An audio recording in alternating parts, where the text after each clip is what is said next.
Can't believe we finally made it. It is the finale of my blind RS3 Ironman playthrough. I'm recording this almost exactly 2 years after I started playing in May of 2023. No Candy Loop tracker updates in this one. There haven't been a lot of Candy Loop updates in a while. Just the nature of RS3, sadly. I'll get into the specific plans here more once the episode starts, but the basic idea is try to do a little bit of endgame PvM just to get a sample tasting of what it's like. Bare minimum for me to complete the playthrough is to beat the Ambassador, who I've been struggling with for years and years. And then as a bit of a victory lap, I'd love to check out basically all the other boss content in the game and see if I can make the Zuk Cape happen. If you're an old school RuneScape viewer and you don't know very much about RS3, they added Zuk to RS3 after it came out in old school RuneScape, of course.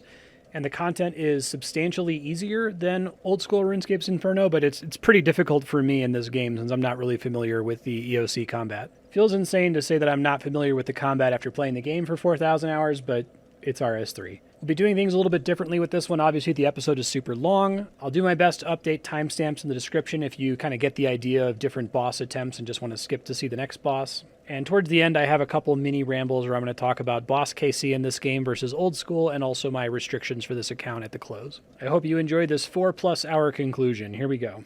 Hey, I didn't have OBS up to capture it, but I just got the upgraded Zorgoth ring. It didn't take very long at all. I could probably calculate exactly, actually, I should be able to calculate exactly how long it took based on how much ectoplasm is in the reward storage. Bad luck mitigation saves you at 100 rituals, and I did 15 rituals, so yeah, pretty good deal. All right, well, I'm still doing dailies. I'm going to try to retire these soon. Like, it's going to be so good to not have to do this anymore. I've done this every day for 2 years. I got the quest cape on May 1st, 2025. Started RS3, I think it was May 13th, 2025, something like that. I've been doing dailies every single day and can't wait to be done. So my plan is to fight as many bosses as I can, get 1 KC max on each of them. So I'm not going to sweat it if I get to a boss and it's like too annoying. I tried a bunch of times and just can't get past it.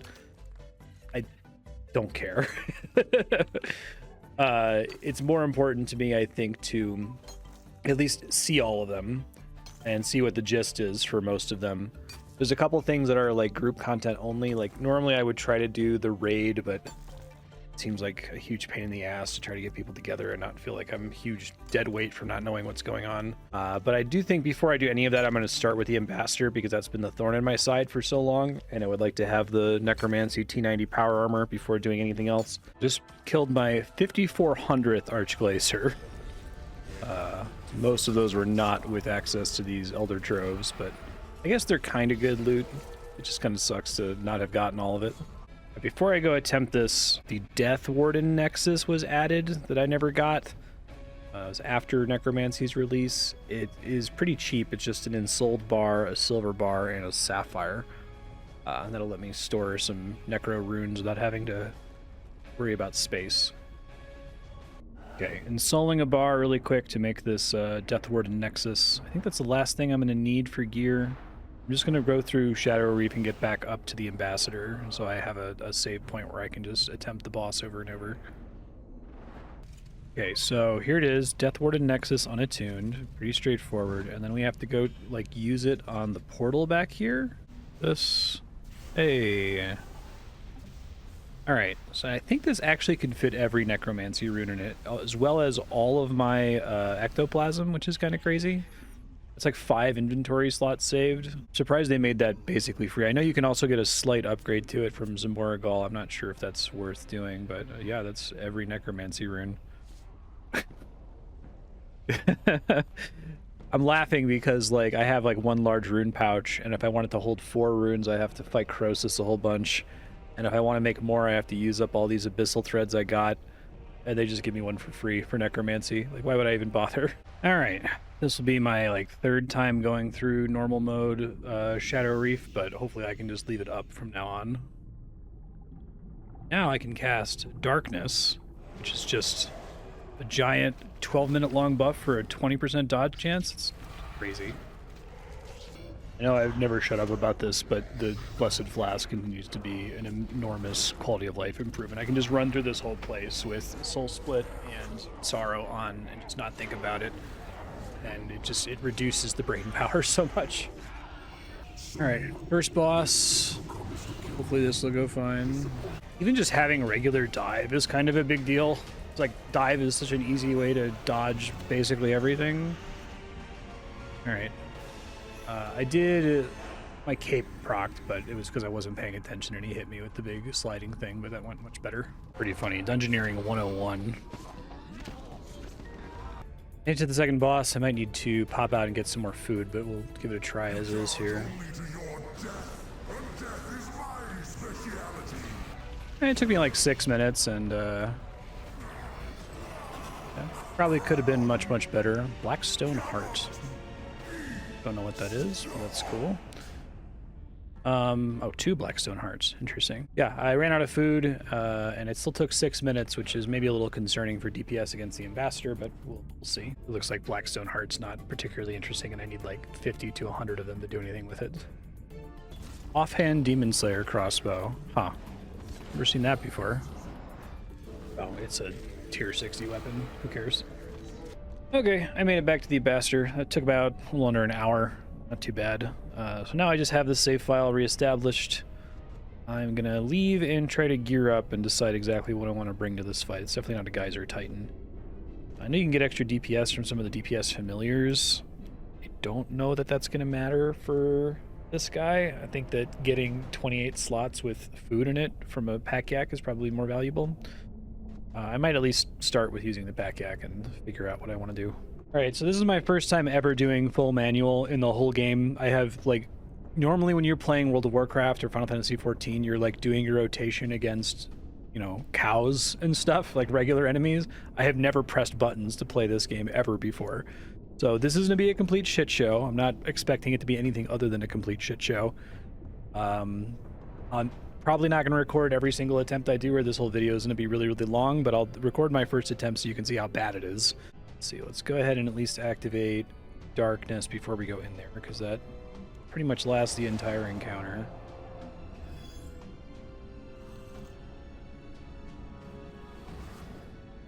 Let's see how it goes. It's going to be annoying. So, you come to witness this great moment. To be present as his gaze is turned upon this world. To be one of the first blessed by his black radiance. I can understand such dreams. So used to clicking. I'm not used to being able to just attack while moving. That's completely ridiculous. That's much easier to take out if I can move like that, though.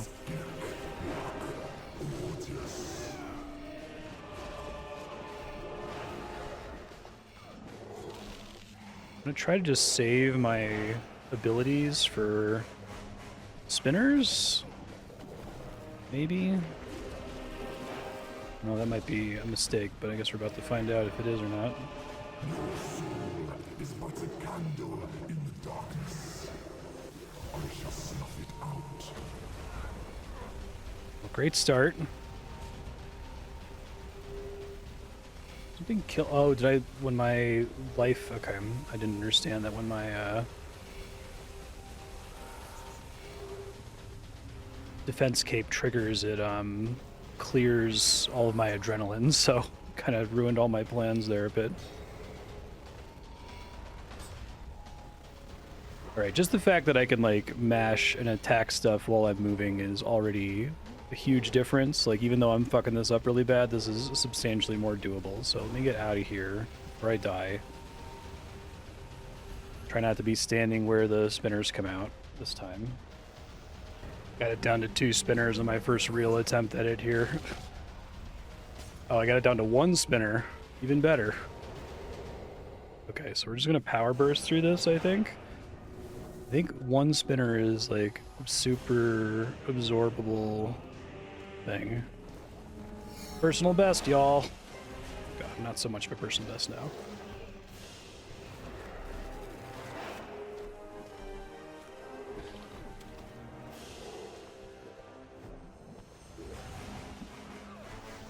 Shit.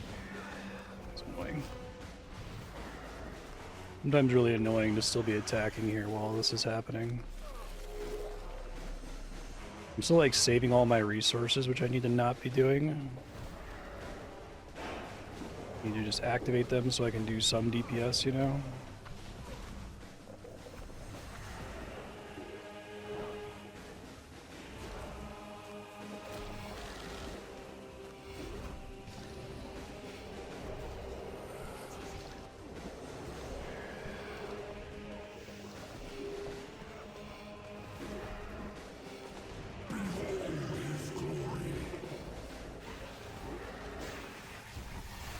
Does he just do it again? That's really annoying.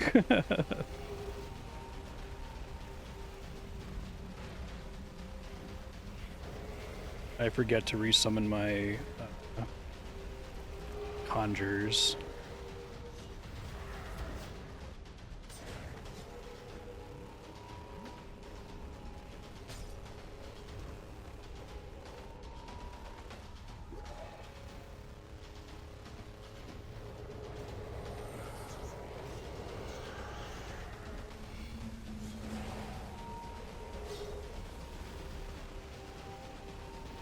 I think Finger of Death should be close to a one hit.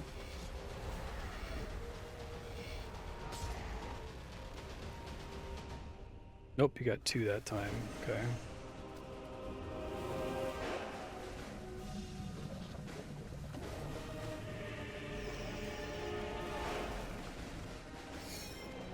Okay, but I still survived it. Just seriously need to like... I think he got a second attack there. Not clear how that works exactly. That did go better though. One of the reasons I hate time-gated stuff like auras and potions and stuff in this game compared to old school, because it's like I feel like I have to log out whenever I'm not playing, so stuff isn't ticking down for no reason. I reviewed the footage, and the second time he used the spinners, he was at 775k health. He needs to be at 550k health, so my DPS is really bad. I don't know if the solution is to just start mashing more abilities, right? There's only really one ability that I have to save for spinners. I think I'm like psyching myself out with saving things for spinners. It's probably not that big of a deal. I should have enough adrenaline when the phase starts that it should be fine. But it is difficult to try to plan around. What I really want to do is I want to just have a revolution bar that has like all of my summons on it. And my basic attacks, and just like have that go as a backup, but still mashing the keys to activate them in case it's not running. But I think having Revo on it all just fucks up your targeting and doesn't work. So I'm really concerned about my DPS being so low. I'm gonna go check out getting some new perks. So my armor doesn't have amazing perks. It has Crackling 2, Biting 2 reflexes, which I know is terrible. That was just for leveling and then not have to think about it. I'm gonna try to get some of these perks set up. I think the thing that sucks about these perks is that they're only good if you're like a super sweaty endgame PvMer, which I am not. I should be able to do Impatient 4 pretty easily, I think. So that requires that is Zamouregal component. Yeah, and I think that's right. Impatient 4, okay. That I need Invigorating 4, which is going to be much harder because it requires culinary components, of which I don't have very many. I think all the ones I have are from scavenging. I'd have to look up where you go to get more of these. It could also technically be oceanic, so I could try that. I think I can make more oceanic components. Try to figure out what the chance is here. It does seem like if all I need is Invigorating 4, and I don't care about getting mobile as well, then I should be able to do it almost no problem. It's like almost a 95% chance, so that's good. But let me see if I can get mobile as well. That would be cool. That is a pretty fucking ridiculous looking setup, but that seems like that's the thing. That is not what we wanted. All right, we'll try it again. I guess I have a 27% chance to get this, so if I do it twice, that means I failed a coin flip. Oh, Integrating 4. No mobile, but I can live without it. All right, chess piece has Impatient 4, Invigorating 4, and then I think for this one I need preferably Crackling 4, Relentless 3, but I'll take Crackling 4 if that's all I can get. Okay, so I have a 32% chance to get Crackling 4, Relentless 3, which should be okay because I have a decent number of the ingredients that I need for it. I think we do this, this. Crackling 4, Relentless 3. Ultimatums 2. Oh. Worst case scenario, I'll just take Crackling 4 because I think that's by far the more important thing, but there it is again. Fortunately. Nope. No luck. Alright, we'll do one more. Should have gotten it by now at a 32% chance. I kind of hate this for irons because it's like so finicky as to whether you get what you're going for. Huge resource loss on a random roll. Hey, there we go. Okay. Well, that feels better. So we need to get this off of here. But there's apparently a 50% chance to get Absorbative and Biting 4. I'm going to give it a shot. I'm a little scared. I think it's like this.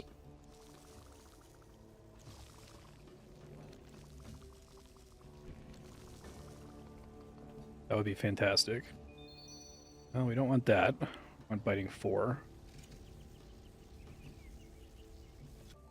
The Araxxor components are kind of annoying to come by. Hey, there it is. Okay, that wasn't terrible.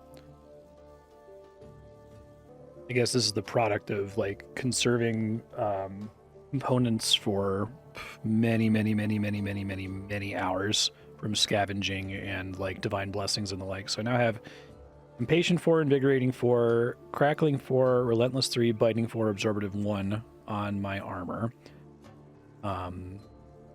And I'm going to see about my weapons, because unfortunately right now I'm running Scavenging 4 Looting. I really like having access to Scavenging. I don't want to lose it. I might be able to pull it off there and put it on something else. I think that's pretty expensive to do, but... Alright, I'm having to kind of process this. I think I just need to make another Skull Lantern. It's fucking annoying. It's going to take a really long time. But I don't want to lose Scavenging 4. I think I make another one and I put Erupting 4 on it is what it says to get, or Eruptive 4. I have a very high chance of getting what I want here, I think. Yeah, there we go. Eruptive 4. Wait to do it. I'm going to see if I can make a second Skull Lantern. Alright, this is kind of annoying, but absorbable. Actually kind of crazy how easily I can just get another T90 weapon with Necromancy.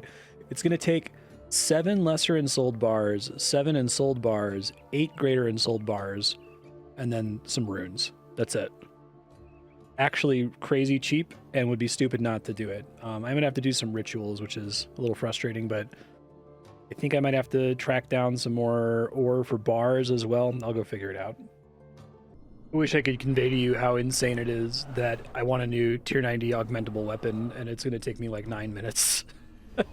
I'm almost done here. I got one more ritual to do and I just have to go craft it at the station. Cost me no resources. Like one of each bar type, essentially. Alright, here we go. 10 of each bar is way more than enough. I have to do them noted, don't I?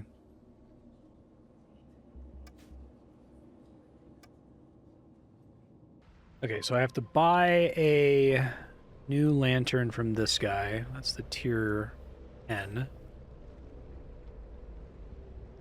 And then we just go over to this upgrade equipment screen.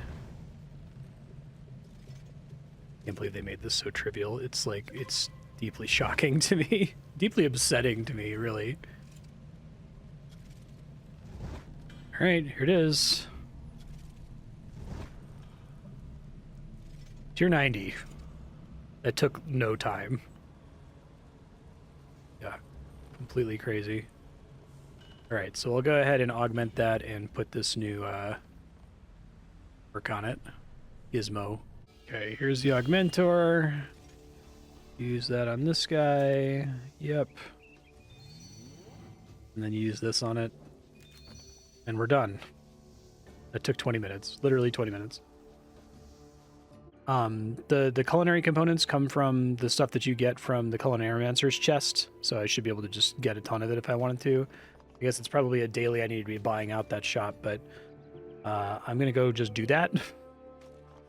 And see if I can get mobile on here, because that would be pretty convenient. Oh man, it is only a 10% chance for each of these. Okay, well, I'll just go through and do it. Not even a better chance for Barrows gloves. It's 10% for all the different tiers.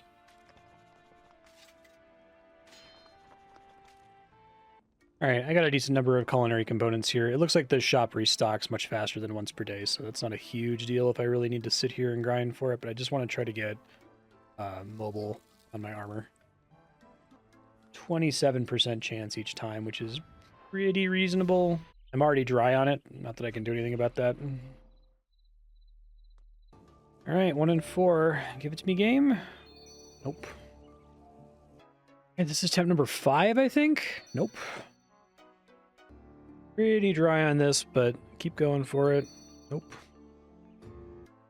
Alright, still going for this. I have this feeling that it's never going to roll now. Yep. And then one here. And then this guy and this guy. Nope. You get it? Nope. Bad sign that I have the recipe memorized. Nope. I'm really getting screwed here. We get it? Nope. Wow, this 27%, you guys. 1 in 4. I end up using up all my oceanic components on this. Okay, still don't get it. Still don't have it. Come on. Nope. I think I just give up at this point. I said I was going to give up, but it's so hard to stop myself. There it is. Okay, got it. Okay, I think I have all the perks together. We've got Precise 6, Eruptive 4, Impatient 4, Invigorating 4, Mobile, Crackling 4, Relentless 3, Biting 4, Absorptive 1. That might make a difference. I'm also going to try using, I know I said, let's do full manual, but it sounds like I might be able to get away with Revolution.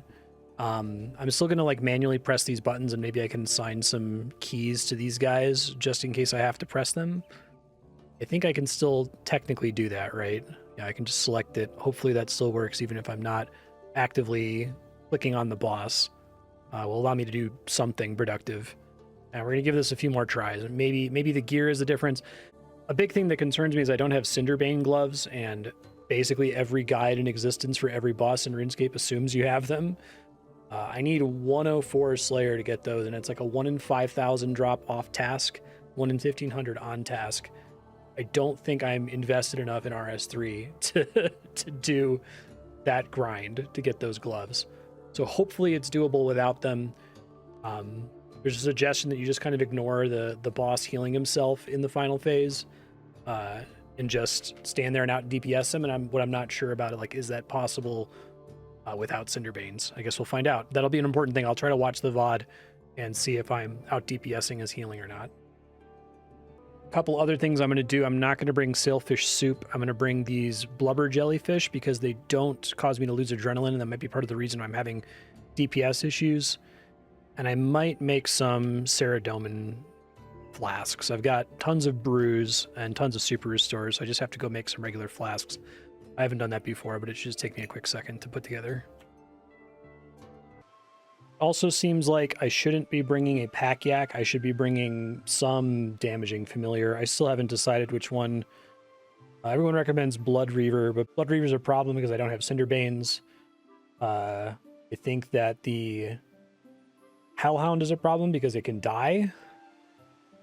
I'll figure something out. Unfortunately, a lot of guides recommend the Aegis Aura, but I'm not using Premier Auras on this account, so that's kind of problematic. Okay, I went ahead and made 56 flasks for Ceradomin brews. I'm going to try to get this kit together here. One other thing I don't have is adrenaline renewal potions. I barely have any of these crystals. I'm going to try to make some really quick. Help a teensy tiny bit. Charge them easily with Spark Chitin and Primal Extract, which I have a ton. Ooh, I did not realize that energy potions require papayas. Fortunately, I have like 600 of them from earlier farming training and being very aggressive about not ever selling anything ever. But that's not great. Might still be enough to last me the length of the account. We'll see. Had to pop around to get some more ingredients, but making these adrenaline renewal potions now. It only lasts 6 seconds, and you can only do it once every 2 minutes, but maybe it makes a difference. I ended up making 52 4-dose potions. I'm going to go turn those into 6-dose flasks. I've got 34 6-dose adrenaline renewal flasks, so hopefully that will carry me. I'm ready to go give this a try. I'm going to try to clear some bank space so that I don't have this problem of running out of space.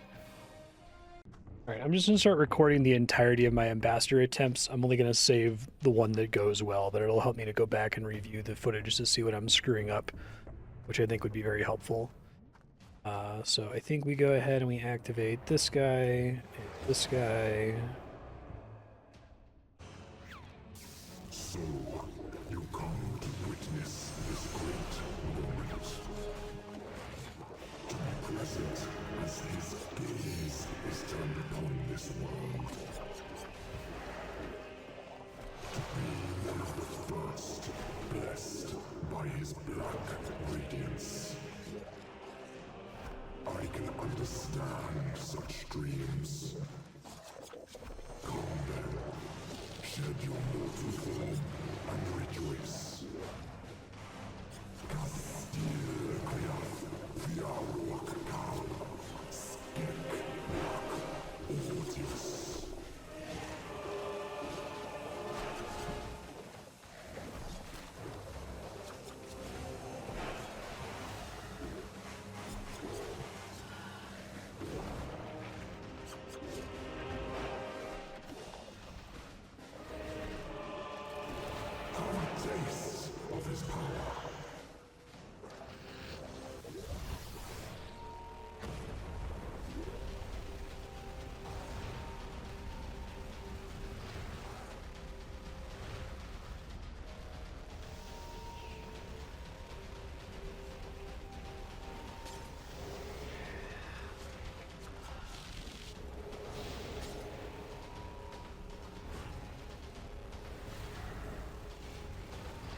Better attempt.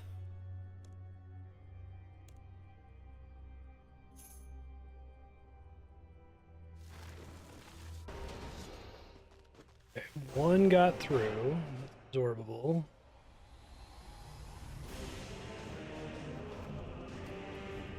Forgot to do some stuff to help with DPS, but that's okay. Things have happened.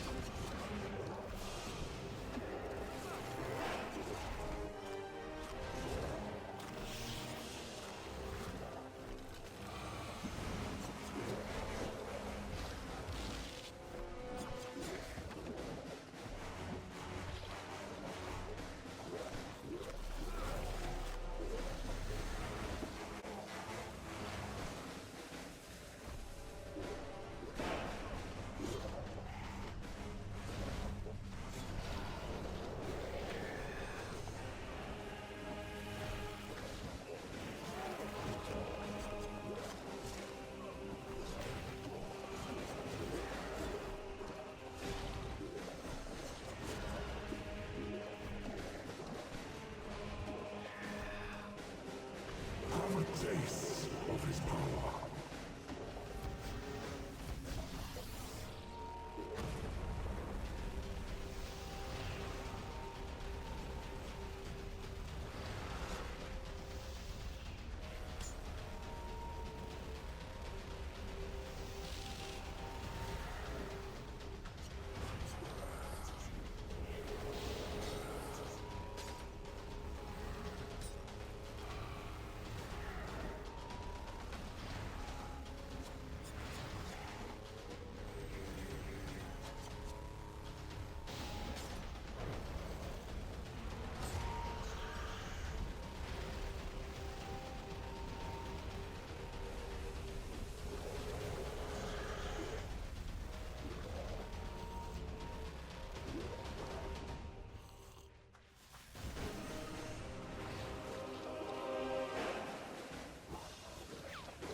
Personal best. Never been this far before. Never been close to being this far before.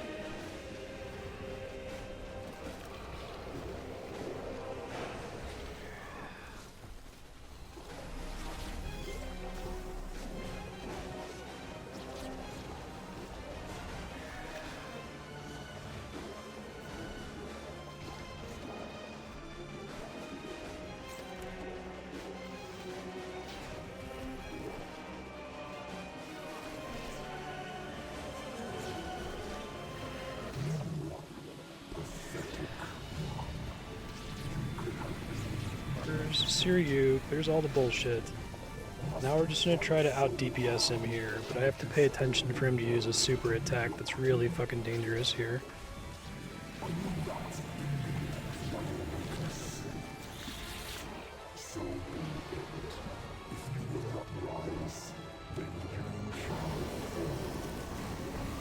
Now and then he's gonna do that.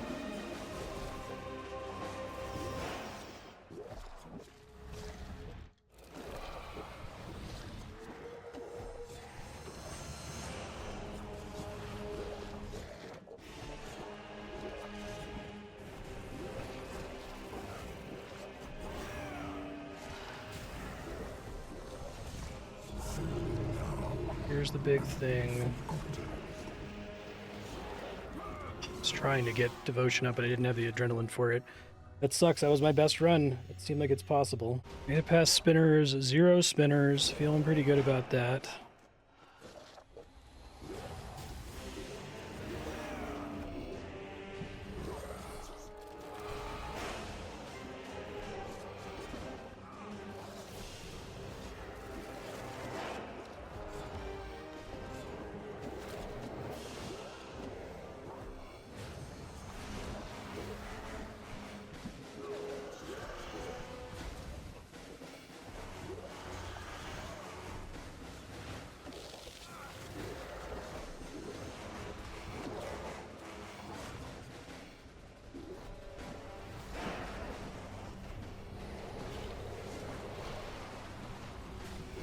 can just stay. I can camp Soul Split, and that seems like that makes this phase a lot easier. I don't have to think as much.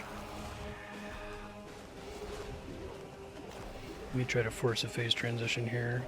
Oh, I get. Okay, I don't have to do 2 spinners, so that's good.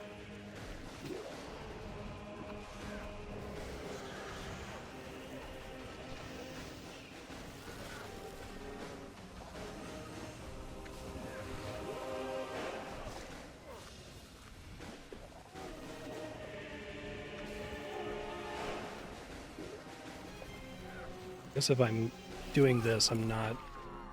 Okay, so Soul Split is better when I'm able to DPS constantly, but if I get in trouble and have to start running away, I need to switch to Protection Prayers or I'm screwed, but that went much better. I think basically the idea is I should switch to Protect Range after getting to 550k health, because the ads are mostly unremarkable if you're protecting range, otherwise they're quite remarkable. Probably have to get 2 spinners phases again here, but just my life now.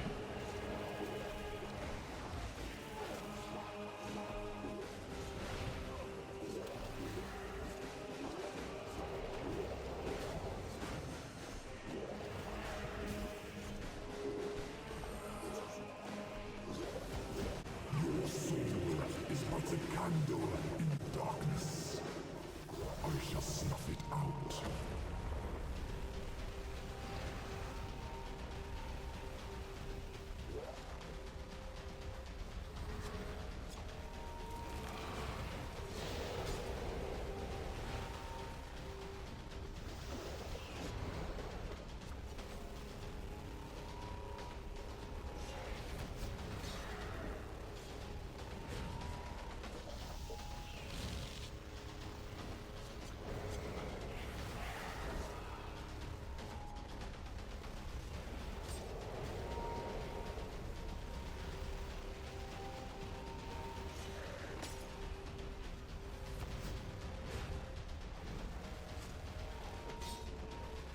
Spinners again. Could be worse. Should be able to trigger the phase transition here, no problem. What the fuck? 1 fragment was absorbed where? But I killed them all. I didn't see which one got absorbed. That's really frustrating. Pass first spinners again. I think I'm going to be forced to do another one here. Let's see if I can stop it. I'm gonna be like a couple HP short, I think. Yeah, that's what I thought. That's annoying.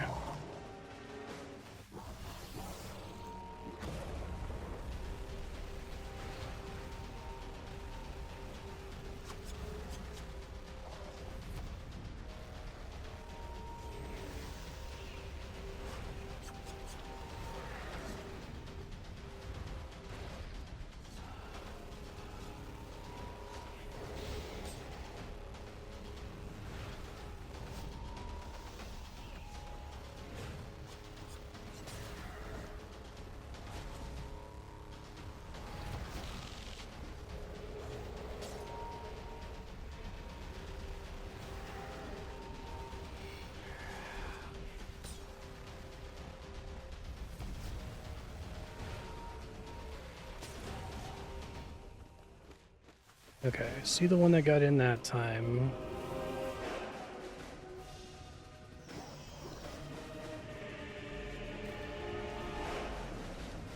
You should surrender now.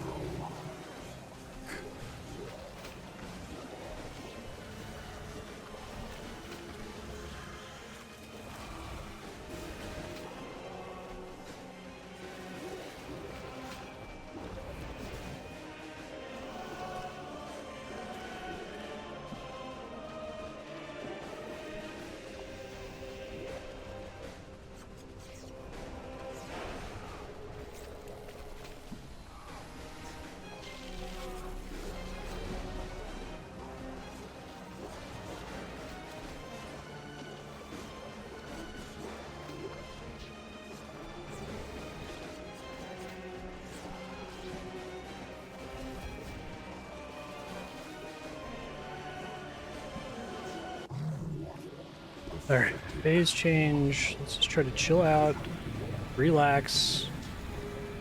Let's hop off. I guess he heals me for free, so I shouldn't have been doing that, but okay. I'm easily stressed out here.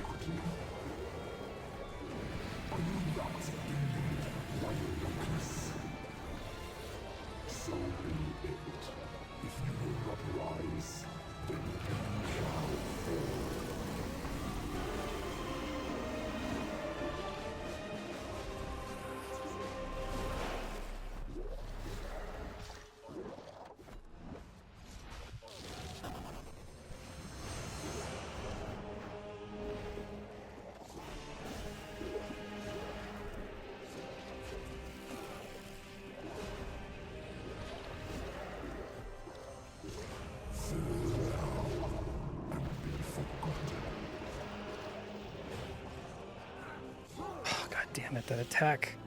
I'm just never ready for it when it comes out.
Got past that for the first time ever.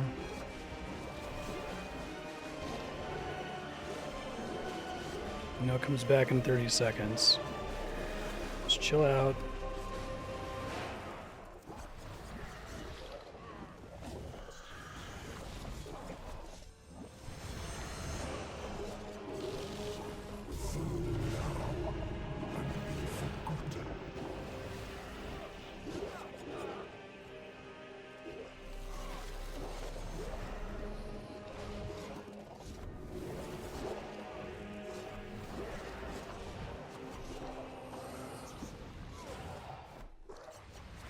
So low, please.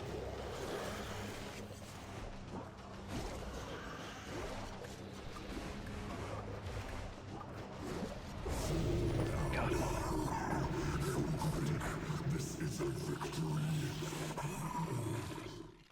Don't think he got the attack out. Oh my god. Less than 6 minutes. Barely less than 6 minutes. His arrival is inevitable. Okay.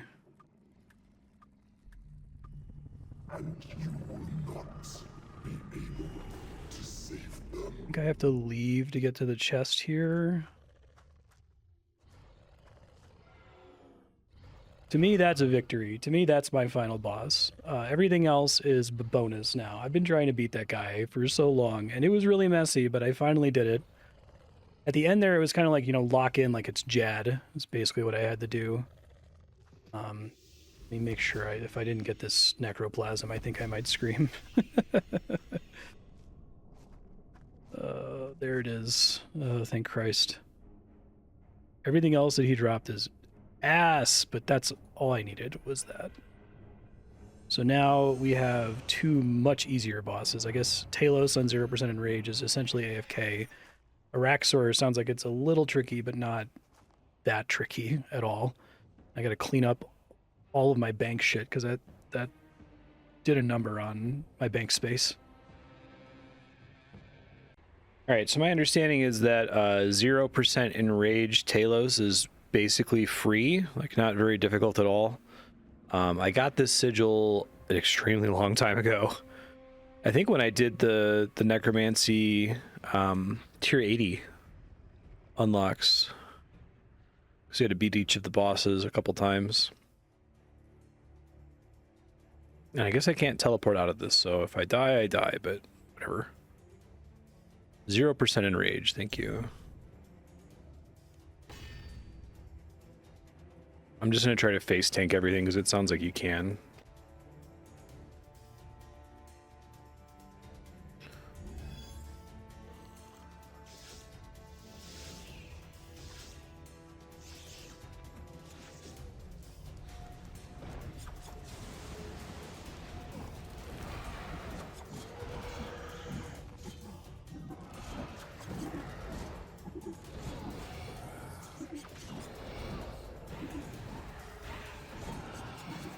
Looks cool. Deal 3,000 damage to break Telos' grip.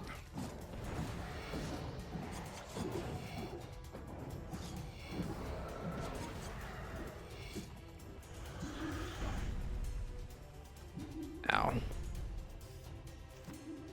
Oh, it's like a phase transition? I see. Gotcha.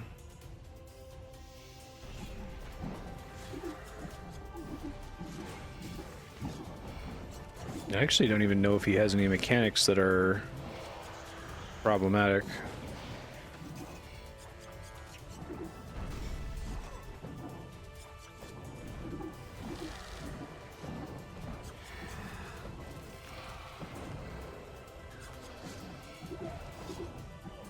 Definitely has some pretty clear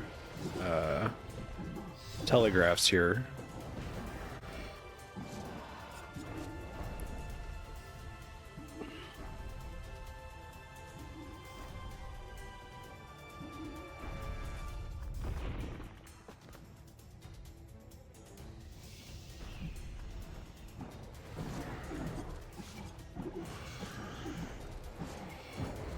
It looks pretty cool. It's like move him around to get these beams to hit him.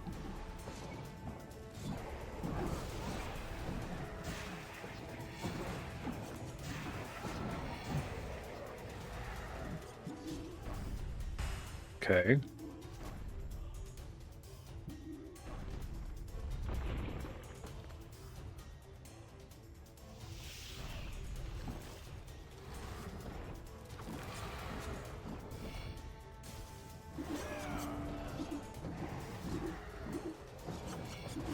Or give me strength. Volcanic anima golem.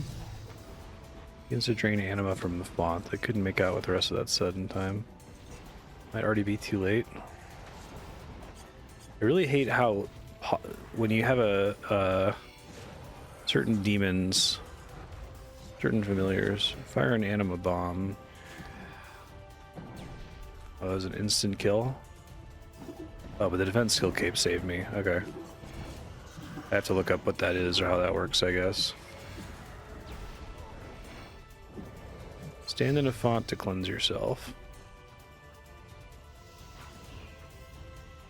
What font is there? I don't see any fonts in this room. I'll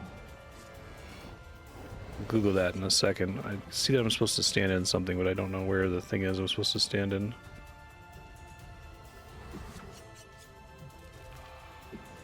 I'm gonna die here, right? Yeah. I don't understand. I'll try to Google it. I'm easy to go stand in a font, but I just literally couldn't see where what they're talking about. Okay, I was trying to read the wiki guide, like it still isn't telling me what's the font. The font is like the weird little circle ring things in the corner. I usually wouldn't use the word font to describe that, but whatever, fine, sure. I guess I have to figure out which one he's draining from and then attack that. We'll give it a shot. I guess I was thrown off by the idea that there is in fact a giant like geyser fountain in the center of the room, but that's not what they're talking about. They're talking about the little like orbs in the corners. All right, I'm back to phase 4. So he's gonna pick an anima font. I don't. You draw anima from the font, but it damages you in the process. I don't understand how though. I didn't see like an interactable. That's part of why I didn't think these were it last time. I think we're okay this time. I just have to literally go stand in it. Okay. All right. Well, it wasn't clear to me I had to stand in it. I thought it was like a left click type thing, you know.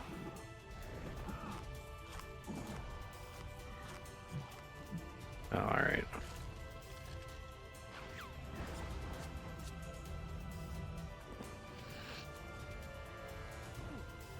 So you have to like be able to eat a bunch of typeless damage here or something in order to not get one shot, I guess is the idea.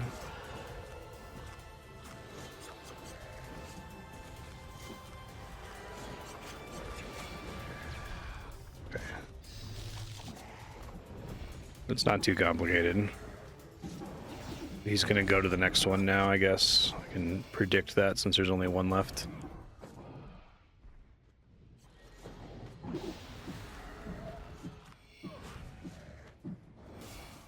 Yeah, okay. This one...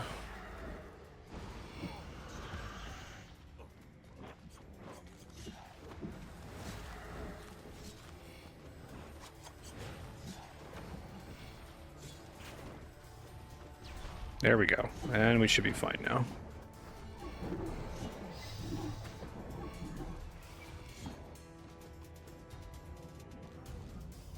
Alright, I guess that's Telos. Fragment of anima appears on the ground. Where? Oh, right in front of me. Alright, and then I just need to do Araxxi. What the hell? Trove of Telos? Stop spinning? I don't know if I like... I don't know if I like that. Okay. Alright, so the only thing I know about the Araxxi fight is that it does something at some point that reflects damage at you, and if you have the Necromancy Death Mark on the boss and it goes off during reflect damage, you just die. I have no idea how any of that works. I really want to try to just do this without Googling anything, so I'm going to go attempt it. See how it goes, I suppose. I didn't appreciate this. I think I actually have to bring this Greater Insult Cloth with me, so I hope I have enough. I haven't looked at the calculation for this in a really long time. I think I made exactly enough to get the final tier. Let me check into it. Hold on. Okay, so we're fine. I need 12 Greater Insult Cloths. And I have 15 from doing prior rituals like years ago. So I have to bring this with me, and then we kill the boss, and then I can like dip it on the boss's corpse or something. All right, I don't really know what to expect here with this boss. Webbed entrance. So I'm probably going to die just because I haven't looked anything up, and I don't know what I need to not do to not get myself killed here. Let me go ahead and turn on darkness, would be nice. No way out other than death or victory. Yeah, that's the idea of having a bunch of bosses where you don't...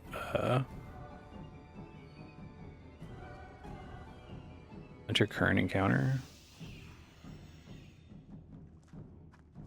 I guess I want to do a private encounter. Turn the web. Oh, hello.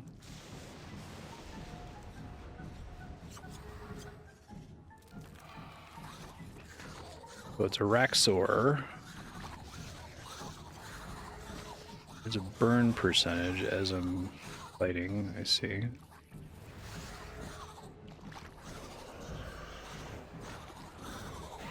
I feel like I do a ton of damage here.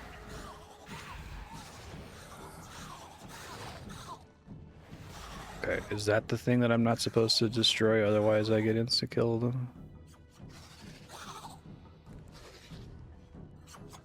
Maybe, I'm not sure. Okay. Spiders above in the cavern refuse to allow Araxxor die. So I have to finish burning the web, it's like a minimum time. And then I have like a cocoon I have to click out of. Okay. Use to let Araxxor die. Got it. Spiders above are watching Araxxor. Now we're in phase 2. I just assume I have to go this way.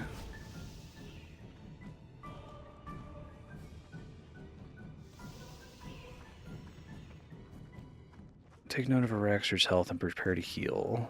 Enrage 36%. I have no idea what that means either. There's another arena over here too. Can I like jump there somehow?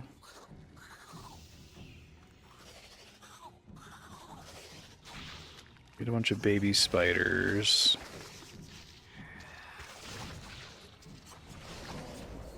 Oh, spider minions will back up their leader, and there's a limited number of them alive. Okay. Try to kill all of them, I guess, is the idea.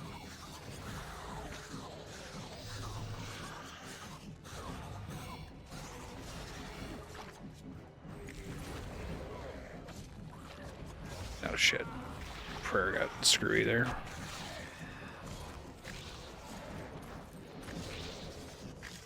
Probably gonna have to look up the guide, but it always helps me to just walk into the boss and attempt it once, because when I'm reading the guide, it's like it's very hard to convert that to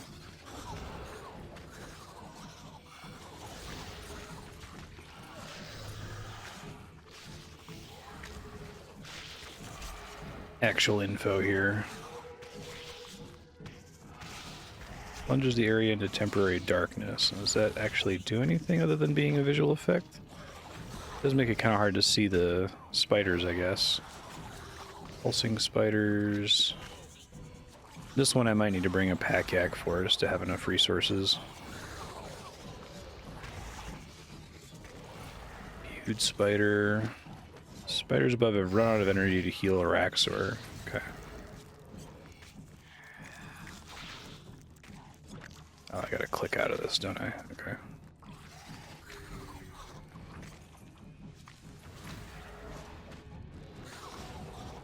That's a big attack. There's a way I can dodge that in the future.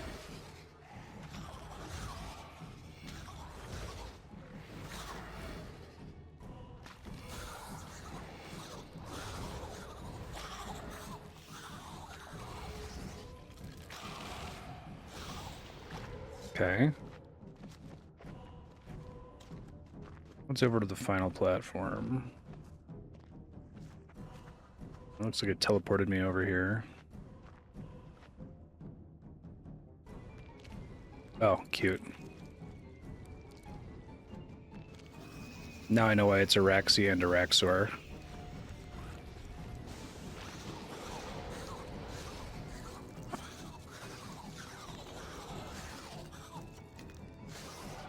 That's a reason to not just use Soul Split, because you can't be healing when she does that to you. Plunges the area into temporary darkness. There's a light beam here. Araxxi starts to get enraged.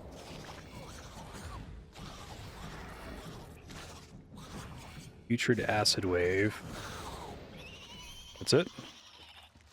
Okay, that was pretty sight readable. There we go. Now we have the Venomous Greater Insoled Cloth. Okay. It's 13 Ceradomin Brew Flasks is actually kind of good. Everything else is pretty useless. Right on. That was doable. I guess I dodged whatever the instant reflect kill thing was, so that's lucky. Alright, look at that. Everything's crossed off. Now, I forgot that I'm going to have to go fight Hermod a bunch, which I'm not excited about. I have 4 Hermodic plates. I forget how many I need, but I need more than 4. I really don't want to fight Hermod. He's a pretty irritating boss. Not because he's not difficult, that's the thing. It's like, if you go in and you're really sweaty, you can get a kill in without having to kill his ads, and it's much less attentive if you're really sweaty, which sounds, you know, contradictory, but anyway, let me go get it started. Maybe I can start making a couple pieces of this set, and then I'll do Hermod. I probably have to get like a couple 100 kills or something. Okay. Equipment upgrade task. Spot your current task. Good work. Ambassador was like a couple orders of magnitude harder than both of the other two options. You're breaking up. What? I'm right next to you.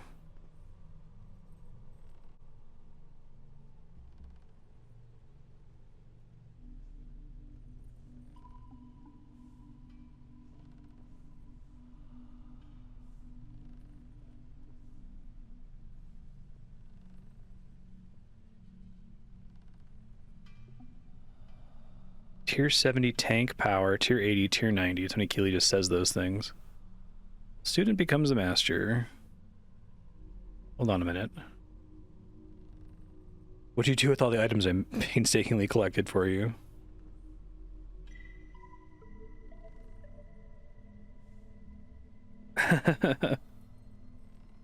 Wanted to see how far you'd go to learn the upgrades.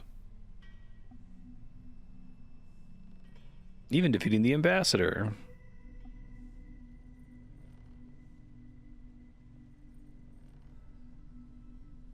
See you around. Okay. Beautiful. Let's get started. Okay, so I think I need 15. So I only need 11 more. So that's pretty doable. Maybe I can clear through the first phase pretty fast with the combination of the Ripper Demon and the Elder Overload. So I didn't have that last time and I was still able to get through it. And I guess the Vuln Bombs too. We'll give it a shot. Alright, may as well just make each piece one by one. So this one goes to tier 90. Fantastic. Alright, you've seen me kill Hermod before, so I'm not gonna, like, I want to see what my first kill looks like, though, in terms of time to death. So I can turn on Split Soul, too, probably just speed it up a little bit. Maybe even throw a Vuln Bomb at him. I guess my Ripper Demon does nothing for me, because I think he only takes damage from Necromancy. So I should probably find some other solution. I don't think there's any way I can... I don't think there's any familiar who can meaningfully help me here. Just eat those hits, I think, because I'd rather not move. Okay, no ads. Let me just do this like 100 times. Oh hey, beginner speed killer.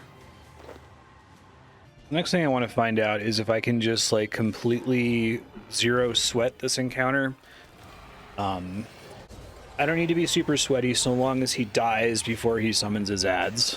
I'm happy to just sit here AFK and then loot every so often. But I have to like sit and wait and see if that actually works out for me or not.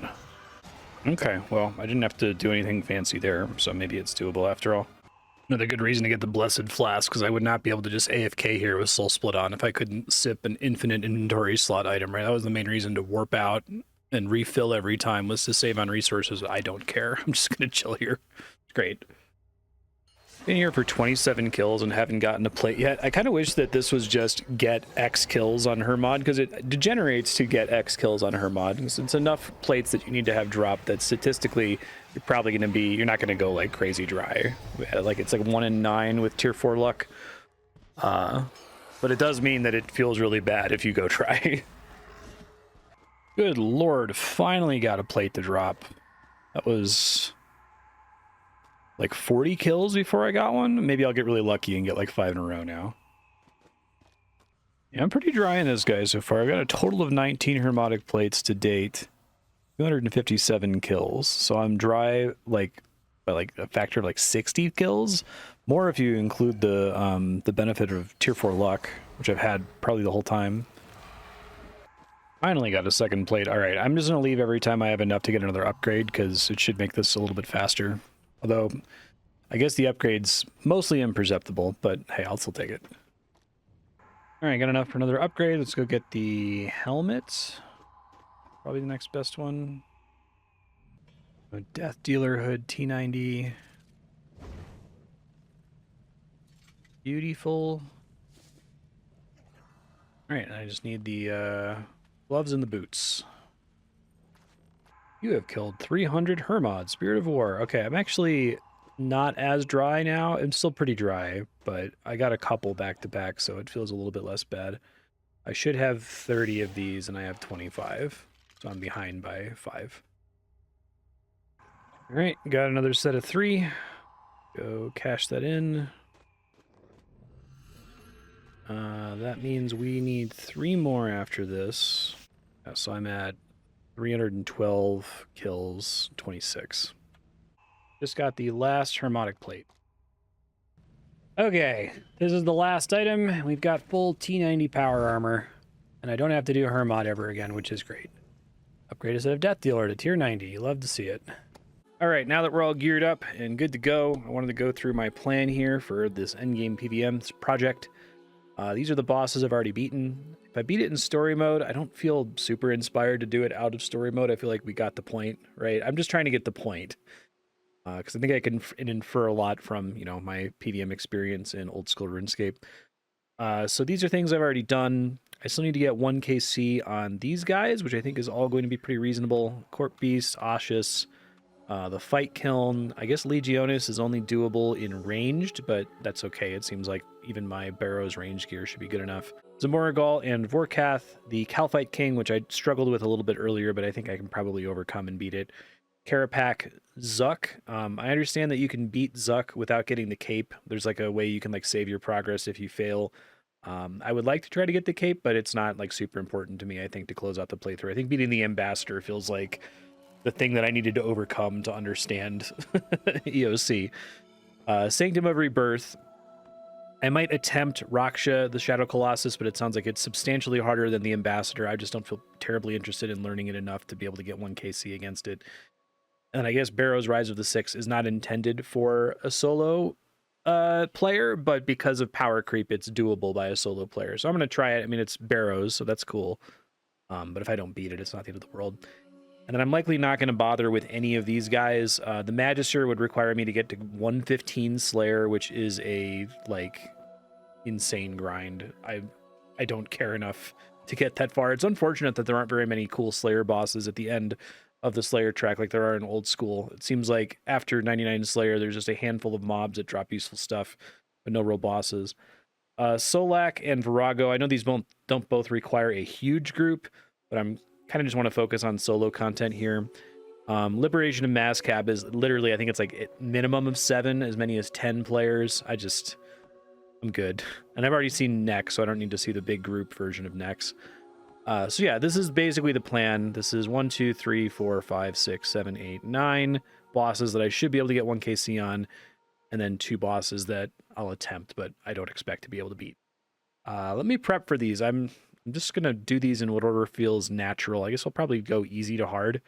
Maybe we'll do a Corp kill first. I tried Corp a while ago and decided not to bother because it was easier to fight the Tormented Wraith for the Holy Elixir. I don't think it's actually that hard. I'm probably just going to be able to win it through pure brute force here. But, you know, may as well kill it once. Why not?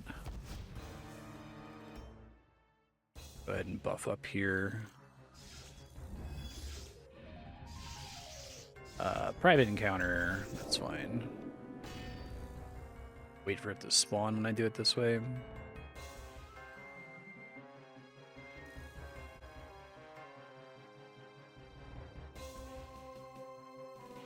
There's a place you can stand where he doesn't spawn the Dark Core, which is like a pretty substantial amount of the DPS he does to you in this fight.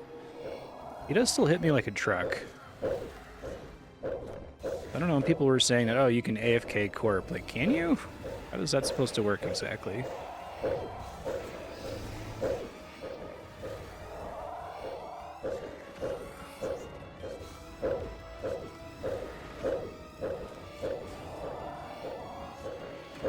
I know there's a way to deal with this core where you can, like, get it to stop existing. At least in old school RuneScape, there's like a glitch where you can get it to despawn. I'm not going to worry about doing that. I'm just going to try to not let it land on me, I guess.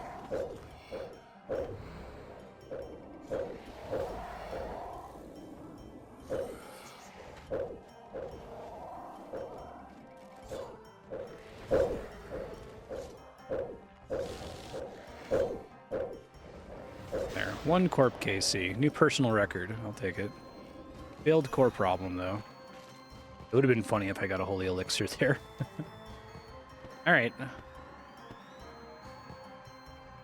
Go ahead and move Corp off the list here.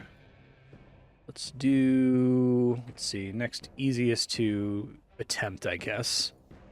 I don't want to commit to fight Kiln just yet. I guess I could do Osseous. I have no idea what to expect, but the other Rex matriarchs weren't a big deal. Did a little of the other matriarchs a while ago. I think I can take this to get to Osseous. Yeah. And cross the roots. I'm not going to Google any of these bosses. If I die, I die. I might Google them after I die, but I like just, you know, learning what the basic expectation is for me, you know?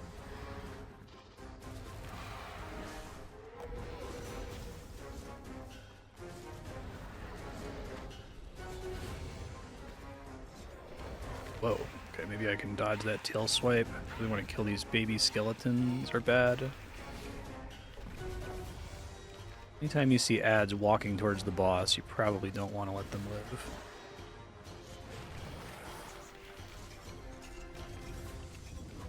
Looks something, one of these things stuns me.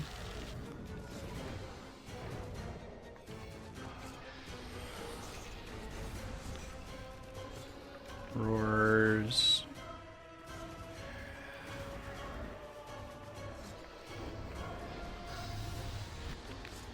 Deal 5,000 damage.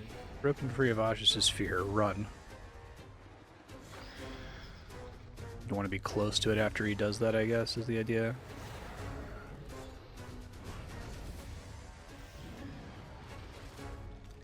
Looks like Soul Split is overcoming most of his damage here. That's like a ranged attack. Maybe you can like flick prey against it or something. What's the big damage?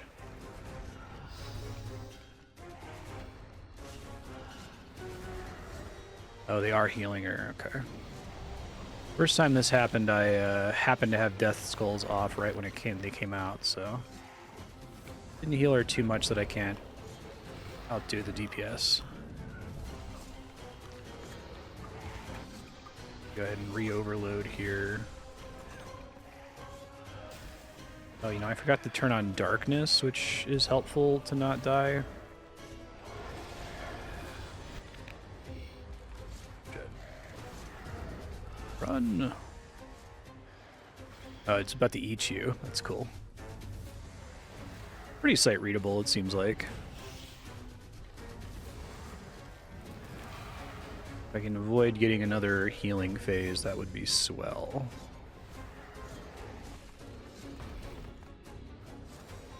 Nice. Alright, first try. Interesting boss. White berries. Beautiful. Okay. Yeah, it's like it drops a ring, but apparently that ring isn't really competitive with the Zorgoth ring. One, because the Zorgoth ring is completely free, and two, because I think residual soul stacks are more useful than bonus necrosis stacks. I don't know. Well, that was that. Cross that one off the list. Well, I forgot to bring bank and bring different gear, but let's just go ahead and do it. We're gonna give Kerapac a try. Why not? Now I know who Kerapac is, so that's cool. I know why he's like has all these cool timey-wimey powers.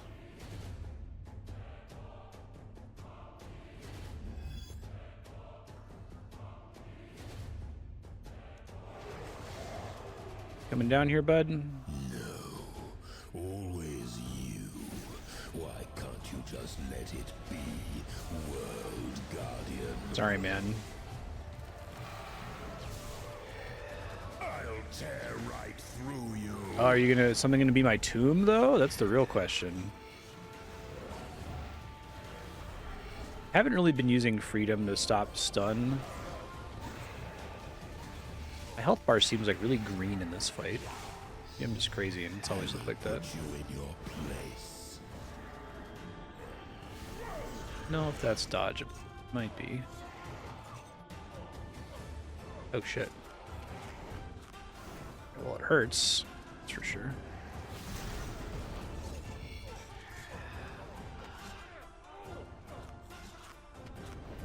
Oh, does he just repeat this over and over now? I don't have... I gotta get freedom on my bar. Knocks off your anti-stun effects. Control the threads of time. Sure, you Sure do, buddy. The time thread. Takes a snapshot of your life alerts. 10 seconds later, you'll be restored to that point in time exactly as you were. That's kind of cool. I'll tear right through you.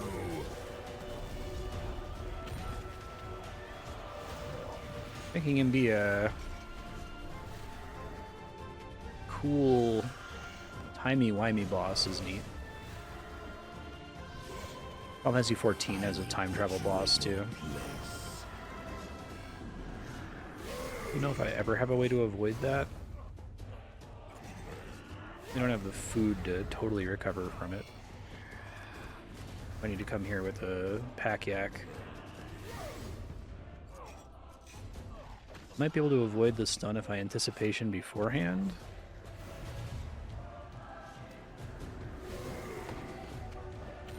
Knocks off my anti-stun effects. Okay.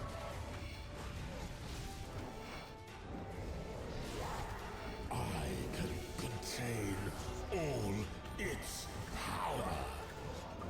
It's my overload. The time threads have split. Time threads have split, you say? I'll tear right through you.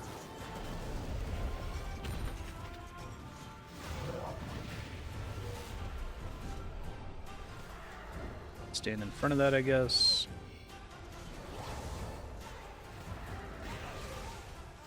I will put you in your place.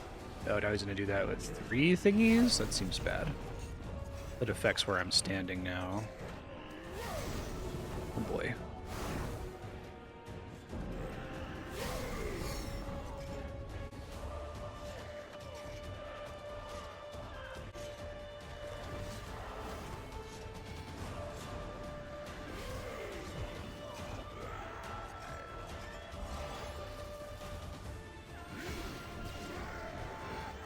Kerapac becomes enraged. Heed my command, then I'll use a greater weapon, the Staff of Aradil. No, spooky.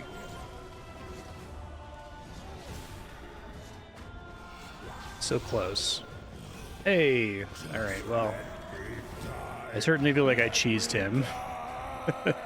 Maybe I'll look up the mechanics of the things that I just, like, spam healed through later. Alright, well, how do I loot him? Oh, is it over here by the entrance? Okay. Alright. Neat. Totally forgot to have auras on for any of those fights. I'm gonna go try Zamouregal and Vorkath. He actually has useful drops for me. I mean, I'm only gonna get 1 KC, but give it a shot. Okay, Zamouregal and Vorkath. Go ahead and buff up here. I think I still have to deal with some of the bullshit from the original encounter, which is weird.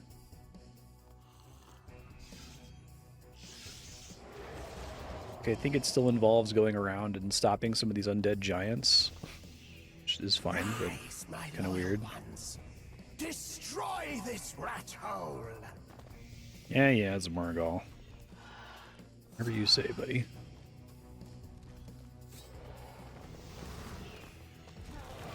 I feel like I'm going crazy that my health bar is like a different shade of green today. I think anything's changed. Yes! All lesser beings shall quiver under my wrath. Boss sparks were a mistake. Okay,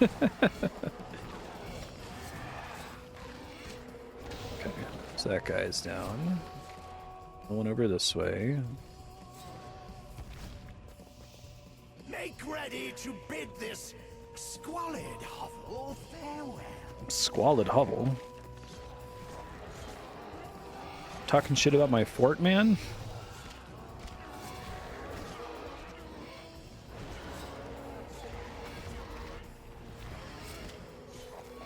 Yeah, I'm really surprised they kept this in the boss encounter. That you would just fight Vorkath over and over, but...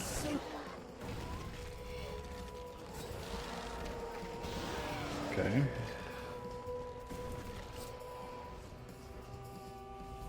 don't know if I actually need to do all 3 of these or what the deal is.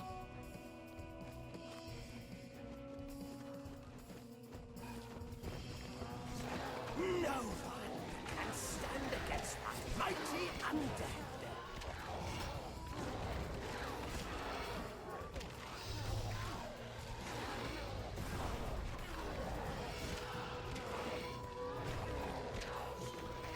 It's definitely adding some annoying stakes if I die in the actual fight, if I have to do this, like, trivial section every single time.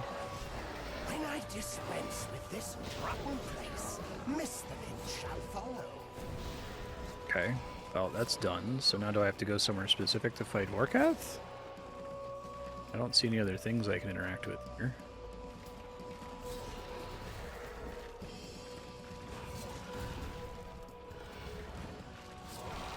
I'm gonna kill the other ads, I guess, but I don't think they're necessary. Oh, disrupt the place of power. That's what I'm supposed to do each time I kill them, isn't it?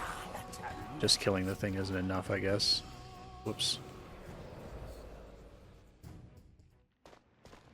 My writhing flames shall engulf the rest of your measly dwelling. He keeps talking shit about my fort. Really funny. Like, why do you care, dude? What the fuck? I shall rend the very flesh from your bones. Rend the flesh from my bones. Okay.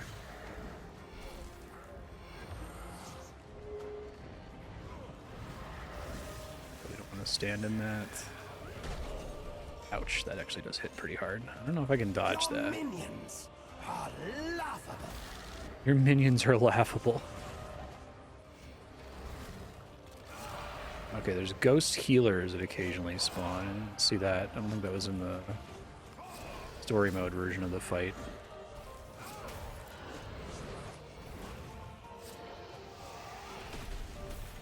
Is there another ghost healer somewhere? It looks like he's getting healed here.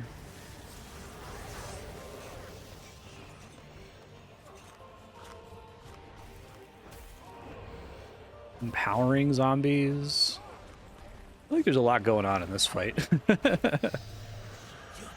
yourself a necromancer. Farcical.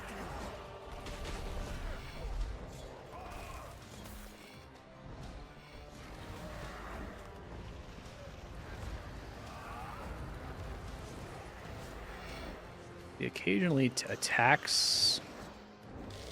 There's another ghost healer. There's a lot of bullshit you gotta do in this fight. I don't know if it's interesting enough. I guess part of it is that it's intended for multiplayer.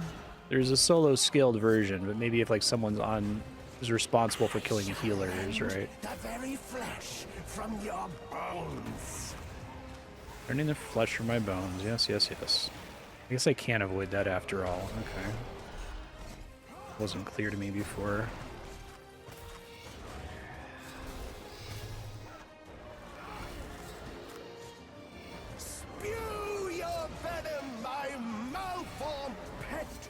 Okay, that's very similar to his attack in old school RuneScape, although it's way easier instead of having to like Wook's walk to avoid it.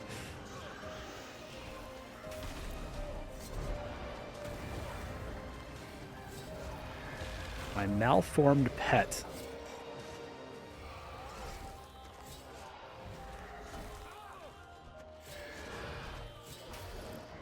Ghost healer.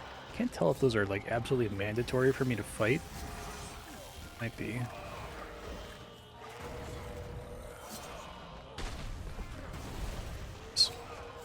call yourself a necromancer. Farcical.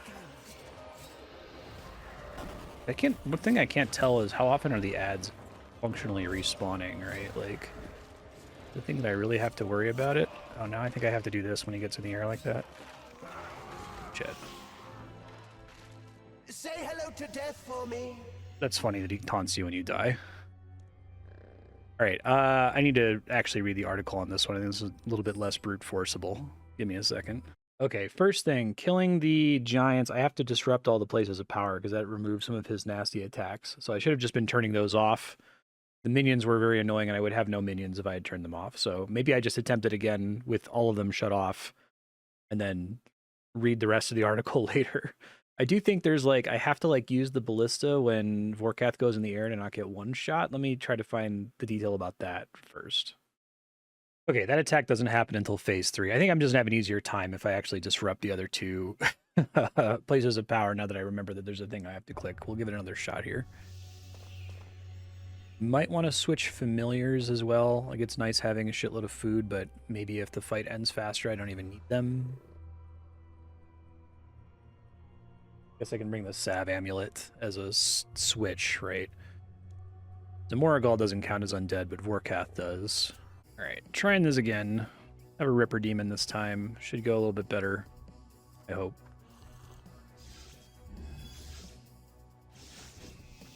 Actually disrupt these places of power this time instead of, like, forgetting to do that. I love most of his shit is just, like, shitting on my fort. That's the main thing he taunts you about. Disrupt the place of power. You dare interrupt me. I do dare interrupt you, man.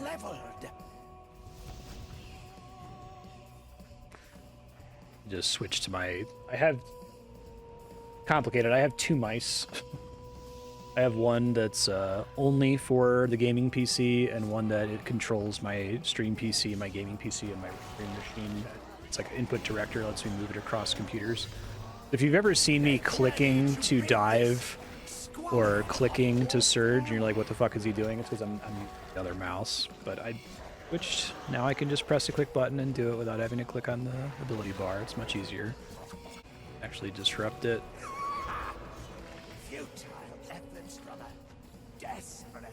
Did in fact disrupt both of them. So I don't need to save the ballista the entire time this time, so that's good to know.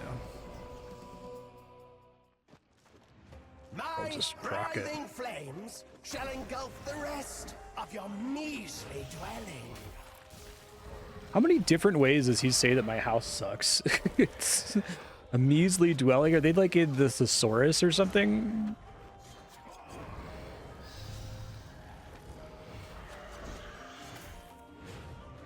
I think he's got phase markers up here.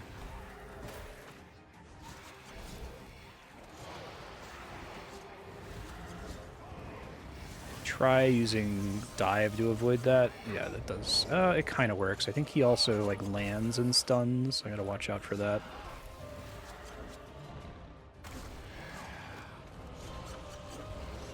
You will be one with my undead troops. Yeah, it's much easier when you disable the undead troops. Didn't realize I was inadvertently playing this on effectively a harder difficulty. Okay, I think now I save the ballista. Just like Zamouregal's empowerment. Alright, whatever.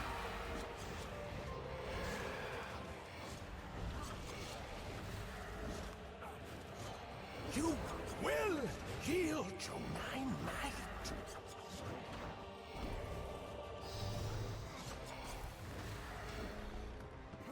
I think that's the attack. Now I have to turn on the ballista. Fire upon Vorkath's return.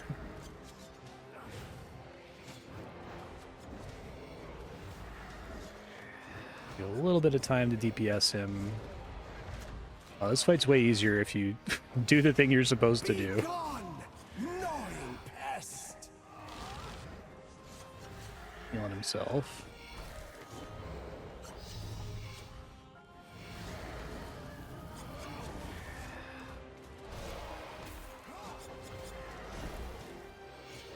I do like their extra action button idea. That's cool. Determined to fail. Always determined to fail.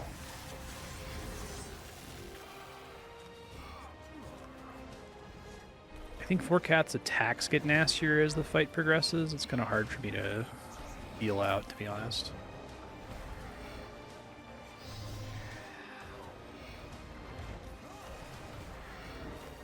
This is Goop attack from OSRS.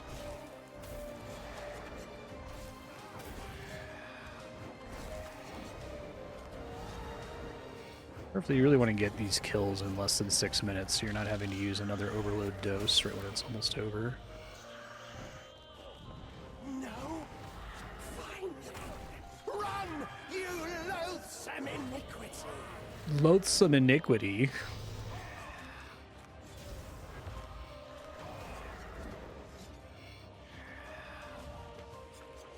Really feels like they're using a thesaurus. You call yourself a necromancer.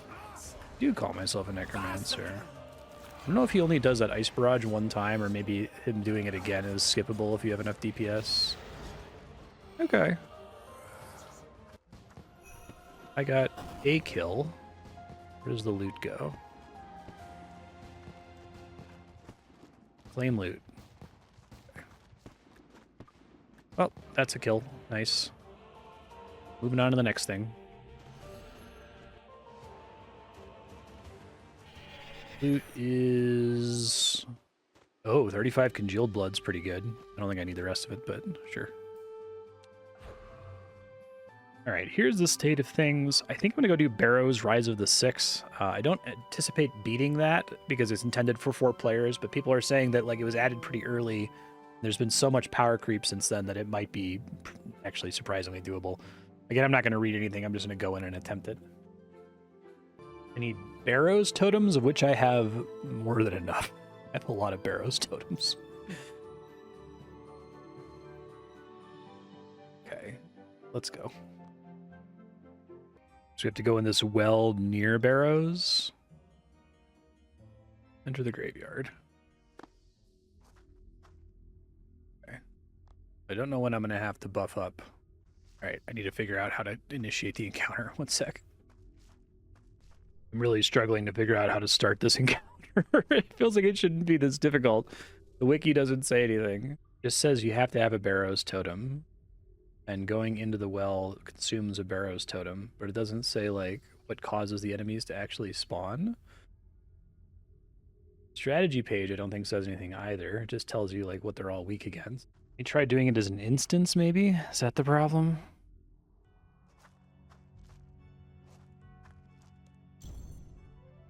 Okay, entrance requirement. This instead of money. Maybe that's all I have to do.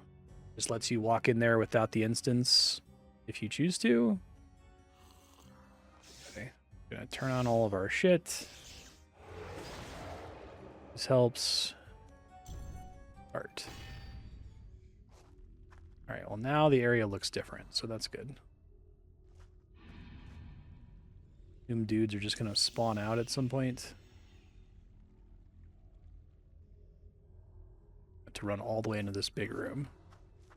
My prayer on the whole way there.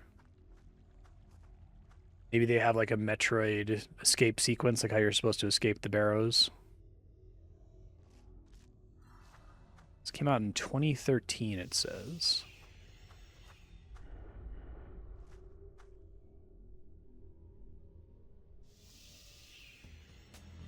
The price is white. Pretty fucking good, actually.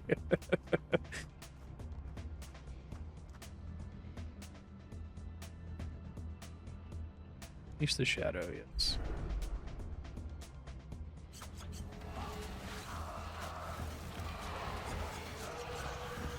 I think having you fight all of them at once is a really cool idea. I feel like old school RuneScape could do a Barrows sequel fight. It's kind of appropriate for that game.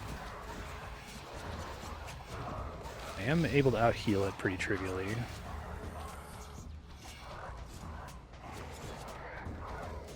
No, okay, so that's like part of the reason why you need to have multiplayer is having someone on both sides of the portal. I just like Irma stunned here. I'm gonna be unable to attack anymore. Okay, well I'm gonna have to research that. I don't know what I was supposed to do. My character just wasn't able to act anymore. So I don't really know what I'm supposed to do about the stun thing that happened, but it does say to kill Carol first, and also I guess I can use Threads of Fate, which makes sense, so I'll give that a try. This one I don't feel like I need to beat it, but I just wanted to check it out because it's cool. I feel like they did a lot to try to like make this feel like the original Barrows, but also a new encounter. It's fine. Got here. RM, Torag. Oh, there's Carol, and we want to focus him first, I guess. Like teleport around? Dick bag.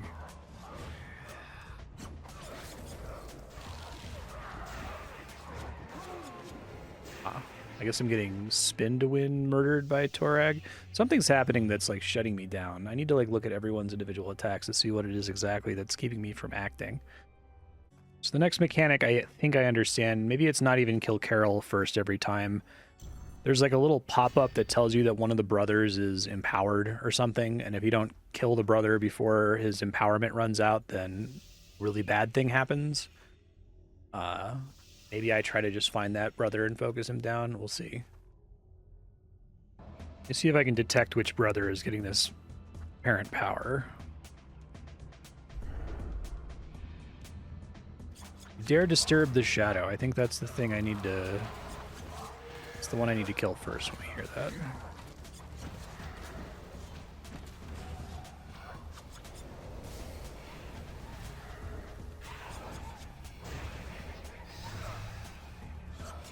Arn takes to the air, which Carol was able to do last time. There's no one on the other side of the shrouded portal. It empowers everyone to...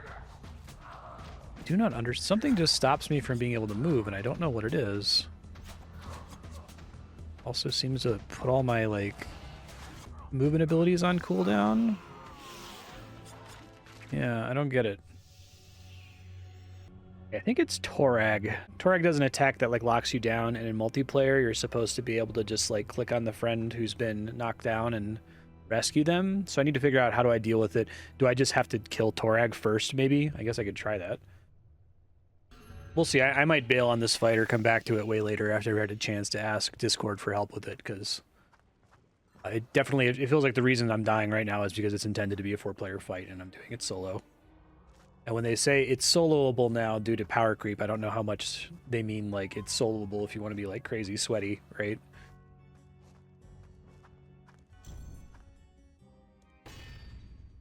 Alright, I'm going to try to kill Torag first. If that doesn't work, I'll come back to this later after I have a chance to ask for help. Carol...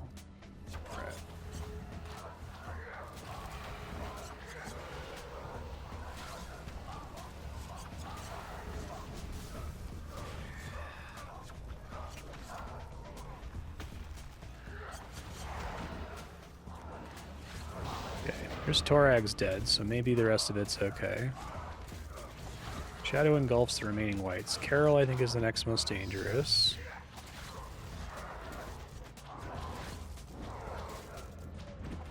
Something disabled my prayers. I didn't see what did that. Okay. Carol's down. I think that's all I had to do. Just kill Torag first. I guess we'll see what happens after they all die here. I guess now they're not all teleporting to one side, so maybe I have a period of time before they all come over.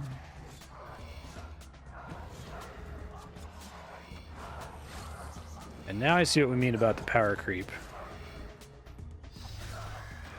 Okay.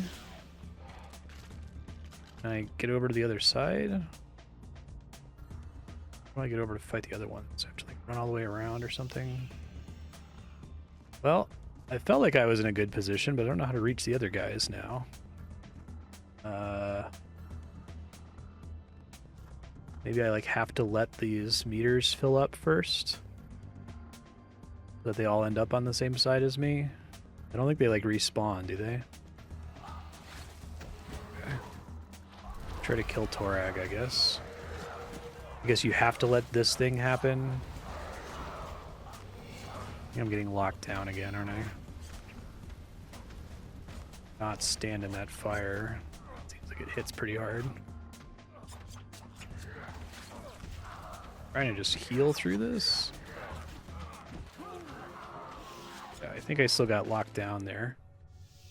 Okay, well that went better, but I still don't know what I'm supposed to do when all three are dead. If I have to let them come back to life. Give it one more try since I got further. As long as I'm getting further, I'll keep trying. Otherwise, we can say I think I kind of get the gist of the encounter and can move on. Alright, here goes. Sure. I guess it is always the same brothers on this side. I'm gonna kill Torag first. That worked out great last time.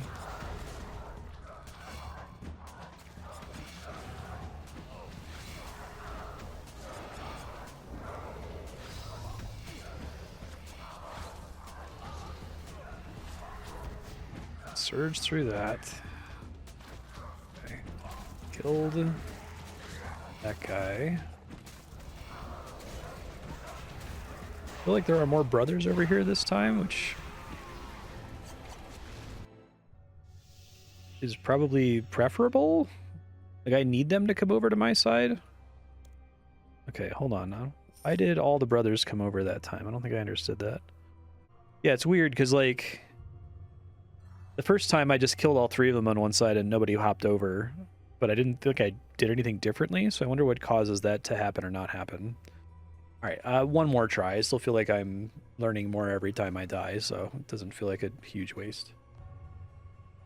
Definitely pretty tricky when you've got 6 brothers on one side and like Arum is spitting fire, and you definitely have to be able to move through everything. It seems like it's a pretty movement heavy fight, which is cool.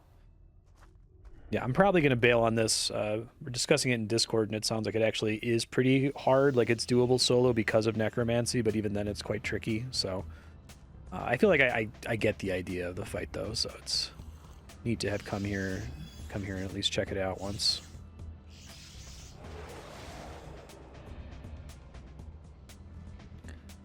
Yeah.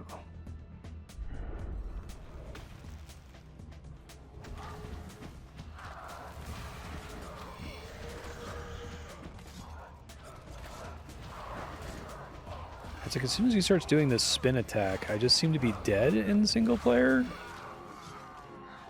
Oh well. Seems kind of arbitrary whether he chooses to do that ability or not. When the time that he didn't, I just killed all 3 brothers with no problem and was full health the whole time. Alright, not intended to be soloable. Let's pick a different thing here. So let's go ahead and just say we tried it. Worth attempting, won't beat. We can do the other one that's worth attempting but won't beat. That's Raksha, the Shadow Colossus. I gotta go find where that is again. I think it's in like South Anachronia. I guess this is like a comparably crazy hard fight to the Ambassador, so, and it has like DPS checks and stuff, so I just kind of want to see what it's like.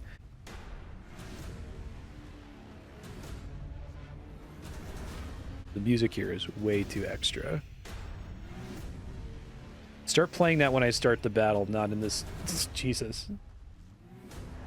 It's so extra compared to everything else in the game. Okay.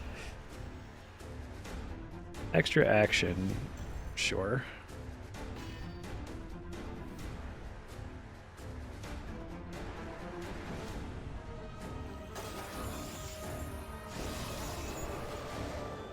That's pretty cool animation. The flow has been interrupted. He is roused. You failed flow state. You failed to use the correct protection prayer. Do they want me to prayer flick in this fight? That's okay. I do plenty of prayer flicking in old school.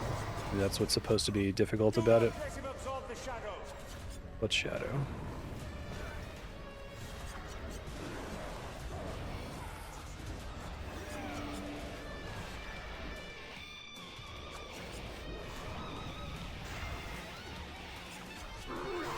God, the electric guitar.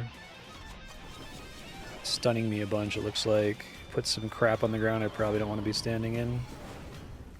Okay.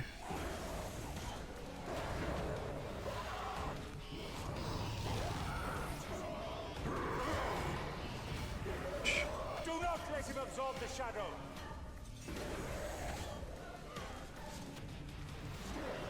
I don't know what he's referring to when he says don't let him absorb the shadow. Something somewhere. You may think you hear it speaking. Watch out. And focus.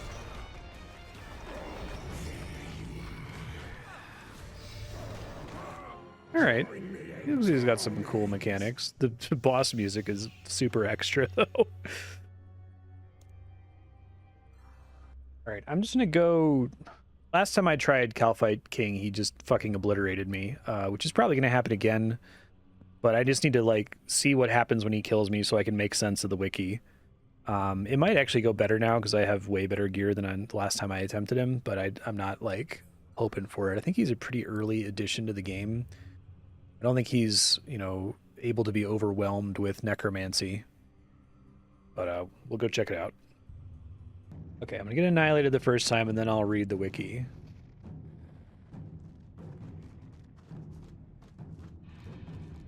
Don't know if I have to pray against him. I think he's also post-EOC, or maybe immediately pre-EOC. If he's pre-EOC, you would think prayer would be, like, absolutely necessary.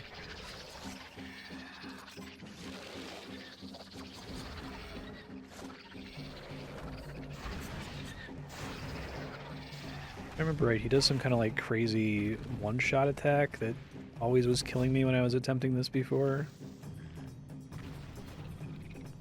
Or just running away from him, maybe. His orbs seem bad. Yeah, okay. Don't stand near the big orbs he throws. Summons a bunch of ads, we can probably just ignore.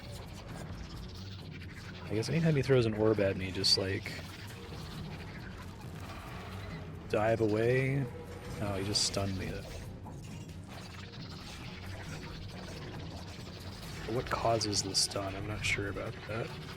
This is going much better than before, but maybe it's just because I'm using my gaming computer mouse, so I can just quickly press a button to like dodge and roll out of the way. I think this green thing is really bad.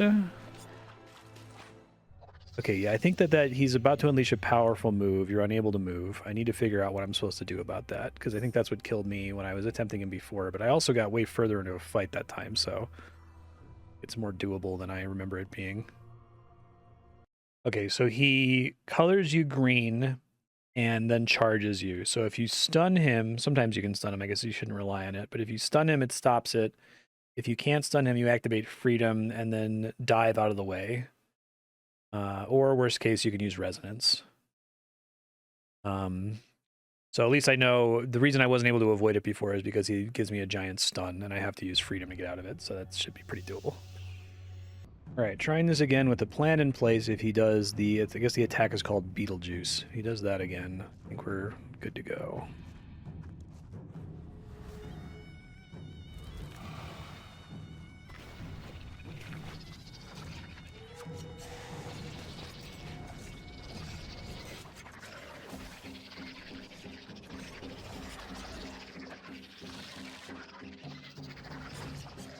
The fact that he's even stunnable is kind of cool. Okay, that's the thing. Oh, but I guess it's because he's in melee, is that the problem? I have to like delay when I try to get away from him. It's just he has to not be near me when he's about to charge the attack. Okay, I think I only read this section about when he does it in his ranged form, so let me figure out what I'm supposed to do when it's melee. Honestly, it might just be easier to resonance it. I guess the problem with resonance, though, is if there's ads, it'll burn my resonance, right? I don't know if I can completely run away from it or if he just always eventually gets over to me. Don't think I can stun him. I need to learn what his different forms look like. That's not super clear to me yet.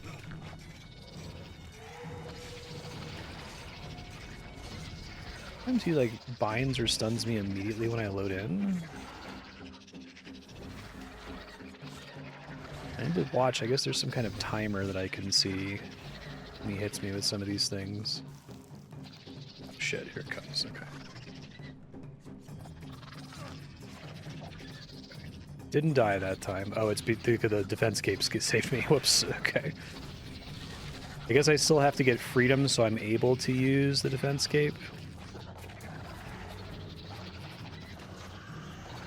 Probably not going to get out of this again.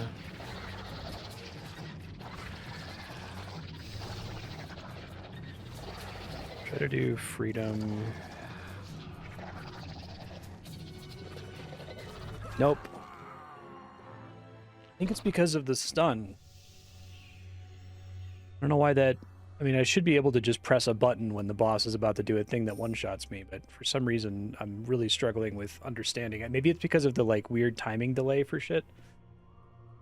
Okay, so I guess the mechanic is intended for multiplayer. It's supposed to be, like, if you're doing it duo, when someone gets hit by Beetlejuice, someone else has to use Provoke, which is otherwise, like, never used, as far as I can tell. I even forget, is it a hit points ability? Maybe it's a defense ability. Yeah, Provoke. Which I think that's a pretty standard thing to do in any other regular MMO. It would make sense why they'd add a mechanic built around it, but that might be why I'm having trouble with it. Apparently also kind of glitchy, and I got him to like 30% health that one attempt before he even used it in the first place, so kind of frustrating that it's not like occurring on a schedule. Also, I didn't appreciate that he apparently just randomly stuns you. Just has like an aura around him that is constantly stunning in a 6x6. So I will try to stay as far away from him the entire time as possible. I guess my first attempt, I just happened to be far away from him. Maybe that was enough to make a difference here.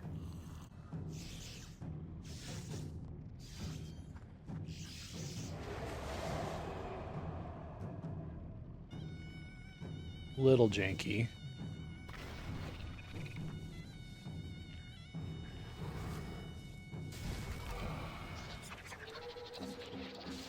Try to like leash to whatever the max distance is from him every time. I know I can avoid that. That's straightforward enough. Getting stunned now, so that's good. I think I do need to run away when he gets up and does this. Keep trying to stay as far away from him as possible. I think those orbs are pretty dangerous.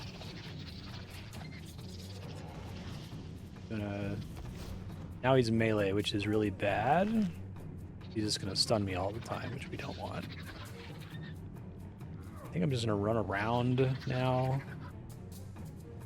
My summons hurt him until he drops melee.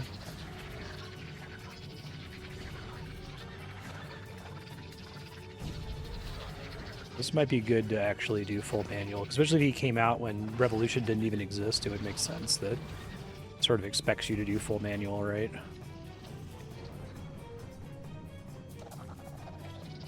I think he just did his Beetlejuice attack, but I happen to not be standing there. That's interesting.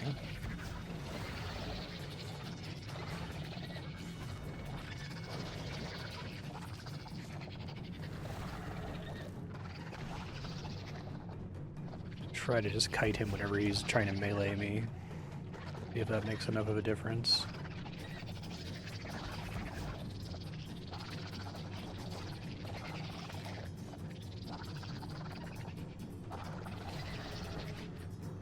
He's doing a phase change or a style change.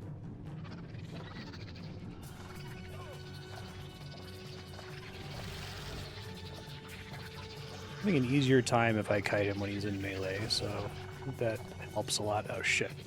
I'm dead, aren't I? I don't have freedom available. That's what I don't understand, is like he puts freedom on cooldown when that happens, so what am I supposed to do? That went so much better. I'm gonna see if Disruption Shield lets me avoid it. It just seems like he puts all of my things on cooldown and totally stun locks me, but also it seems like he does it purely randomly. It makes more sense if I'm doing it as a duo, but I haven't figured out if like I'm not supposed to solo this boss. And like being able to avoid this mechanic occasionally is just like a purely random lucky thing that can happen sometimes. That would make a lot of sense.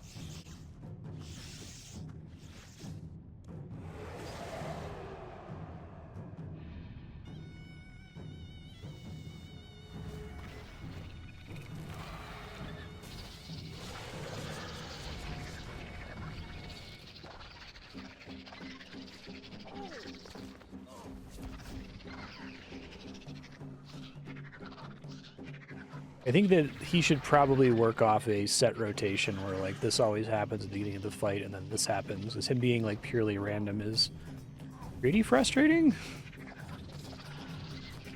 It's constantly switching back to melee every time. I think everything about him is random actually. I think his like what phase he's in and then what attacks he's using, it's just randomly determining it every second. That's nuts. Never seen anything like that.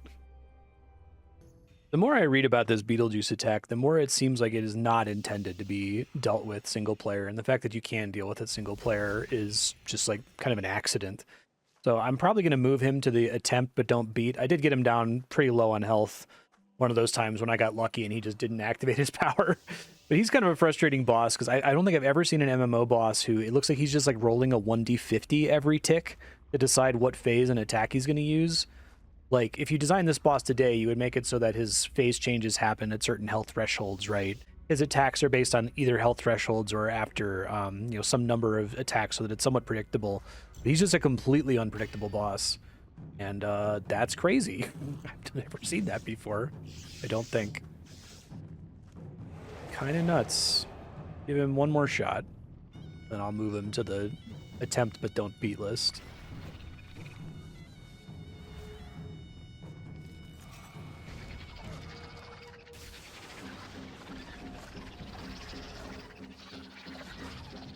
Try Disruption Shield, I guess.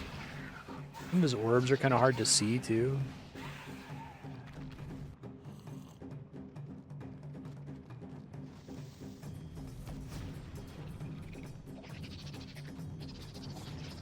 Try turning on Anticipation, because I think that makes it so I can, like, dodge the stun in advance, but I don't know even if that's a good idea.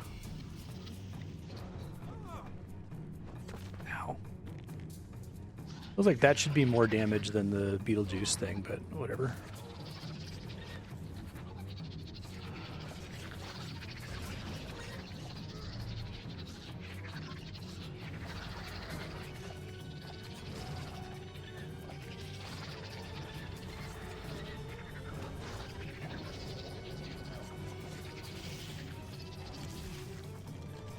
I'm dead. There's no way out of it. I even hit the button, but it wasn't on cooldown. Yeah, no, I'm good. I don't need to fight this guy. Alright, that just leaves 4 left. Fight Kiln, Legiones, Zuk, and Sanctum of Rebirth, all of which are a little bit higher brain power for me. I guess Legiones isn't supposed to be particularly high brain power. I have to go farm items to fight them, though. So let me try to figure out what's up with that. I think I'm really supposed to only do this place with range, and that Necromancy only kind of works because of unintended consequences. I'm going to go try it with Necro, just because it's fun to steamroll everything with Necro. But if it doesn't work, I'll put together a shitty range setup. Sun Spear and Barrows gear, probably. Actually kind of shocked that there's a piece of content in the game that I need to use something other than Necro for. It's basically just the Rex Matriarchs and the Dagonoth Kings, and I guess Legiones, technically. This is the Ascension Dungeon. Never been here before. Got lost trying to track it down. I think I just kill random crap down here, and some of them have a chance to drop an item that lets me fight the boss. Maybe? Question mark? Guess we'll find out. Yeah, so like I'm not supposed to be able to kill these things with anything other than range because my accuracy is so low, but because they changed the way accuracy works to where it affects damage dealt instead of actually affecting whether or not I hit, right? It's enough that I'm still able to kill them, and it's actually kind of fast still, so yeah, why would there's no way you're going to get me to use ranged here if this seems more than good enough. I need to look up what the drop rate is. I think it's somewhat rare to get the thing, like maybe 1 in 64 or something. I think there's different drops for different Legiones. Like Legiones isn't describing one boss, hence the name. I need to have way more inventory space for this, apparently. That's okay. Okay, so there's a 1 in 64 chance to get any keystone, and a 1 in 384 chance to get a specific keystone. So I guess I will just get a keystone to go see what the deal is. Maybe I'll get another one after that. It's interesting. They built an entire dungeon around the concept of getting 1 tier upgrade, because you get the Ascension crossbow, I guess, from getting all these shards and fragments and from killing the bosses. But that's really crazy. I kind of like it as an idea. Like, yeah, here's just a boss for an upgrade, and you're going to have to kill everything in here, and eventually you'll get it. It seems like it's, you know, utterly deprecated by Necromancy and just everything else in RS3. But it probably was cool when it first came out. It probably was exciting to try to go for it. Maybe. I don't know. Been at this for a bit and haven't gotten a keystone yet. I don't think I want to do this for a really long time. And it seems like the different Legiones aren't super different from each other. So, like, the reason you want to fight each of them is they each have different drops that combine to make the Ascension crossbow, I think. So, I'll wait until I get 1 keystone and then we'll say that's good enough. Got 1. Ascension Key Quartus. Okay. Seems fine.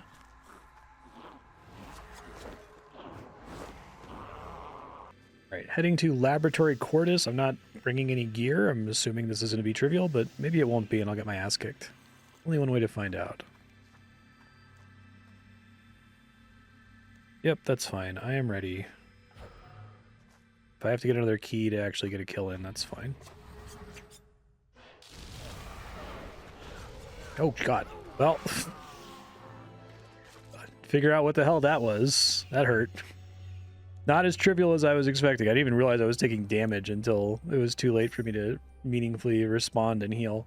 All right, I'll try to get another drop. This time, whatever drop I get, I'll look up the boss to see if there's an attack that's going to annihilate me instantly like that. It looked like I was doing fine damage to him. I just need to make sure I don't get killed.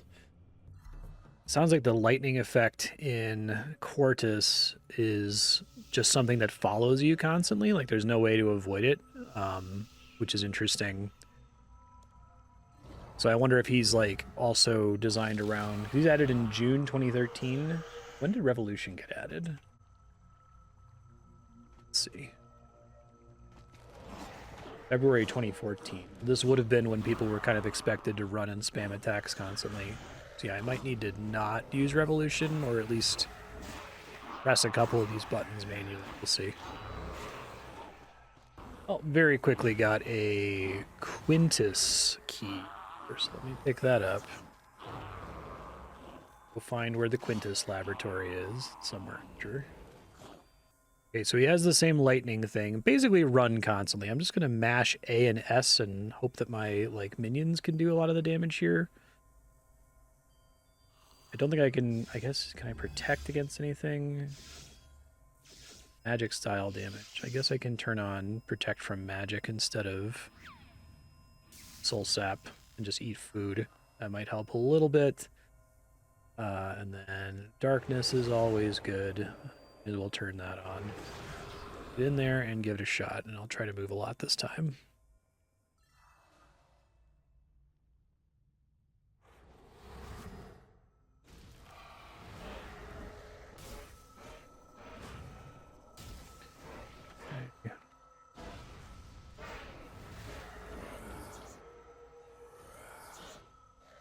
Trying to activate my abilities using the bar, and I need to not stand in that purple thing, which is probably fine.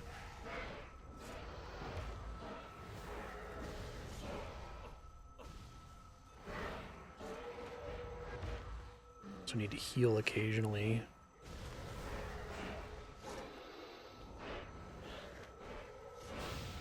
Hey, we got him. That wasn't too bad.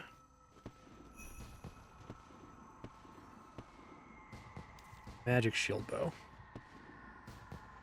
Defeat any of the Legiones, and it sounds like they're all basically the same, but some of them have like a slightly different special effect. So this guy's deal is he puts those lines on the ground to give you less room to run around in.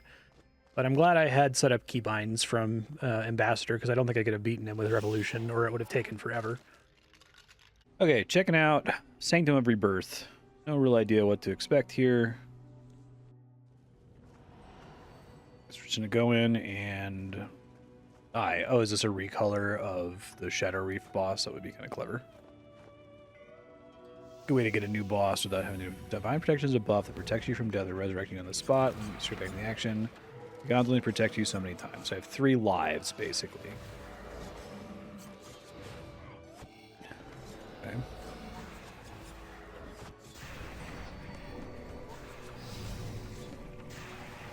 Okay, there's... ground tiles that are highlighted. I'm glad they are doing this with telegraphs now. It's basically Final Fantasy XIV rules, but like some of the mechanics in games like this, you gotta telegraph, I think. Otherwise, players are gonna have a bad time. I think Colossus is like one of their worst pieces of content in terms of having attacks that like need to be telegraphed like this and just aren't.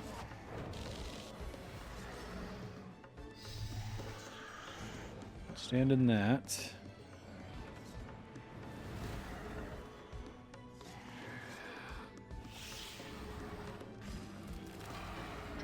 Not the end of the boss.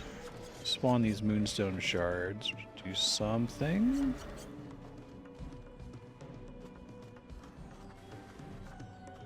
Where's the actual boss? See the big health bar at the top of the screen there. Am I just waiting on it to show back up? don't think I'm like supposed to get hit by one of those, right? Do it just to test. Oh, redirect souls, I see. I guess that's what the yellow arrows mean. Actually do stand here. Okay.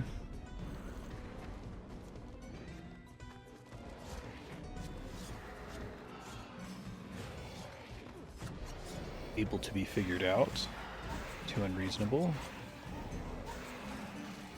This is to check what drops in here. Is this relatively new content? Moonstone appear at your feet. Where to move?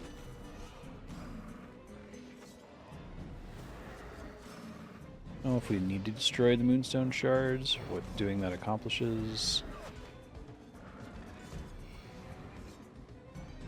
Yourself. Oh,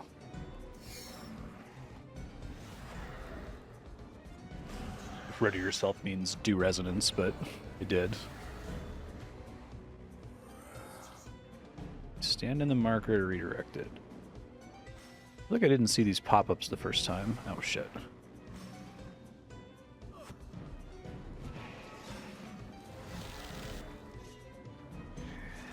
Okay. Get out of that.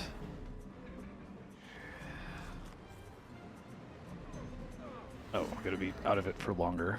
Lesson learned.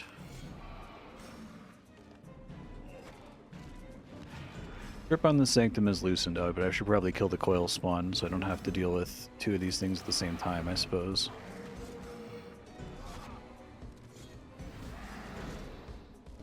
That's some kind of buff. Broodmother's Bond. Okay, it's the buff is up while it has the ads. Corrupted Scarab Healer, huh? Can I stomp on it somehow?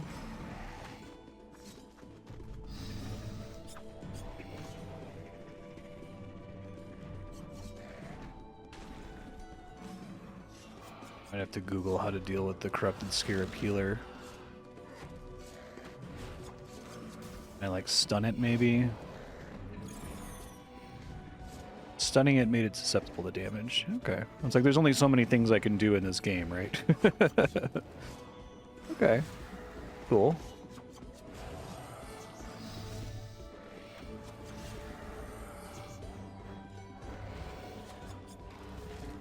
Get out of that.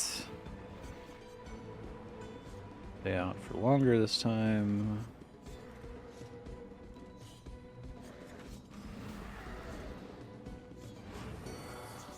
Generally not impressed with most of the bosses in this game and find them frustrating, but this was pretty good. And I bet that there's like a hard mode version that's quite a bit more tricky. You don't even get to heal. Alright, boss 1 defeated. Nice.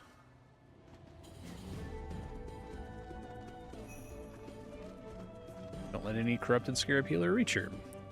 Alright, Manuscript of a Masket. 189 cannonballs. Is this how I get cannonballs now?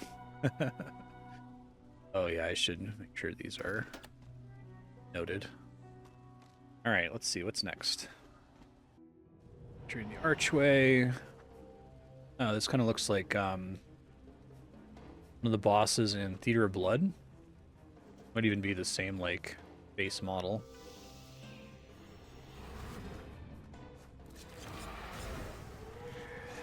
Don't stand in the bad.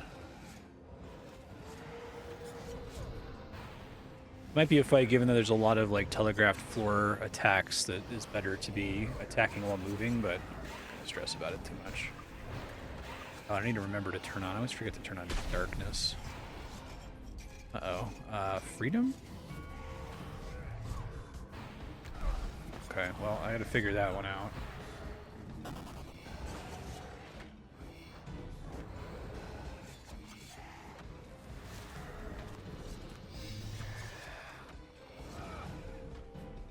Shit, stay out of that.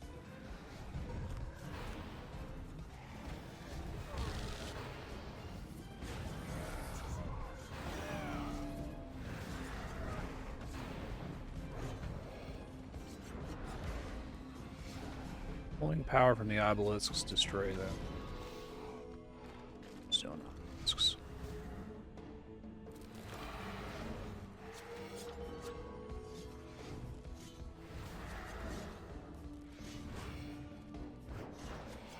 I can destroy them sooner so he doesn't get such a gigantic heal.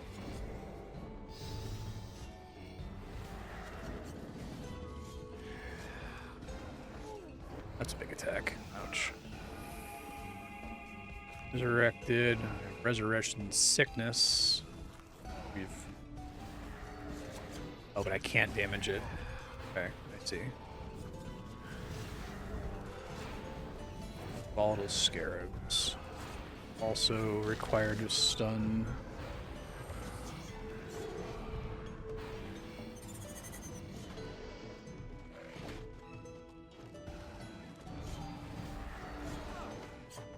Do I not have my regular stun on my bar here? Hold on.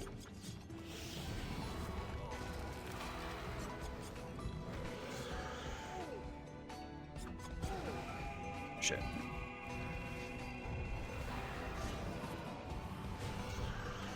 I'm gonna fail this one, but at least I've learned some things for next attempt, I guess.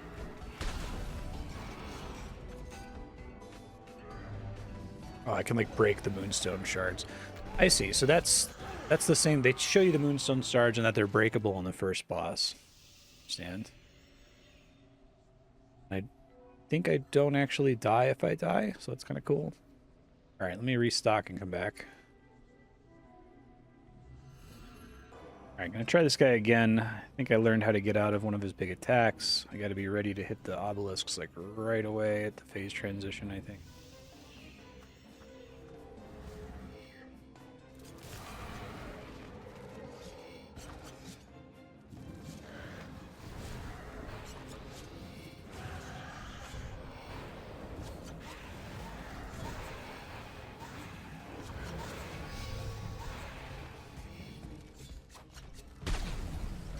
Break some of these shards here. I have to read them first to be able to start breaking them, don't I? Okay.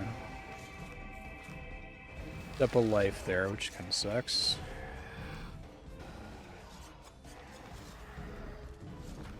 I didn't realize that that stuns you, and I guess you hear that noise. It's the sound of being stunned.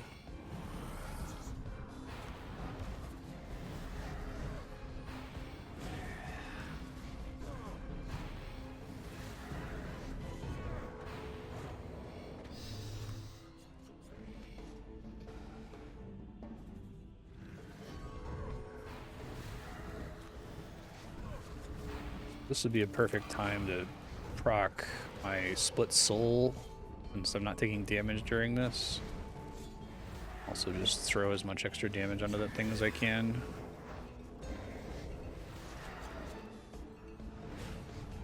Yeah, that went way better than last time. Maybe it even takes extra damage from split soul. Destroy one of them. Okay. So we gotta stun these scarabs.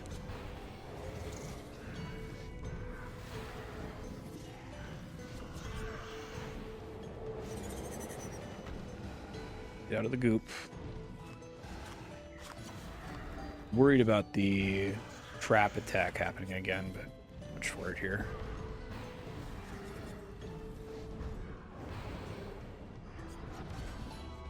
Pretty bad about activating my freedom.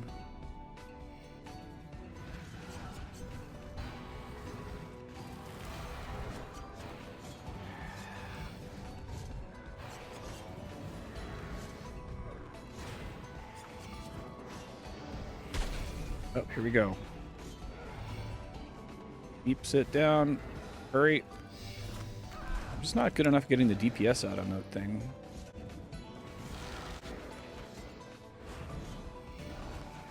Gotta like activate my weapon attack or something to make sure I do enough damage to it to blow it up instantly.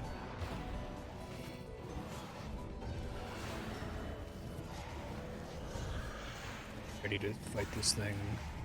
Probably with split soul.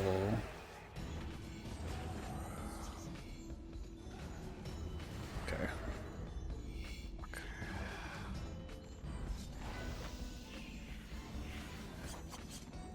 Big deeps, y'all.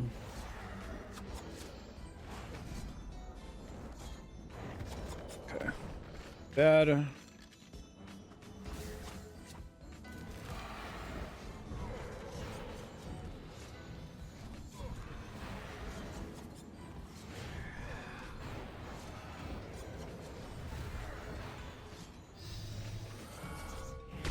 Shit.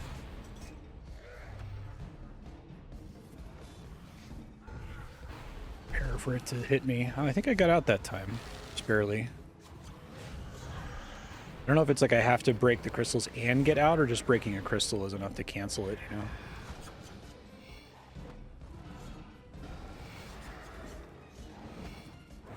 I really love having dive. I feel like succession should be a prerequisite for most of their endgame content, because it's so much easier to place dive than it is to try to surge.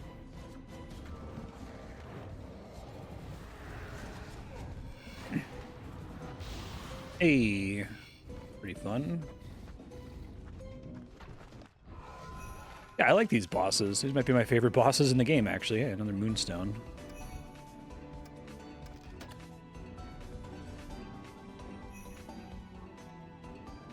Alright, I re-geared. I think this is our last boss. Let me buff back up here. I think everything here is immune to poison, actually, so that's always a good sign, because I assume so much content is balanced around the assumption that you have Cinderbanes, which I don't have.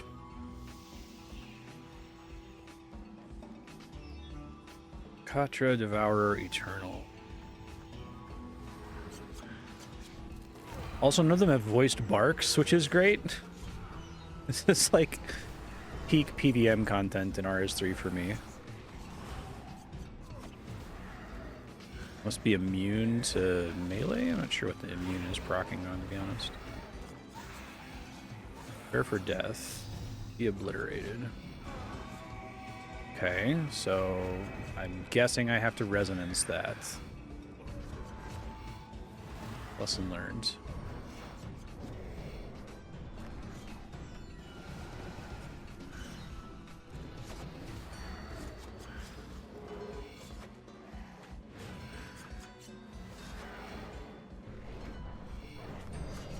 Scarabs, and we've learned from earlier counters here that the scarabs must be stunned.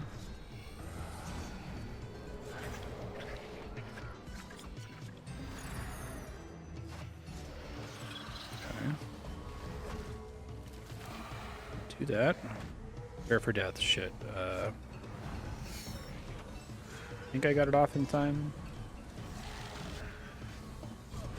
I still have 2 lives left. Sanctum is mine to control.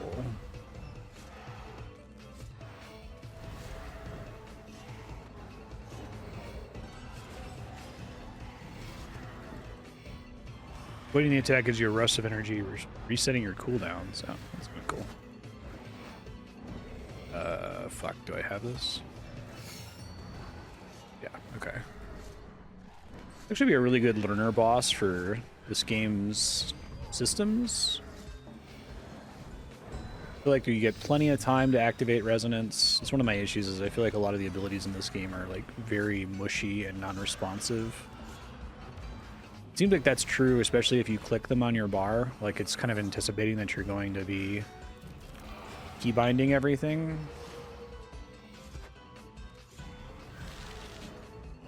Yeah, I'm assuming she does that every so often whenever my shit's off cooldown, which it is now. I hate that. I wish I couldn't interact with my familiars.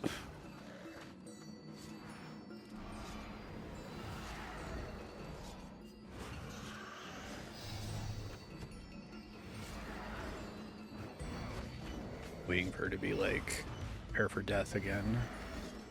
There it is.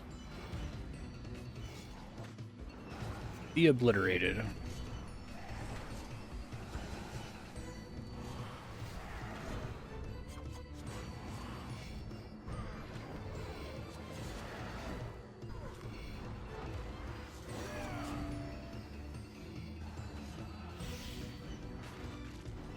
I think the immune is just she's immune to poison.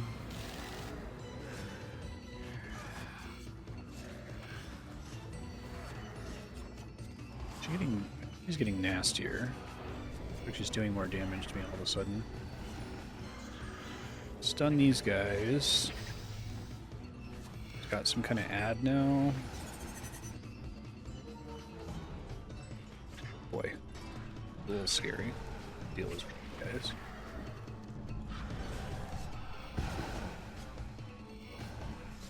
I think a lot of the run around to avoid standing in bad feels pretty good in this game when you've got dive and surge. Kind of very quickly position yourself, which is nice. Assume every time their bar fills, something bad is happening to me. Looks like it's giving her stacks of a buff, maybe.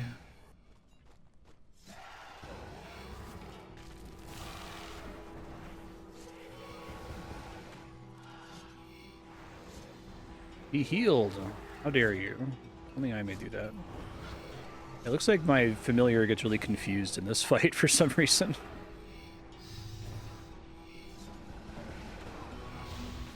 Okay. Ads are down. She got 75 stacks. Damage increases for each stack. Oh. Oh, this. Really need to get more use out of this. Release the Soul Storm, perhaps? Okay. Oh, these guys need to be stunned as well. Is this what that exclamation point means? Okay. Little fragments. Okay. Did something good in there. Protect yourself by standing on the hieroglyph missing from the Shadow Sands. Okay, well, now I know. And the extra lives mechanic means you can figure it out. It's cool. Probably not going to one-shot her, but I get one extra life, I think.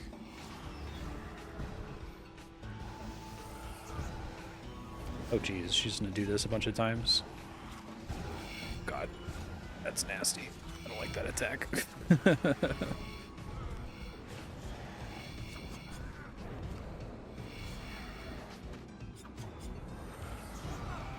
Oh shit, I missed the be obliterated.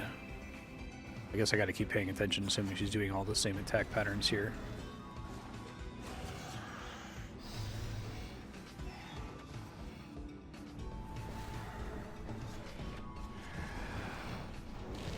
And so far this fight... Oh shit. I feel like I'm still able to DPS even though I'm not, you know, mashing manual keys while I'm moving around. Reasonable to like get out of the way. Devour will consume your soul. Okay, release and recover shadow and escape the Shadowlands before your soul is devoured.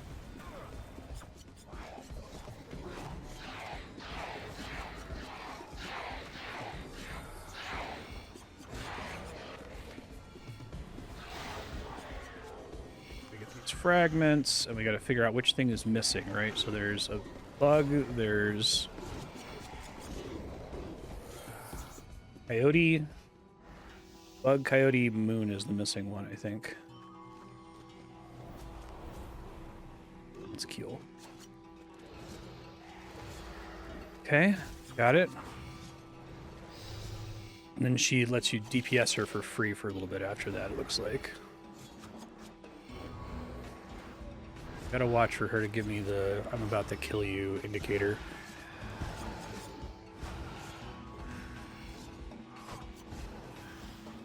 Ouch, fuck. Oh, that was so close. I thought I was successfully dodging.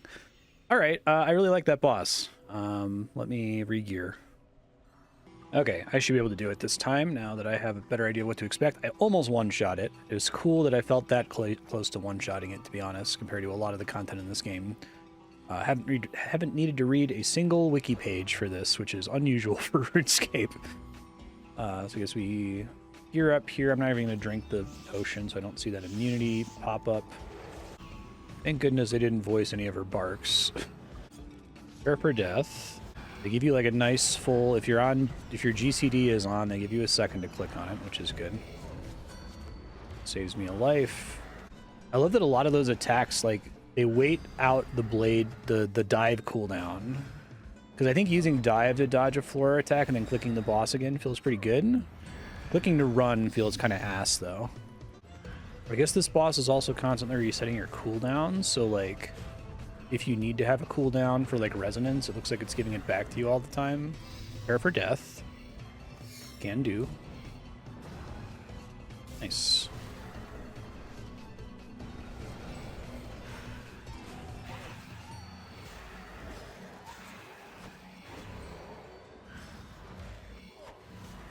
My Ripper Demon isn't fucked up now, so that's nice. I have to save Split Soul for the dogs. I think they come up at this phase marker. Okay, very good. Feel the power beneath your feet.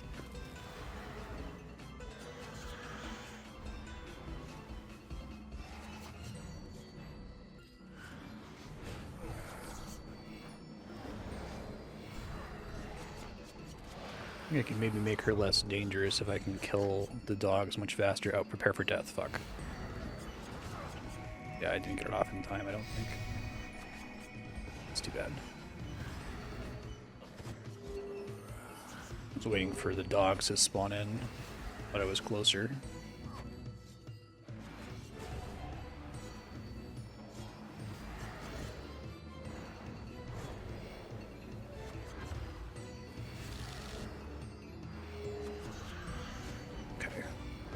Quickly Split Soul, get some more deeps in. I think I have to be careful because I think that scarabs can still spawn while they're out, or at least they did last time.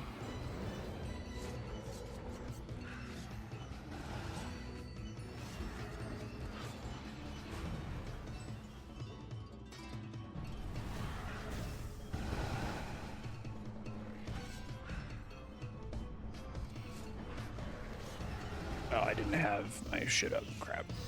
It's fine.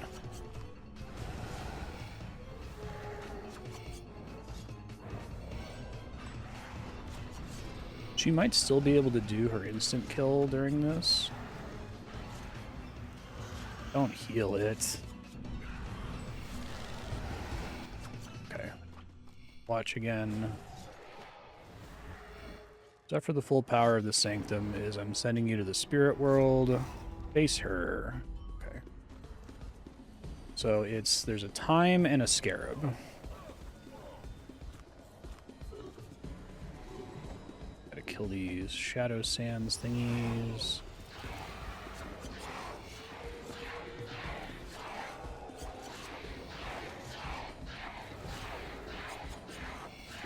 I need to not click on my fucking Ripper Demon. Time Scarab. Which one do we not have? That one again. Okay. Give you a second to activate these, and you reactivate this just in case.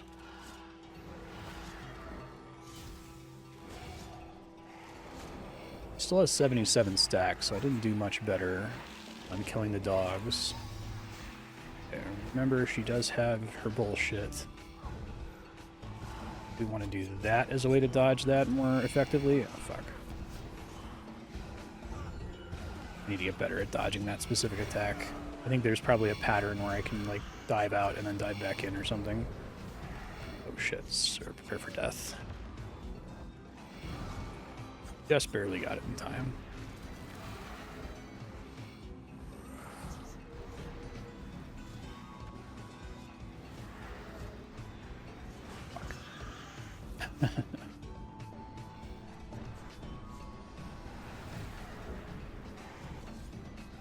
Ooh, I clicked and then I attacked again and it trapped me where I was standing.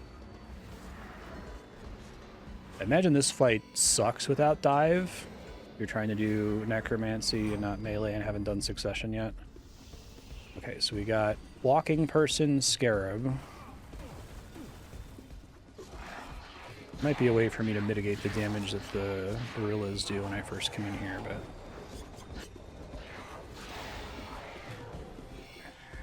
Soul fragments. Scarab walking guy. Rondus.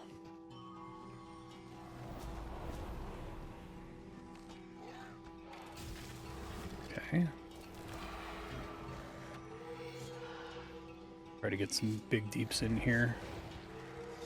Where she starts doing her big wave attack that fucked me up bad last time. Yeah, this one.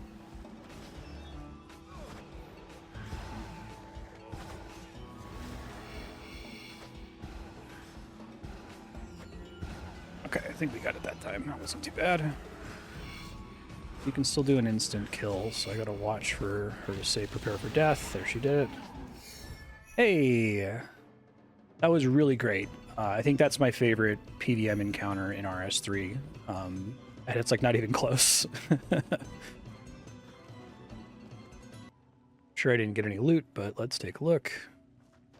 I actually put the loot in the final boss room, which is nice. Ode to Deceit.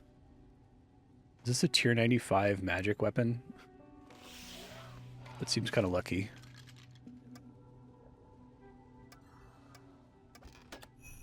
Oh, that's kind of cool.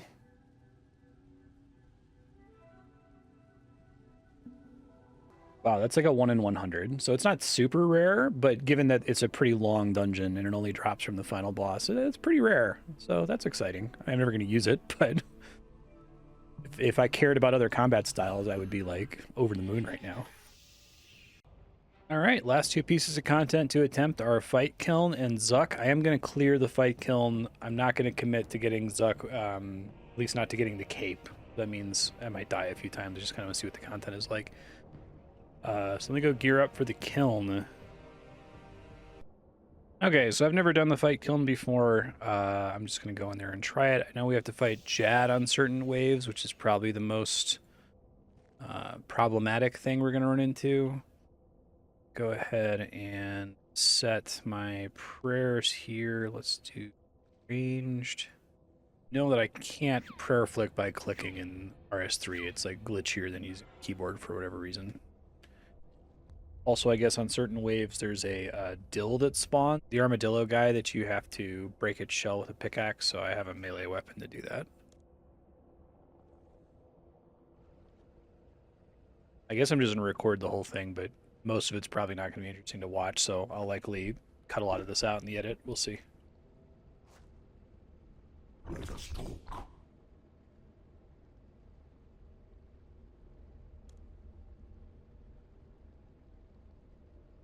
The real challenge is all we desire. Go on. Oh, I have to go bring a fire cape here. Okay, hold on. Funny, you're supposed to bring 3 styles here because all the enemies are like resistant to 2 of the styles, but necromancy just undercuts it, so necromancy is fine. Let's try that again.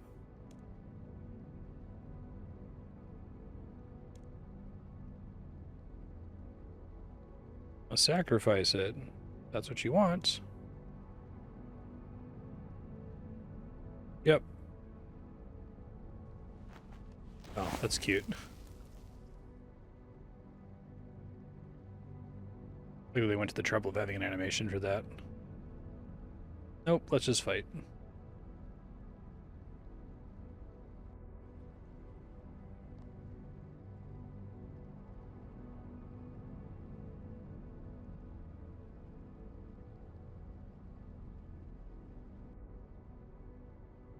Okay, so we get safe spots.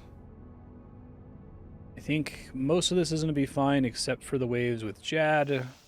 There's like a wave with a double Jad, which is kind of cool, but I don't think you have to fight more than one Jad at the same time. I have done triple Jads in old school RuneScape a couple times. There's a little challenge where I practiced it a bunch, and then I also did it during leagues. But I don't think we're going to have to, like, time prayer flicks or anything crazy like that.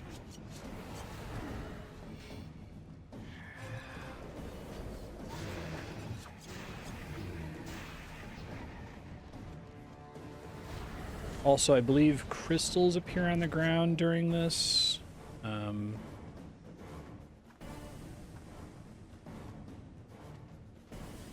Everybody? I have to wait. Yeah, this is an invulnerability crystal, which I might end up using on double Jad later on. Save it. Hold on to it until then.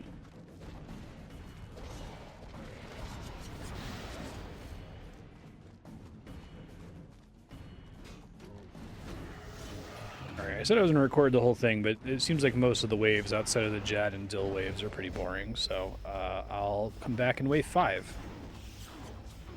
Probably crazy hard when it first came out. Don't think I need the restoration crystal. I think it's just like a full prayer and health heal, but who cares?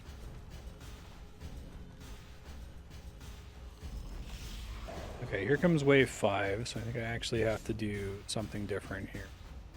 Dill spawns in. So we punch the Dill really quick. Break the armor, and then it just dies. Okay, no problem. Okay, so wave 9 is like a bunch of ranged guys, and then after wave 9 I have to prepare for Jad. I think he's in a spawn in the southwest corner. There's gonna be a regular ranged enemy in the southeast corner, so I guess what I'm gonna do is I'm gonna go hang out in the southeast corner to kill him by himself and trap Jad. Then I'll just go kill Jad. I think that should be fine without me needing any like crystals or anything. 1 is protect range, 2 is protect men. Okay, here we go. Chilling out.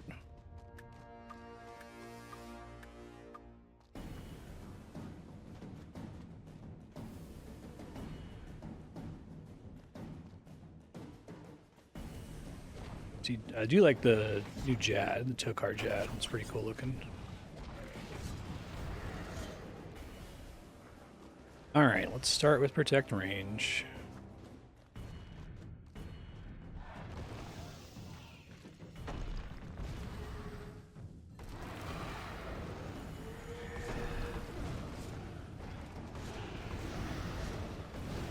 Magic. Magic again. He died really fast. I think he died faster than a regular Jad, but I guess a part of that's just that he doesn't have any healers. Oh, the cutscene. Lava is rising.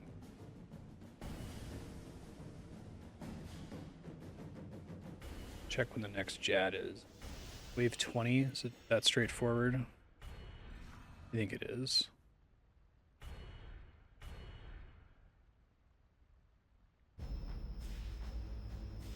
10, 20, and 30, and then 34 later. I'll just do these waves. It is kind of cool that they shrink the arena, I guess, so that you have fewer safe spots.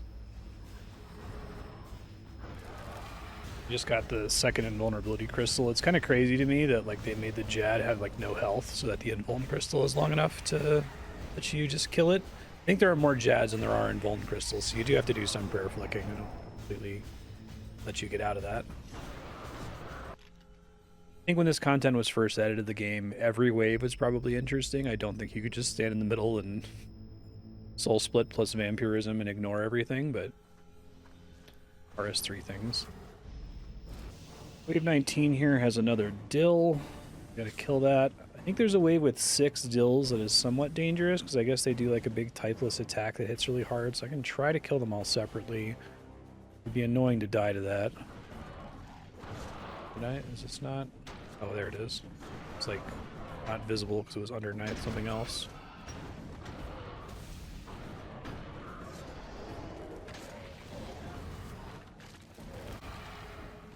Go.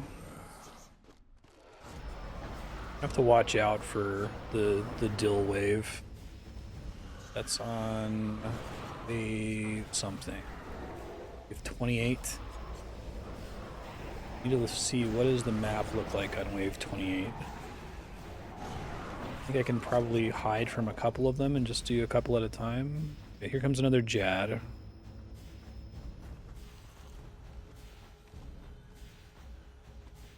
Should be fine.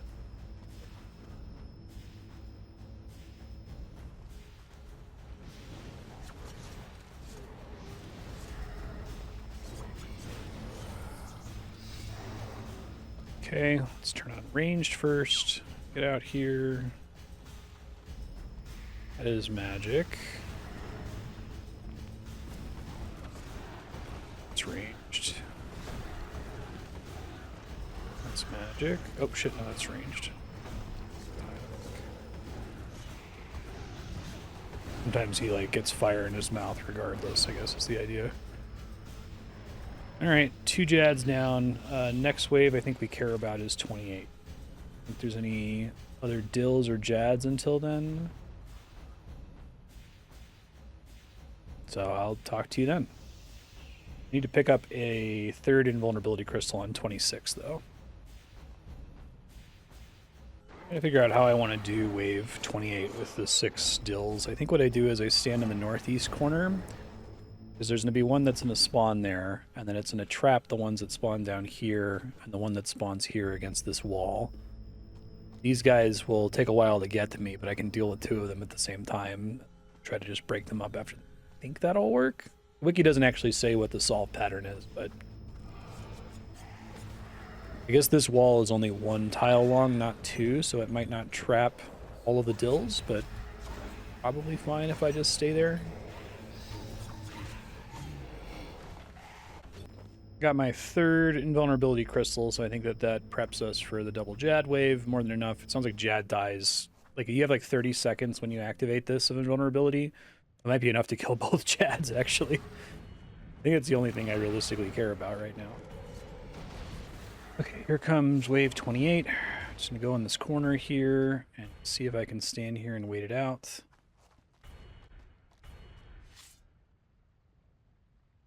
Fortunately, I have to hit each of the Dills twice, and it's kind of hard for me to eyeball when that counts as having happened. I have to like watch the chat log to feel confident I did it. Slowly cracks the Dill's armor. Pickaxe. I guess I can try to watch visually, but honestly hard for me to tell. Kill this. Oh, that's weird. They just like wander around randomly. They don't start aggroed on you. Really unexpected. Okay, well, got another one aggroed on me. It's just walking away from me. Okay. Try like pulling them one at a time, maybe.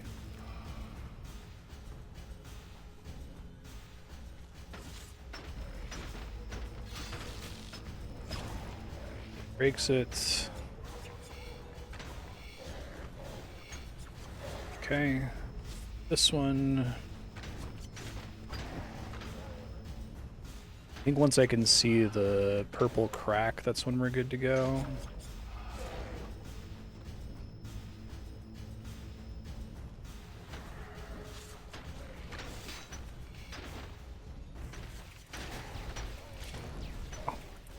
Try to watch for the visual instead of the chat log entry, and probably smarter.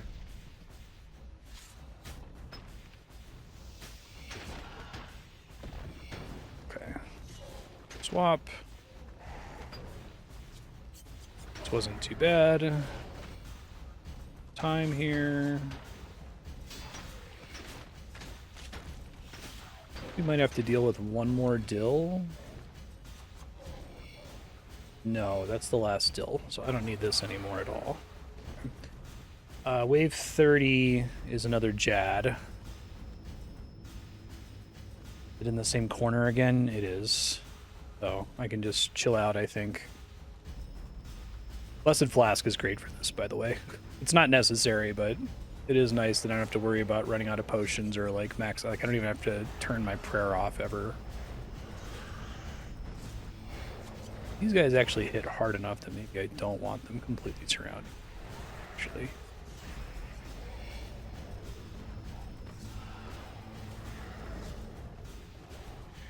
Okay. How do I actually want to trap this Jad? I think I just trap it down here. It's probably safer, assuming that he does in fact get trapped and doesn't like walk around that tiny corner there. About to find out. Oh, that doesn't work. Oh shit, it's bad. God.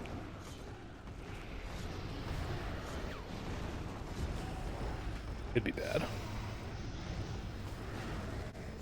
I got freaked out that he wasn't trapped and then like forgot how to play the game for a second. But fortunately he didn't hit me hard enough to one-shot me, so it was fine. Living on a prayer switch. It's pretty funny. Okay, so 31 is a bunch of shill. Who cares? 32 is a bunch of Medjcot, who cares? 33 is a bunch of Zek, who cares? There's a Jad on 34. I think just fighting the Jad first is the way to go, and then I don't have to like use any brain power on it.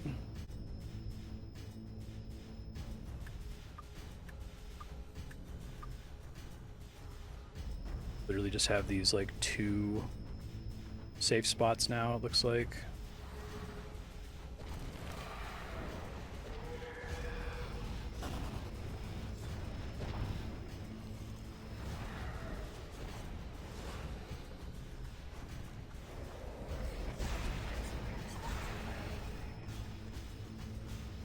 I'll record the rest of it since like the rest of it is a little bit more interesting, I think. It'll work slightly harder.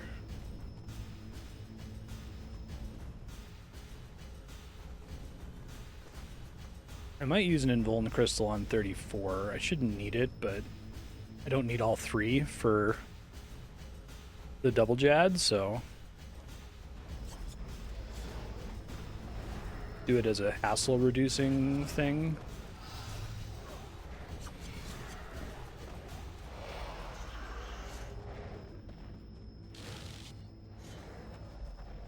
The Jad's gonna spawn in the southeast corner.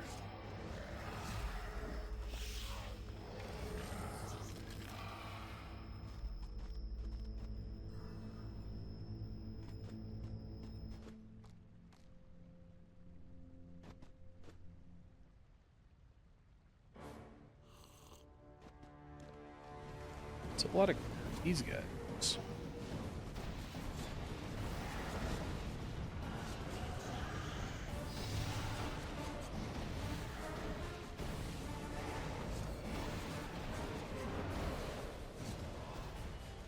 This is 33, so the Jad is next wave.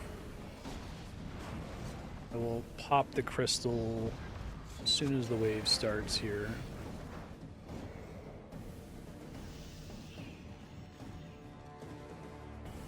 Make everything smaller again.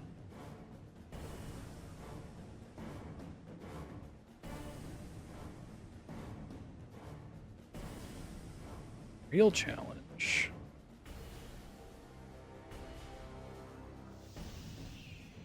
The teeny arena now. Temporarily invulnerable. Oh, there's an achievement for getting it without doing that. I activated it way too early. Shit. Well, lesson learned for double Jads. Way too early.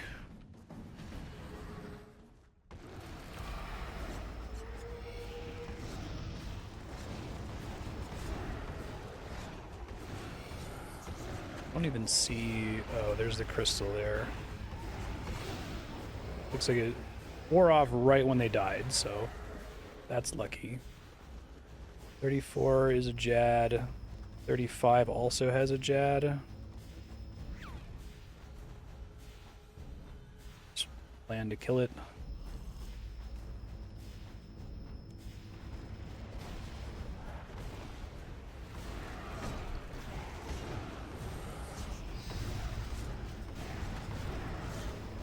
Age, range. Okay, Jad's down. But after this is double Jad. Try to wait to use it until longer this time, I guess.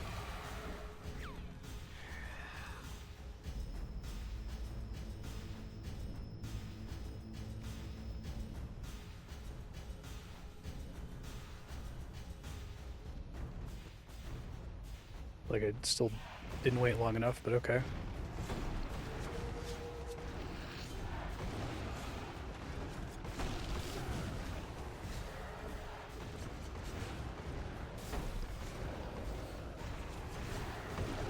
"10 seconds, no problem." Easy peasy. And then I think that the actual final boss is like a total pushover, which is kind of unfortunate. Zuk is definitely not a victory lap in the Inferno. Like he's easier than the waves, but he's not a victory lap. Sounds like this might be. Okay, so like I have to wait for his head to become available to DPS him, and he's got these like tentacles that pop up every now and then.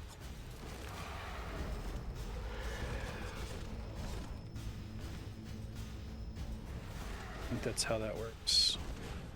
Failed tentacruel. I mean, it's just like leading them all alive or something.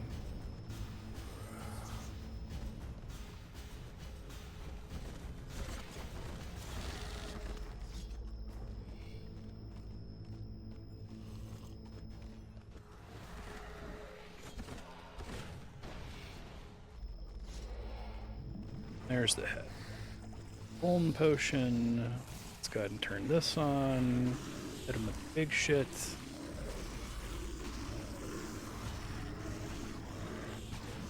Probably can't one cycle him. I don't think he comes up for air very often, so.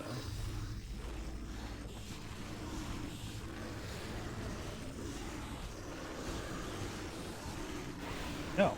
Alright, I guess I can one cycle him. Right on. Beat the Harakan in less than 40 minutes. Hopefully my prayer doesn't run. Sick.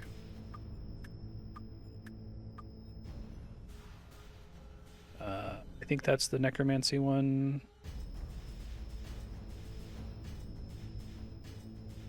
Yes. Leave before the lava consumes you. Alright, that might actually be better than what I'm the 31 necromancy life pound prayer 5 100 life points, armor 44. I think I actually want the max cape.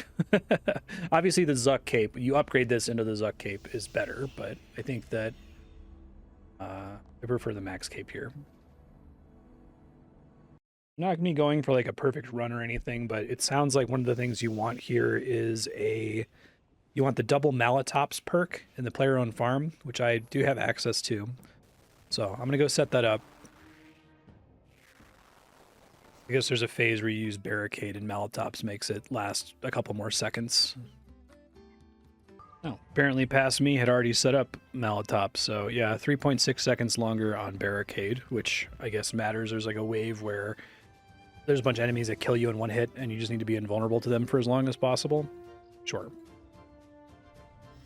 Unfortunately, I can't pause the waves in this one, in the Zuk fight. I really like to be able to pause the waves. Like, I like to, like, you know, log out, take a break, breathe, read stuff. I guess I just have to do, like, a really scuffed run where I'm dying repeatedly and, you know, retrying the waves over and over. Probably faster than trying to, like, watch a video guide or, like, read the wiki really closely. Yeah, I think I'm just going to do a scuffed run. And the scuffed run might be my only run. Since I'm stopping here, like, actually getting this Zuk cape's not going to be very helpful for me, right? So if I can see the content, I feel like I can comment on the content and, you know, get a vibe for how hard it would have been to have done without dying. Ambassador was my win condition. This is all this is all a victory lap at this point. Epilogue. Interesting. So the wiki actually recommends that I have obsidian boots and obsidian gloves. Even though they're tier 60 defense, they provide 5% reduction to damage from creatures and players in Zar City. Is that really better? You think that, like, having the extra chance to dodge and, like, the extra life point increase and the extra armor and everything, because you already get 1.8% reduction from Death Warden in general, and you get effectively 2% to dodge. Oh, and the obsidian shit's degradable. Yeah, I don't want to fuck with that. I'm just going to go with the regular set. That's fine. I might need to trying to decide if I want to redo my perks on these. It took so long to get the good perks on my DPS set. I think what I might just do instead is just wear the DPS chest and DPS pants, just so I still have the good perks. I will pay the cost and not have to think about it. I do need to make some super restore flasks. Obviously, the Blessed Flask obviates the need for that, but I guess Zuk has some attacks that drain your constitution specifically, so your overload doesn't overcome that. So I'll do that. Okay, there's a lot to keep in mind about how Zuk works specifically, but I just don't want to sit and study a guide for hours. So I'm just going to go in there. I'm probably going to get my ass kicked. I just want to learn the fight, and then when I finish it, I'll make a decision on whether or not I'm going to bother with the cape.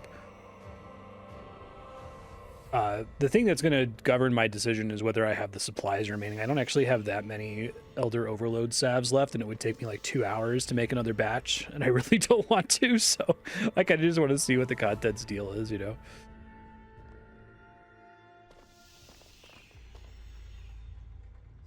Okay, so it's somewhere in the Tsar front, the car front. All the way at the end. Oh, I see Zuk standing there. That's cool.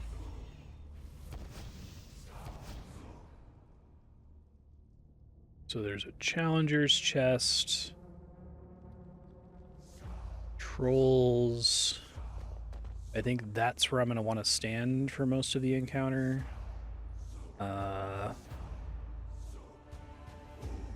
Go in there and prep right now. I think we just walk in and then it starts? Question mark? Glory of combat. Challenge Zuk. Looks cool.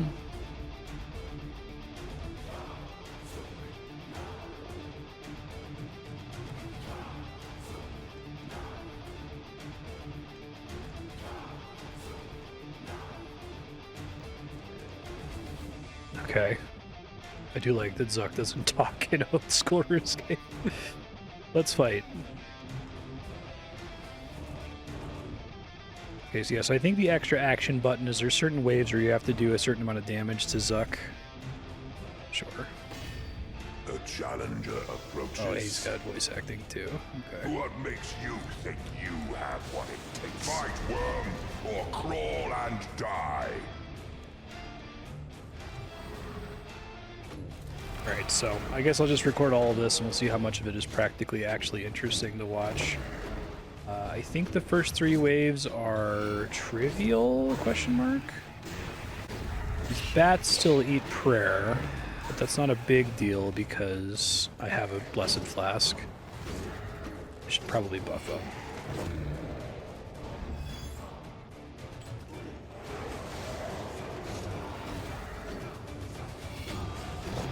Okay.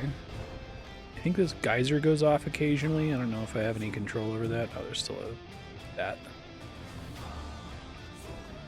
Interesting that they can sometimes attack over walls.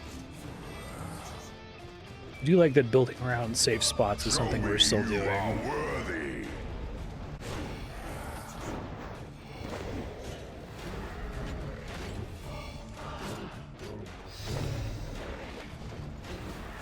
guess some of these walls like block melee attackers but not ranged attackers is the idea. The first real wave is wave 4. There's going to be 3 igneous Tsar, and the way that they work is that you use a stun on them in order to be able to damage them. And then when they all die, I get an extra action button that I can use to kill the rest of the Tsar and to be able to start damaging. Did I forget my Blessed Flask? Oh my god. Get out of here. It's so annoying. I was like, I feel like I'm missing something here. Something really important. Alright. My bad. Trying this again. The challenger approaches. Much less cooldown between waves than Fight Kiln. Fight Kiln has like a comical cooldown between waves. Especially since you're not allowed to pause. Fight, worm, or 3. crawl and die. I'm gonna stand in the flame geyser. That seems bad. I think these guys all drop stuff, which is kind of cool. So even if I fail, it might be worth trying to overcharge the Pontifex Shadow Ring, because I think doing that gives me Makes it so those geysers don't do as much damage without needing to have the ring equipped. Okay, so far, doing fine. Now I need to stun the igneous monsters, wherever they are. Kill this bat first. One more flipper. Okay. Rise, warrior of flame. That one's igneous.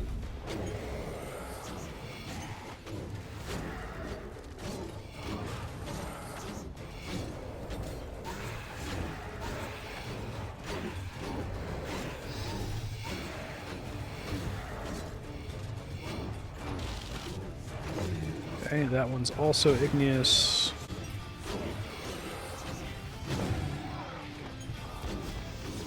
Ow. Don't want to kill most of the little guys, right? It's basically pointless to do so.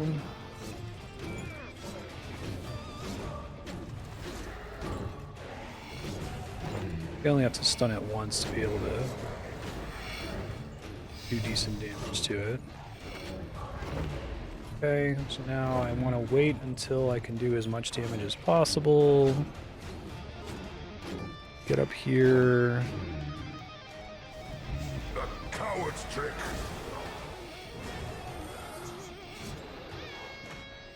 See if I have DPS to do this in a single cycle here. Lucky hit. I think I did. Even the weak may rise from the ashes. So now I have to do Threads of Fate, alright.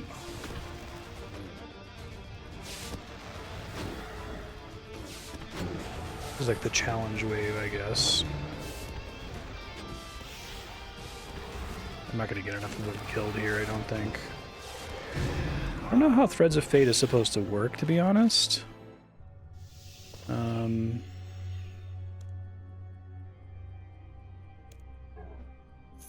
Let me try to understand how that wave is actually practically supposed to work. Well, the DPS check on Zuk was trivial. The challenge was not, and I think it's because I pressed Threads of Fate too late. I think the way it's supposed to work is it's supposed to like spread the damage to enemies within a certain number of tiles, which is supposed to make that super easy. But it didn't work for some reason. I'm going to try to reset if I can. I think that may have been... It might not be a checkpoint until after you beat the challenge wave. Oh my god, that's so much loot for, like, no work. Okay, whatever. It's fine. You don't need to see the first 3 waves again. The challenger approaches. Oh, I just noticed the music is the same melody as the Inferno theme in old school RuneScape, but with an electric guitar. That's a nice touch. I think the bar is how long they're able to take extra damage after doing that. Don't have anywhere near as much adrenaline this time, but it's probably still fine. Try to build some on this guy, I guess. You treacherous dog! Yeah, my special attack does like half the damage burden that I have to do. As long as I have the resources for that, it seems like I'm fine. Die and be reborn in flame. Activated Threads of Fate too early there.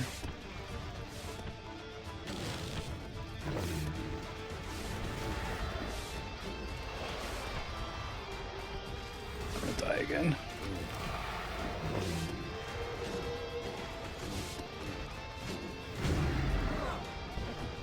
I guess Sign of Life will get me out of it, but Failed as fight worm or crawl and die. clearly I need to use Threads of Fate really late there and have some resources saved up. I mean, I guess if I'm able to use Death Grasp, that's probably enough with Threads of Fate to kill everything successfully. It's really cool that this song is the same I actually don't know what killed me there, but that's fine. Oh, what killed me is that there's a Jad during that wave. Lesson learned. All right. Yeah, I'm fine to just die like this. I think I'll... Well, I'm trying to decide if I want to, like, keep restarting. I think I just want to get a scuffed kill first, so I can see the later waves. I'm just repeating the waves that I know how to do over and over. That's not really helping me. Well, this would have been a much faster way to get Luminite Stone Spirits. That's fine. Didn't really take me that much time at the end of the day. Well, if it's the first checkpoint, I'm not going to do continue where you left off now, because I do want to try to figure out if I can solve that wave 4, but in the future I will continue where I left off just to save myself time. And supplies is the bigger thing, to be honest. I think I assumed that the damage taken from standing in the geyser was really severe, but it's pretty avoidable, so I'm just gonna ignore it, I think. Alright, coming up to the part that I struggled with last time. We'll see if it goes better this time. Apparently I just used all of my fucking... That's really annoying. Activated Death Skulls on Revo. I guess I might need to take some more stuff off Revo, like Ambassador. I really want to avoid doing that because I really value not having to think about stuff, but there's no option but to think here. I do 30k damage with my special attack. That means it's not going to be up here for this, right? Even the weak may rise from the ashes.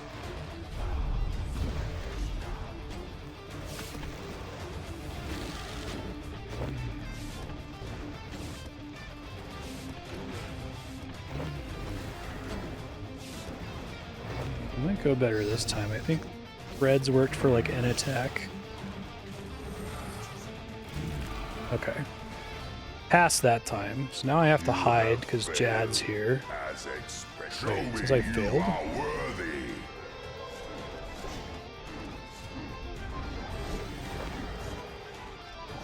Yeah, this is the whole Inferno theme.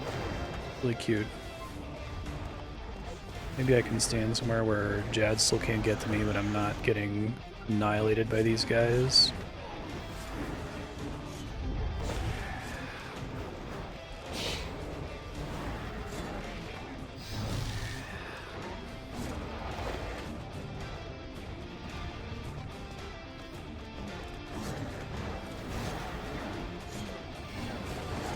I don't know if Jad is able to hit me through the wall there. He looks cool. Okay. Range. Magic. Magic.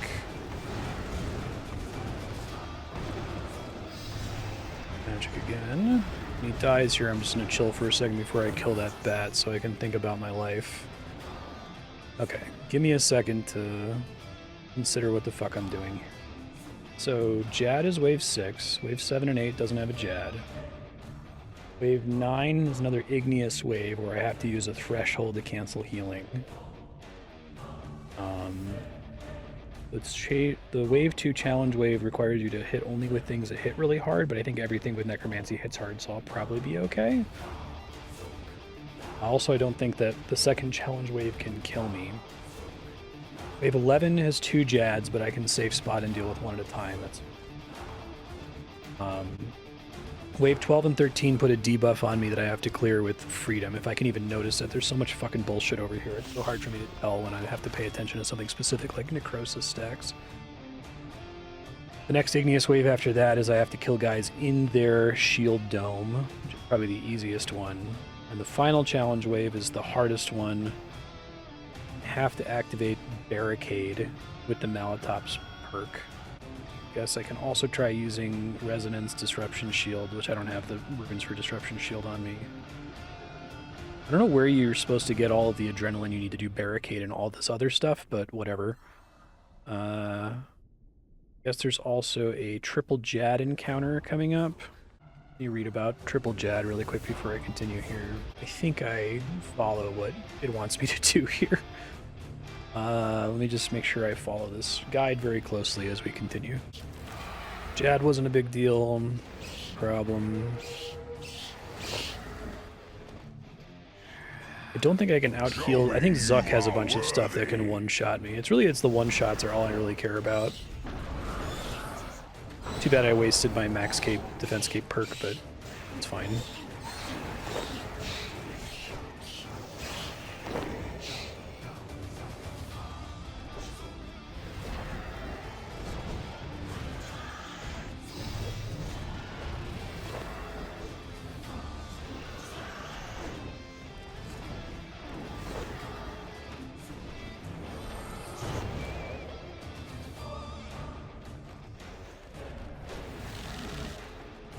So far, this is pretty accessible, I think.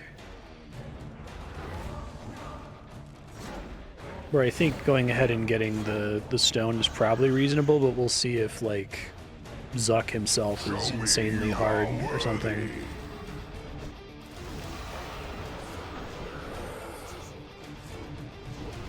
I will definitely do Zuk on the checkpoint, just to practice him. It's one of the most stressful things in old school RuneScape with the Inferno is, like, you don't really get to practice Zuk.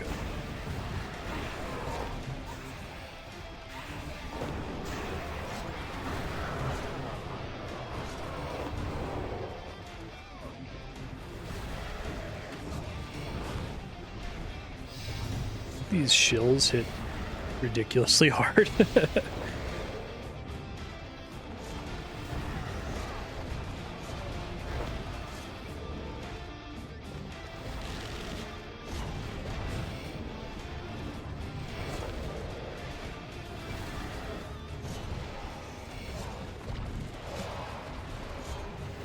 So we got an igneous wave coming up.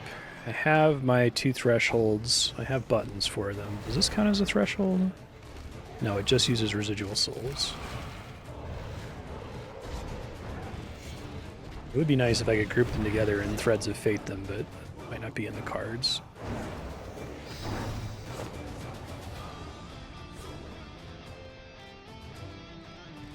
Okay, here's the big guys. Here's this guy, for example. So we hit 5 to hit him with necrosis stacks. Made it more vulnerable.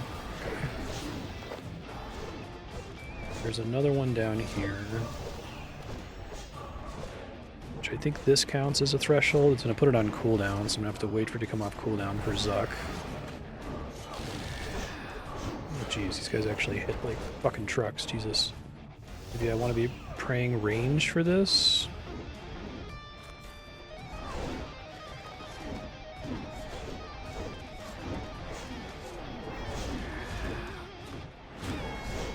It did work.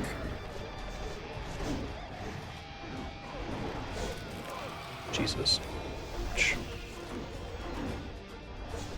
Heal up. Go ahead and stun Zuk. Here we go. Howard's trick, you say?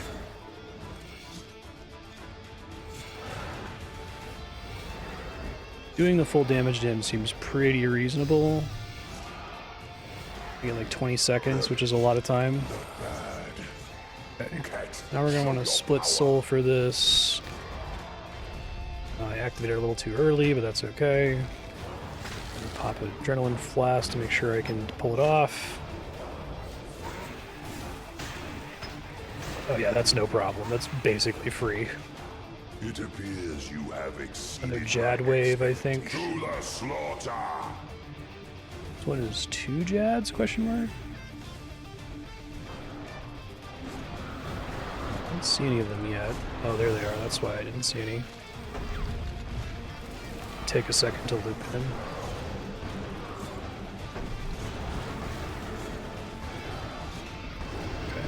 Okay. Mage.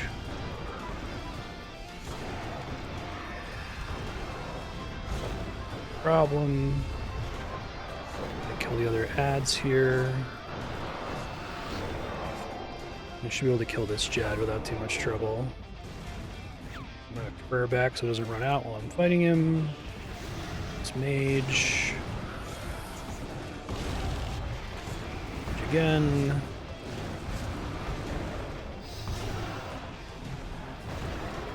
It's range. Okay. That's hitting me, I think. Alright, I think I'm gonna also just pause and think about my life again since I got through that on the first try. Double Jad, no problem. turn off all my prayers and just stare at the screen and think about my life for a second before I fight these other monsters. Okay, so I have Geothermal Burn, which I have to activate Freedom to avoid. I get 2 waves of that after this wave.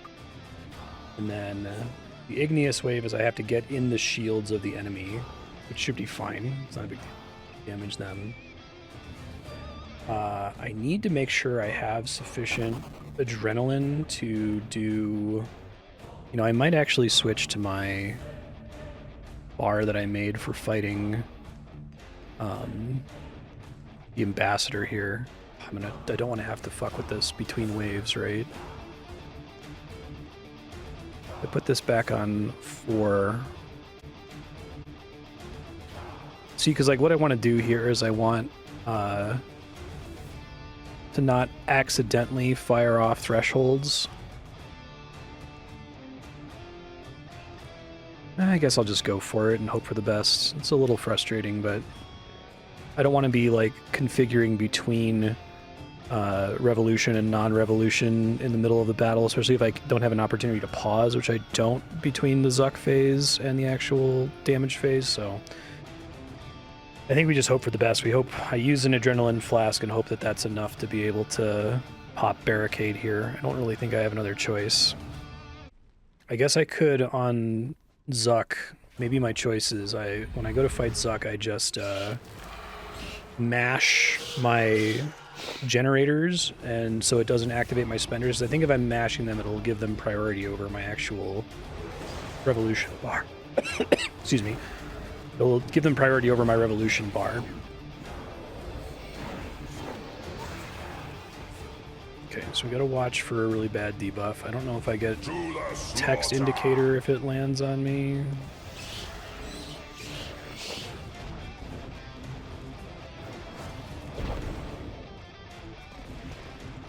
These guys give it... Okay, yeah, they...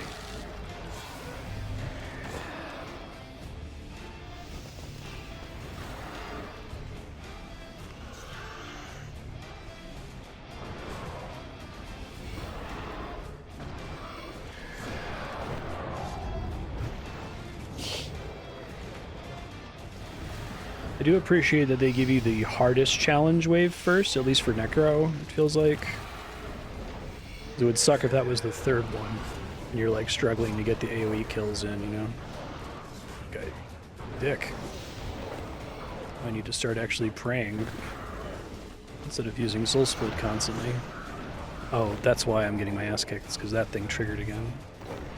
It's really hard for me to see that. I don't know if anyone else has this problem, but like actively struggle.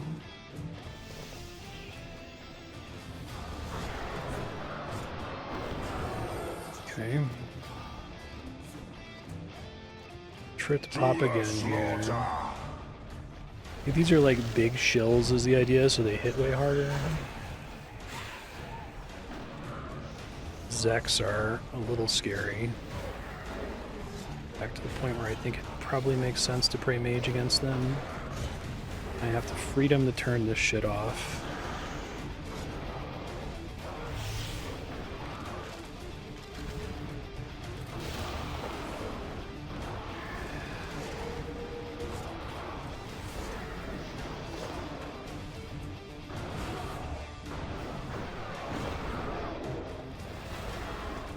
If I have to repeat the Igneous wave, it's not a big deal, because it's probably an easier Igneous wave in the first place. So if I'm trying to conserve adrenaline for barricade, that shouldn't be a huge problem, I don't think.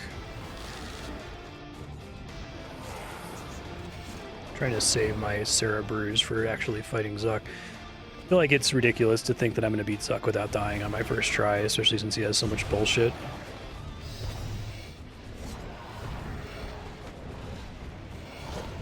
These ones are pretty easy, you just have to stand inside your shit. Rise, Mage of Embers.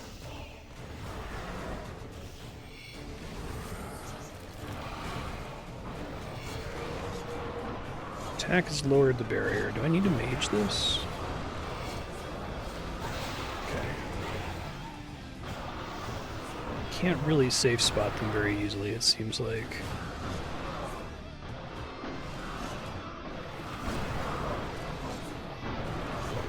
After they're all dead, I might try to build up some adrenaline here.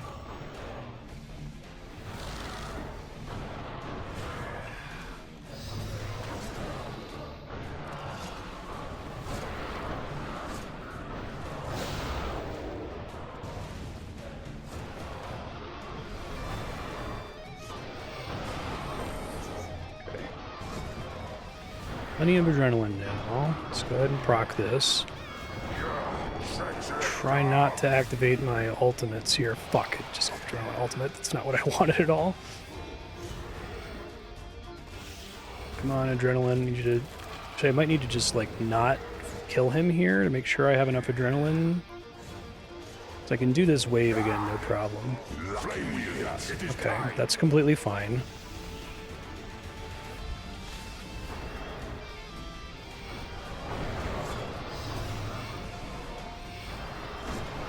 I don't know how else to make sure I'm not using adrenaline other than to like try to adjust my revolution settings on the fly, which I would like to avoid having to do.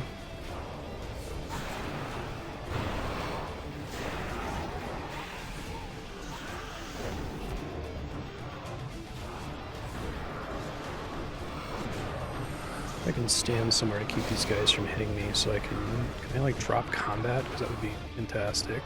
No, I don't think that's happening. Okay. Just trying to let my adrenaline build up a little bit here. Yeah, I know my body's sort of taking this energy. Give me a second, game. Hold on. Hold the phone.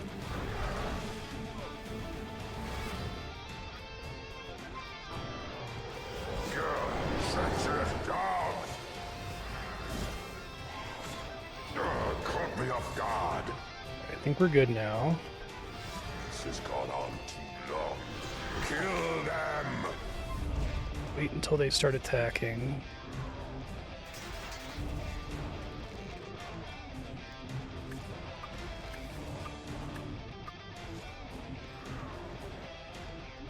It appears you have exceeded my Malatops pulled it off, I think. Enough. Jad will end this. Jad will end this.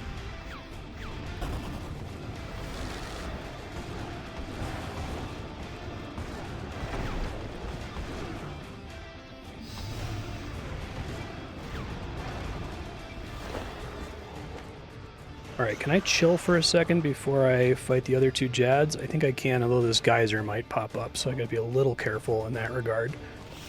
Alright, hold on. Northwest Jad. Walk slightly north to kill the northeast Jad.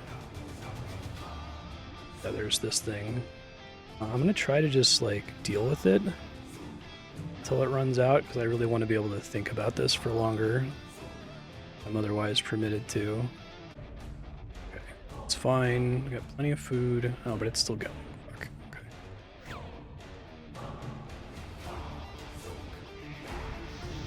Oh, I think I'm still out of range of it. Okay, hold on. I guess it doesn't see me around the corner, so it's good.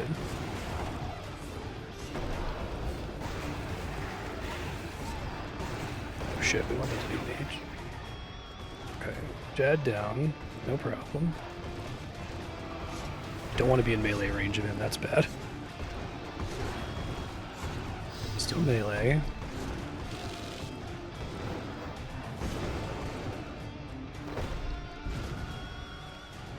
So now we want to... Harakan, destroy. This thing again. Was not close enough to him there.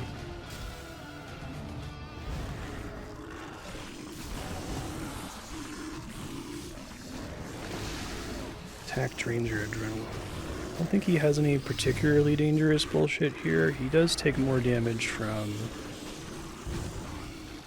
Or I think killing his tentacles makes him weaker. Might need to literally kill his tentacles to do more damage now.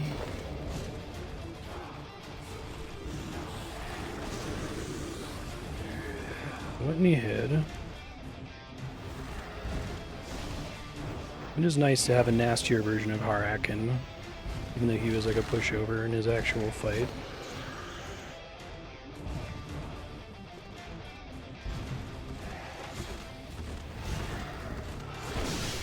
Oh, Jesus Christ almighty, what the fuck was that attack? Well, that's unfortunate. I guess I was one away from Zuk there without dying. But I need to learn Zuk, and I'm not going to learn Zuk by starting the whole thing over every single time. So, okay, I need to, like, stop and figure out what the hell that big blast was that killed me. Harakin is bombarding you. Run 3 tiles north, south, east, or west to avoid being bombarded with multiple lava blobs. I think also my overload wore off, and I didn't realize it. Oopsies. So checkpoint means I have to do triple jads again, but triple jads was no big deal. Should be fine. Harakin seems like he's also fine, but he actually has an attack that can kill you now. Watch out for Harakin is bombarding you. Make sure I'm all buffed up this time. Yeah, I also didn't have darkness up anymore, I think.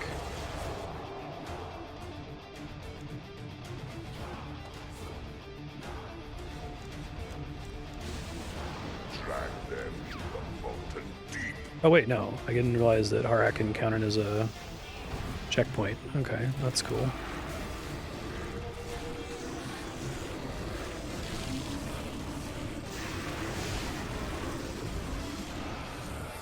Attack's draining my adrenaline, kinda sucks.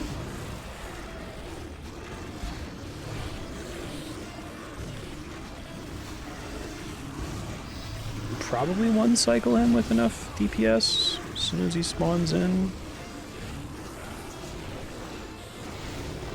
Oh, I can't. Okay, that could have happened the first time if I was a little bit luckier, but that's alright. I have to finish killing all of his tentacles, because that kind of sucks.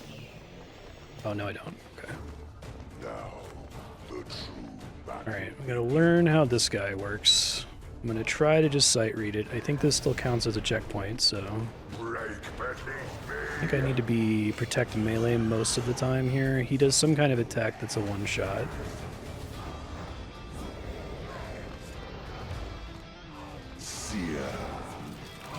Okay, so that's bad. We don't want to get seared. We also need to use the Super Restore to reduce some of that.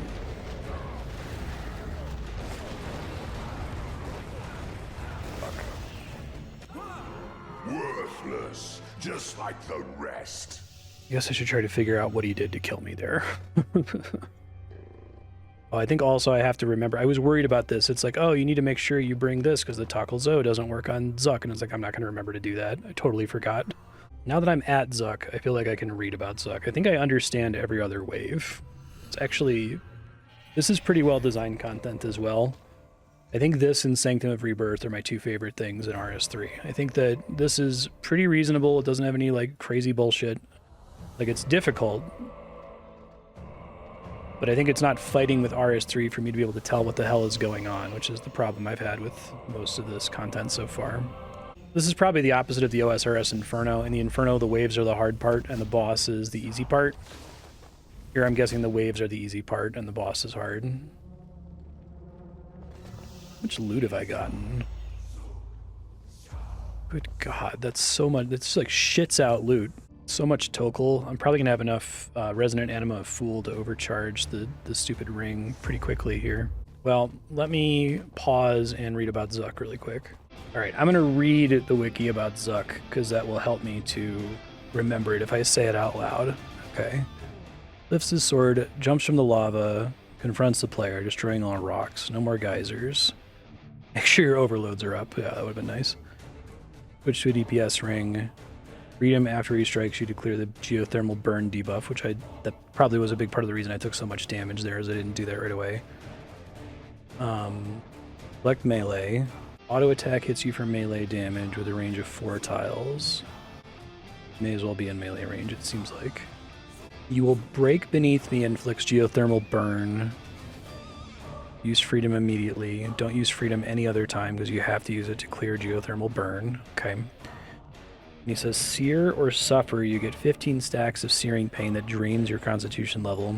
Each stack of the debuff is reduced by 1 for each tile the player moves via any means. So I just kept draining my health there. Switch to deflect magic to avoid the fireball attack that Zuk performs when you leave his melee distance. Surge will remove 10 stacks of the debuff. The remaining stacks may be removed by running, which could be back to the player's activated sunshine. I guess I can just like surge away and then bladed dive back to where I came from, and that should clear all of it. And then drink a super restore flask to restore lost constitution levels. Surge is only recommended if you have the mobile perk and you have double surge. The movement ability needs to be ready for the next special attack, Quake. Okay.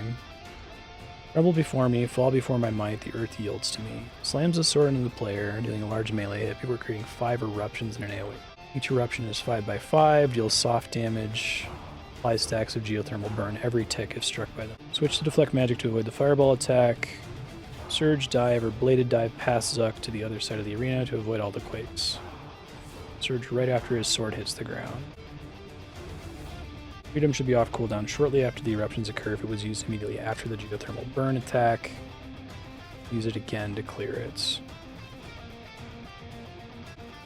The mechanic may lock onto the player later than Zuk's animation may suggest. Yeah, this happened to me during the Ambassador fight. It was really annoying. You can probably see it in the VODs. I may have added commentary for it.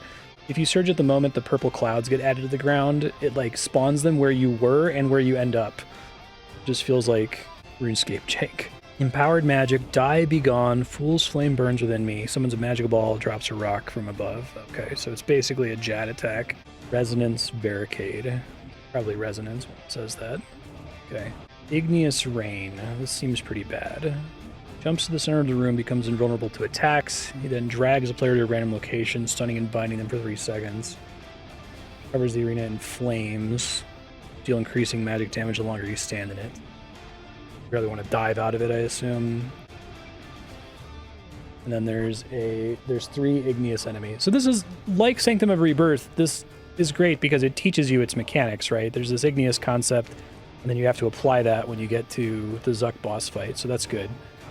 One of them has to be stunned, one of them has to be thresholded or ultimated, and one of them you have to stand in its shield. Each Czar spawns 15 seconds after the previous one, whether it's been killed or not. All 3 must be killed to gain charges. After around 15 seconds after the Medj appears, Zuk will be in the channel of lava for an instant kill.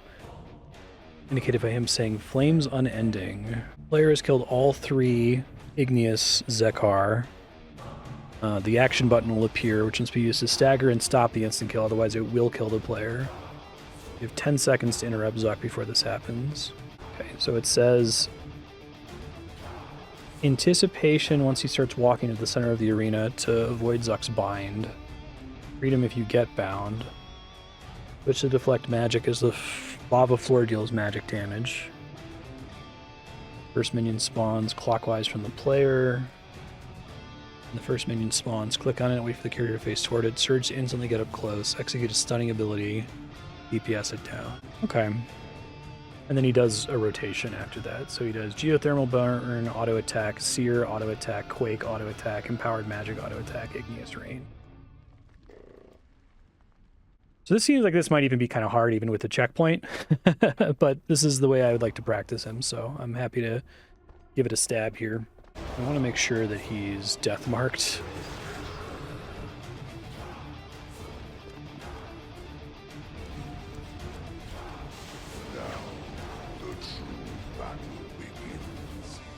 I wonder if I should just like try to stay away from him and keep deflect magic on. Maybe he like walks to me constantly. Oh, he walks to me constantly. Never mind.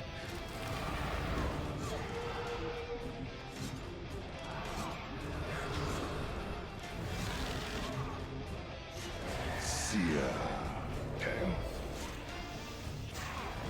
Should help. Not a lot though. God damn. Oh, is the geothermal thing still on me? That was the problem. I have to remember that he does that. That one I need to just run away from, right? To not get more stacks of... I think I have to move faster once he scares me with that attack. I think I basically just need to practice him enough that I have his rotation memorized. So, immediately freedom after his first attack. Surge and then dive back after his second attack. Surge and or dive away for his third attack. Resonance on his fourth attack, and then you have an annoying adds phase for his fifth attack. Repeat. Try to remember that, but I'm probably just gonna have to die to him a bunch of times. Sorry. I learn better by failing than by reading.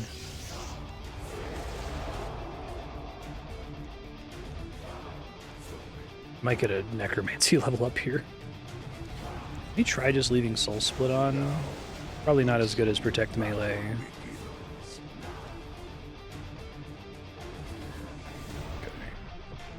Okay, so there's that. Break Beneath Me.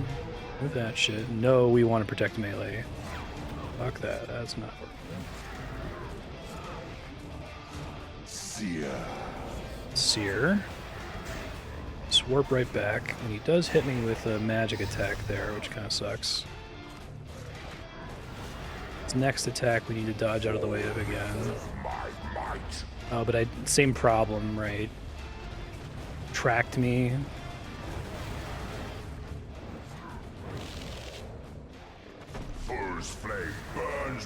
That's the big scary magic one that I'm supposed to resonance next time. That's fine.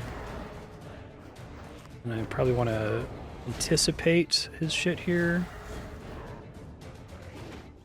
The skies burn. I don't think it lasted long enough. Rise, warrior of flame. So you gotta like know what corner to go stand in there. Alright, so this guy needs to get stunned. Made it vulnerable. Rise, Ashen Ranger. We gotta go quick here. Not immediately die to the fire. Just like the rest. Alright, that attack's nastier than I thought it was gonna be. Maybe we protect Mage during that too. This is a pretty cool fight, I think I get it. Alright, trying this again. I really like this cover of the old school RuneScape Inferno theme, it sounds great. Big fan. Yo. Right where we left off, yep. Nice of them to let me practice. Now, the true battle begins.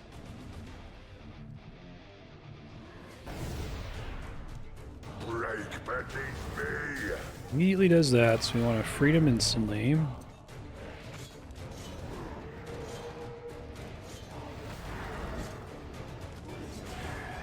I think we want to mage to get out of that, then back to melee.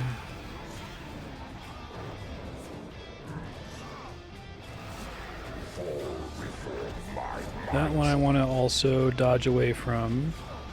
There's no problem. Watch out for his magic attacks if I do that, though. That's the one where I need to resonance. I don't really have the timing feel for that one yet. Now I have to be prepared for his bullshit. Enter his next swing. Anticipation. Okay, so where are we going? Where the first one shows up, I think, is scripted based on where he pulls me to at the beginning.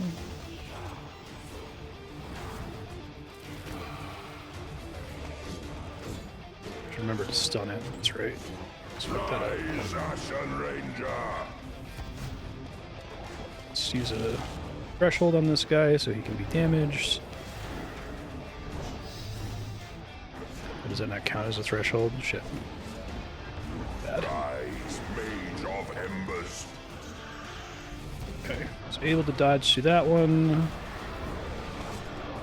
This guy is the easy one. And now he's gonna do some bullshit. Flames unending. He doesn't take any damage. I just have to press that.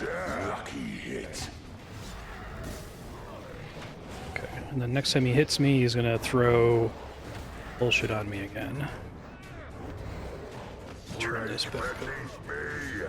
Okay.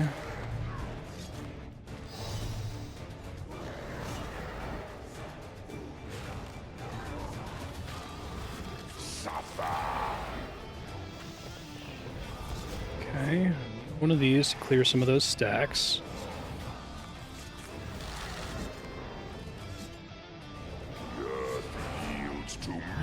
Get away from that bullshit again. Yeah, but then it like tracks me, which is very annoying. I think I can beat him, just brute force here. Let that hit me again. Always do. I'm a dummy.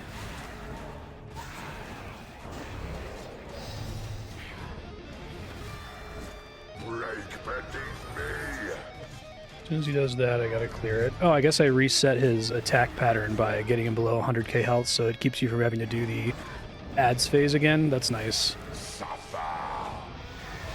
Hey! Not so weak as you seem.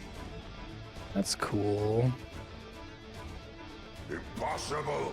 Not since Randos finally. I think this is pretty doable. I'm gonna give it a try to get the cape. I don't need to. I could end it here, but I think I could maybe do it. I'm a little worried about the barricade wave, that I don't have enough adrenaline for it. Again, I don't think he dropped anything that I care about, as far as I can tell. End current session. Leave now. All right, let me go re-gear up, and we'll give this a shot. May as well try until I run out of resources, at least. Okay, so I'm allowed to fail the challenges so long as I don't die. I'm not allowed to die. I think that should be achievable. I think what I'm going to do is I'm going to turn the in-game music off, because I'd love to be able to make sure you can hear this track, because it's really good. And I'm going to listen to it over here on another monitor, and then try to play it so that it plays naturally with clips. I think I'm just going to record from here, and I'll eventually show you a successful run, however long that takes, but you won't need to see any attempts. Maybe I'll like, put in clips of when I die and the like. All right, here we go. Trying to get the cape. Challenger approaches.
Jad.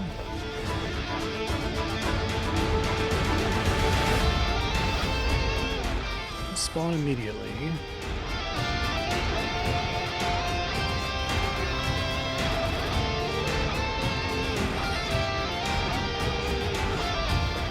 Oh, he does spawn immediately, that's right, he's further down.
right, I forgot about this.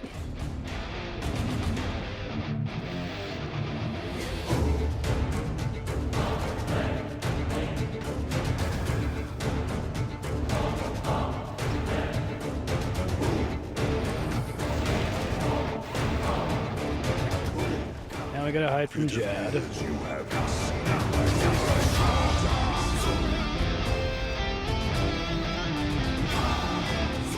I ball this shit before I forget.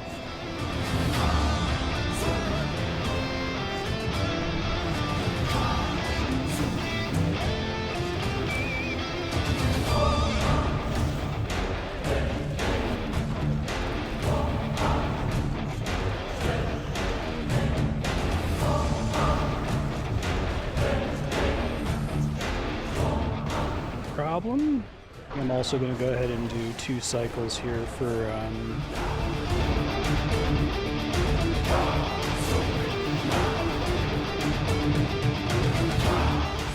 going to do 2 cycles coming up here.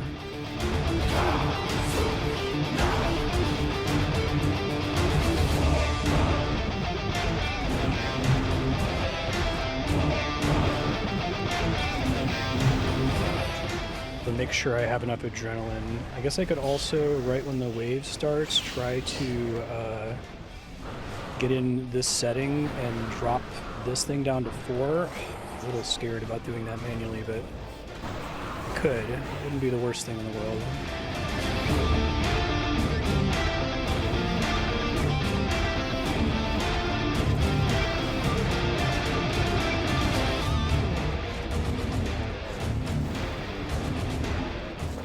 Maybe during the safe spot thing. Let's see. The one where I have to like stand in their shields. I could do it while I have to stand in their shields. Let's do it. Need to have enough to cast Barricade. I'll turn this on like immediately. I have to turn on Protect Mage because these guys hit like trucks.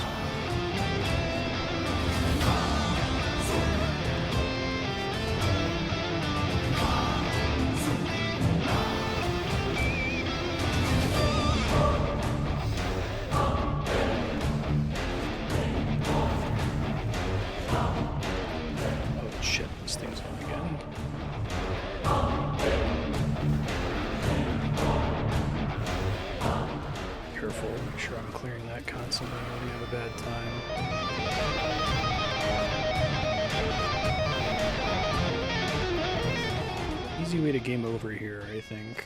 I'm not careful.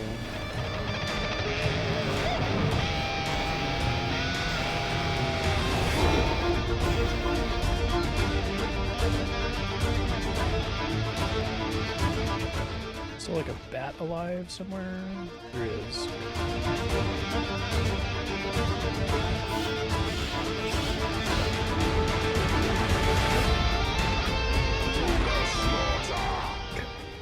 Clear that shit.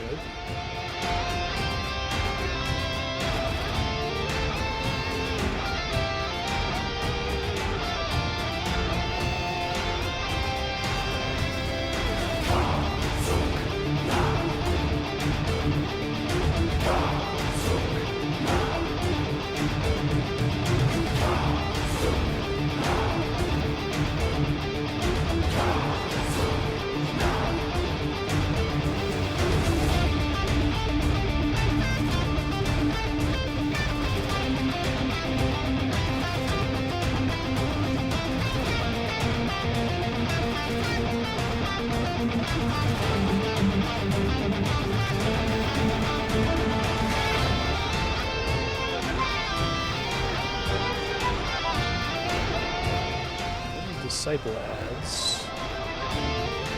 Okay, that guy's trapped, so maybe I can do this. I'll have to turn it back off when Zuk spawns, which hopefully I'm not gonna like stress out about and freak out. But need to not freak out, basically. It's the path to success.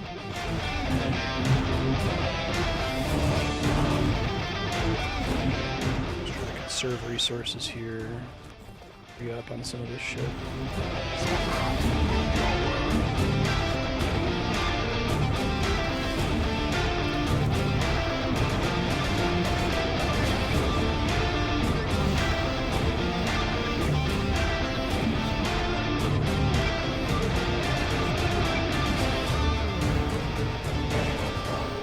Save all of my adrenaline now.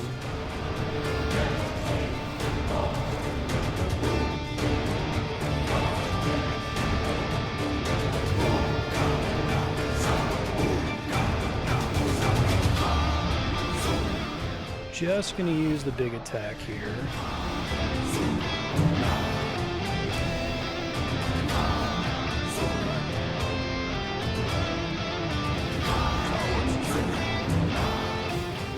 Pop this. There's not enough damage in my auto attacks to win here. I'll deal with it. It's fine. Now this is a little bit scary. Maybe we'll be okay if I press it late enough.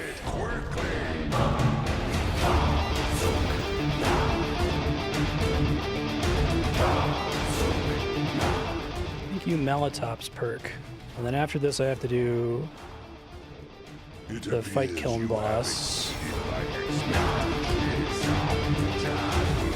Oh shit, Jad, I forgot. Fuck, I'm gonna die.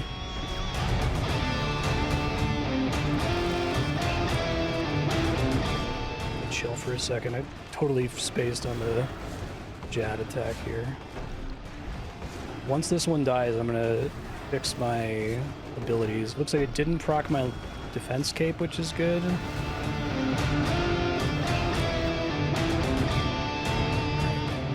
Fix this back to 11. Lucked out and didn't get one shot there. That could have been really bad. Okay, good. Let's calm down, breathe. Out with your nose, in with your mouth. I have plenty of resources to re-up this ship, so I may as well do it now so I don't forget when it's time to actually fight the boss.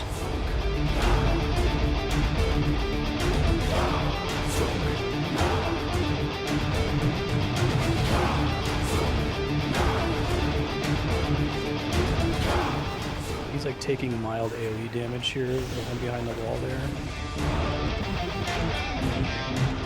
And it's Harakan is after this. Get out of melee range, it's an easy way to get yourself killed.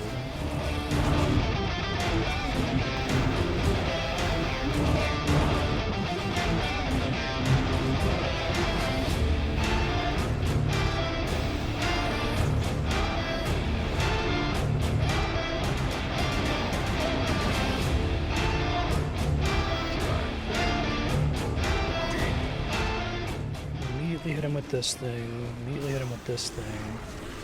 Turn this on right away.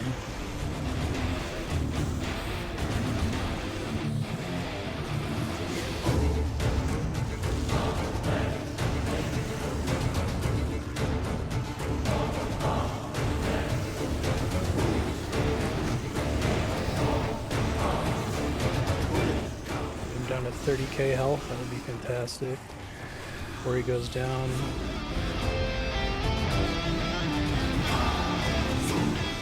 Nice. Okay, Necromancy level up. It's kind of funny. Alright, so to remember what the fuck I'm doing here. Let me go ahead and activate these just out of an abundance of caution.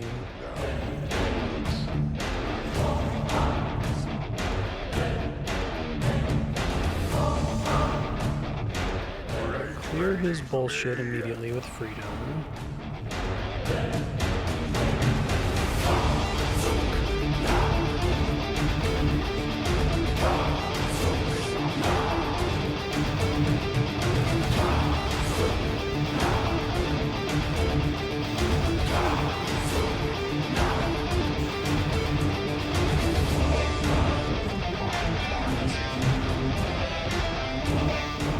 Magic damage there, that's okay. Obviously it's not ideal, but I can tank it. Shit, I always forget to do that one, but I have the resources where I need to equip the Zogroth ring, I forgot about that. Just a little bit with my DPS here. Also forgot to give a vulnerability bomb.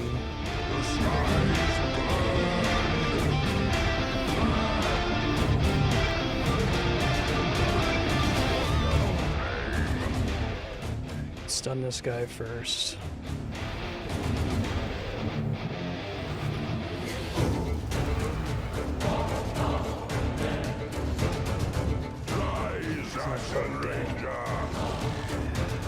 Don't die to that shit, would be bad.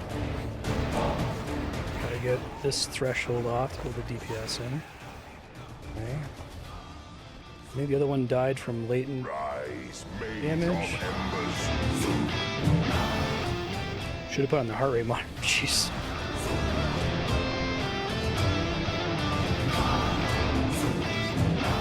Spam click this.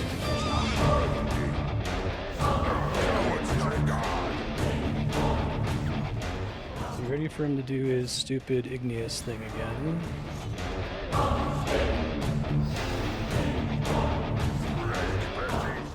Break beneath me. I can deal with that. It's fine.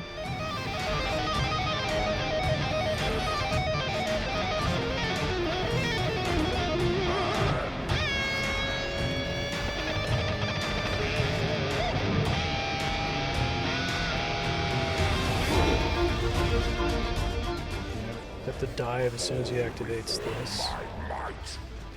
Not have to deal with more bullshit there. If I can get him down to 100k health, then I can phase change him here, but I might fuck it up.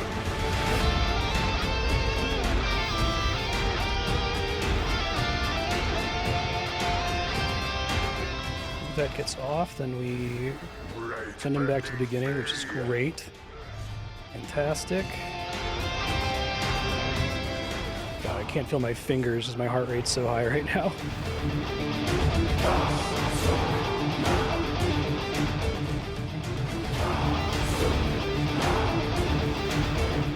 Hey, and I even got a flawless run. Wow, that was really fun. What a great way to say goodbye to RuneScape 3. I'm glad I went ahead and did that instead of just settling for the regular kill, because it's a really great fight. It's actually, this is my favorite content in the game. This and Sanctum of Rebirth are what I was thinking of when I was going to play RS3. I was like, oh yeah, I bet there's a lot of cool design space to cool stuff with the combat that you can't do in old school. And then like every EOC boss has been ass. But this boss was great. Easy to learn. It uses mechanics you learned earlier in the waves. It's great, great, great design. Very pumped about that. Get this stone. Thank you. That's all I really care about from you. I didn't really drop anything else that I care about. Be a nice thing to equip at the end here. Alright, so we do craft igneous stone, igneous calmore. That is the necromancy one, yes. Which like apparently completely changes the entire rotation for necro, which is cool. Like, it makes it so that death skulls cost, like, nothing, like 60% instead of 100% adrenaline. And that's, like, turbo busted. So that's cool. I guess if I ever do come back to RS3 for some reason, I'll have that. It's a pretty exciting thing to have unlocked after all that time. Alright, so I want to close out this playthrough by reviewing a couple things. I'll probably do more of this in, you know, the edit. Just pointing out a couple things that I have done. Let's see, shop here. I have 5,150 Reaper points. I did my Reaper task earlier today, and I think it was task number 535. I've done a lot of Reaper tasks. I'll show you all of my boss kills here. Let's see, beasts. Ambassador, Araxxi, Archglacier. Archglacier, how much was that again? 5,427. Did a lot of Barrows. Because, see, I was really excited about PvM at the start of this playthrough before I realized it was a waste of fucking time. A lot of these I did like the story mode, and I'm not super interested in seeing the non-story mode version of them.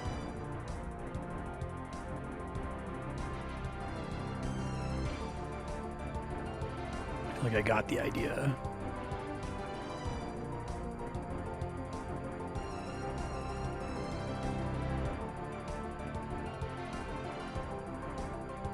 $327 Hermod kills.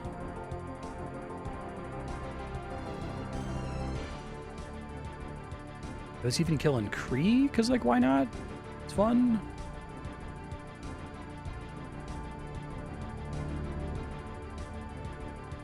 I'm gonna do next Angel of Death, because it's a big party.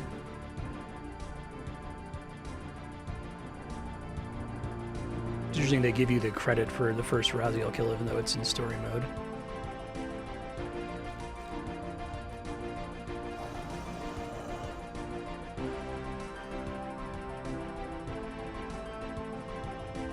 with that lovely Zuk kill.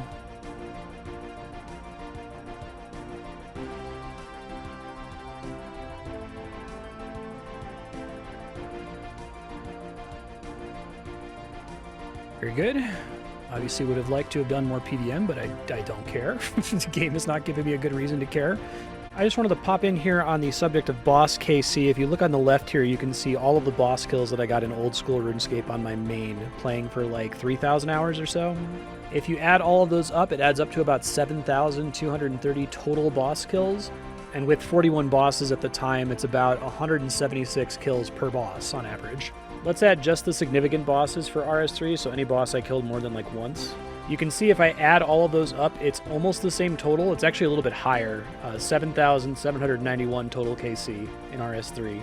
But like 70% of all of my boss kills were at Archglacier, and I'm really happy to include this piece of information because I think it's like perfectly microcosmic for RS3 in general. Like, yes, this is exactly what you'd expect from this game, especially in the post-necromancy world. Like, the only reason I have 341 Barrows KC was because I was excited about PvM before necromancy launched. I think if necromancy had existed on the day I started playing, there would be 0 Barrows KC, and I would be much closer to my OSRS total boss kill count. Like, Giant Mole is just on there because I would occasionally take it as a Reaper task before realizing I could just skip until I got Archglacier every day. Crosus and Chaos Elemental are on there for the same reason, Reaper task before I realized I didn't have to actually try. Trill is like one of the only bosses in the entire game that you have to fight with necromancy because you have to farm subjugation gear to make the higher tier necromancy armor, which is so weird.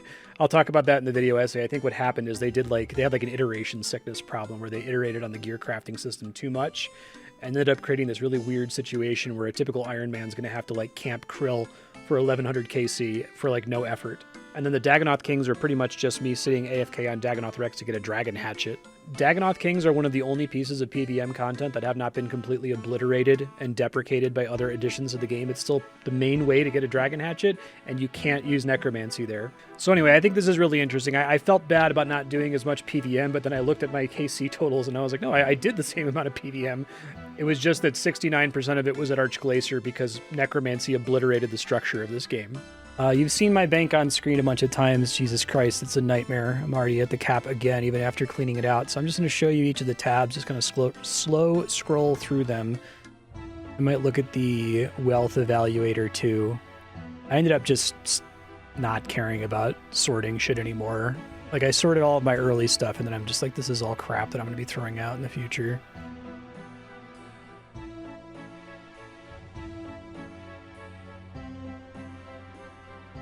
I guess also ignore the tab names. They're complete nonsense. I've got way more herbs than I probably needed.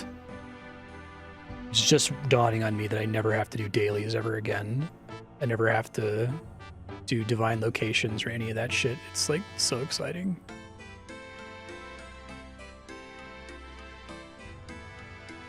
That's the bank. And then the wealth evaluator it's under coins. Final wealth. Although it's pretty amusing. Let me get the die out of my bank, because I think that accounts for most of my bank value. Oh, okay, I still have a pretty... I got 4.7 billion. It's not too bad, not too bad. A lot of it, there's this 2 billion, that's a combination of potions, and a lot of it is just the primal extract that I got from getting 120 herb lore. Here are my final skill levels with virtual leveling turned on. And I guess just hit 114 necromancy, which is kind of cool. And I don't think there's anything else I need to show you, but let me poke around really quick and see.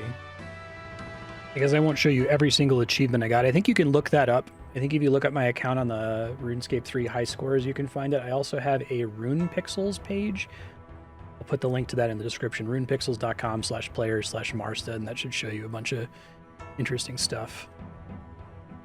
Music unlocks, that's interesting. I'm actually pretty close to having all the music in the game. I'm missing like a little more than 100 songs. There's probably stuff in here that I can't do. I'm not going to stress about that too much. All quests completed. Is this fucking thing gone? Thankfully, I can pull up the quest window and it's empty. That happened this morning, the day that I finished, so I'm glad that Great Expectations quest isn't there anymore. Also in the edit here, I wanted to summarize my final list of restrictions because I added more restrictions as the playthrough went on. I didn't compromise on any of these. In fact, I started pretty restricted and became more restricted as I uncovered content that I hated and never wanted to do. So I obviously had all of the normal Ironman restrictions, so like no microtransactions, thank God. The game would be unplayable if I had access to any of that crap. No treasure hunter keys or any of that shit. There were some restrictions lifted from Ironman while I was playing, so I think sinkholes, for example, were not available when I started playing and are available now, so I've never done a sinkhole. I never did any holiday, seasonal, or limited time events, and I'm honestly outraged that they even work for Ironman in the first place. There was one particularly heinous limited time event where you could have infinite porters that I avoided because that's awful. Like, I would feel like I would need to do archaeology training during infinite porters. Never did that ever. Obviously, I did holiday events if they were added as permanent features to the game, so like violet is blue, but if it's not permanent, I didn't do it, period. There were even some insubstantial things that you probably couldn't have proven whether I did it or not, like there was like an overload jug that you could click on that would give you an overload boost for a couple weeks. I didn't do that. I just didn't click on it. Unfortunately, at least one time while I was playing, they had a feature where every time you did a Reaper task, it always let you pick your Reaper task. I didn't have any way to opt out of that other than to just not do Reaper for that week.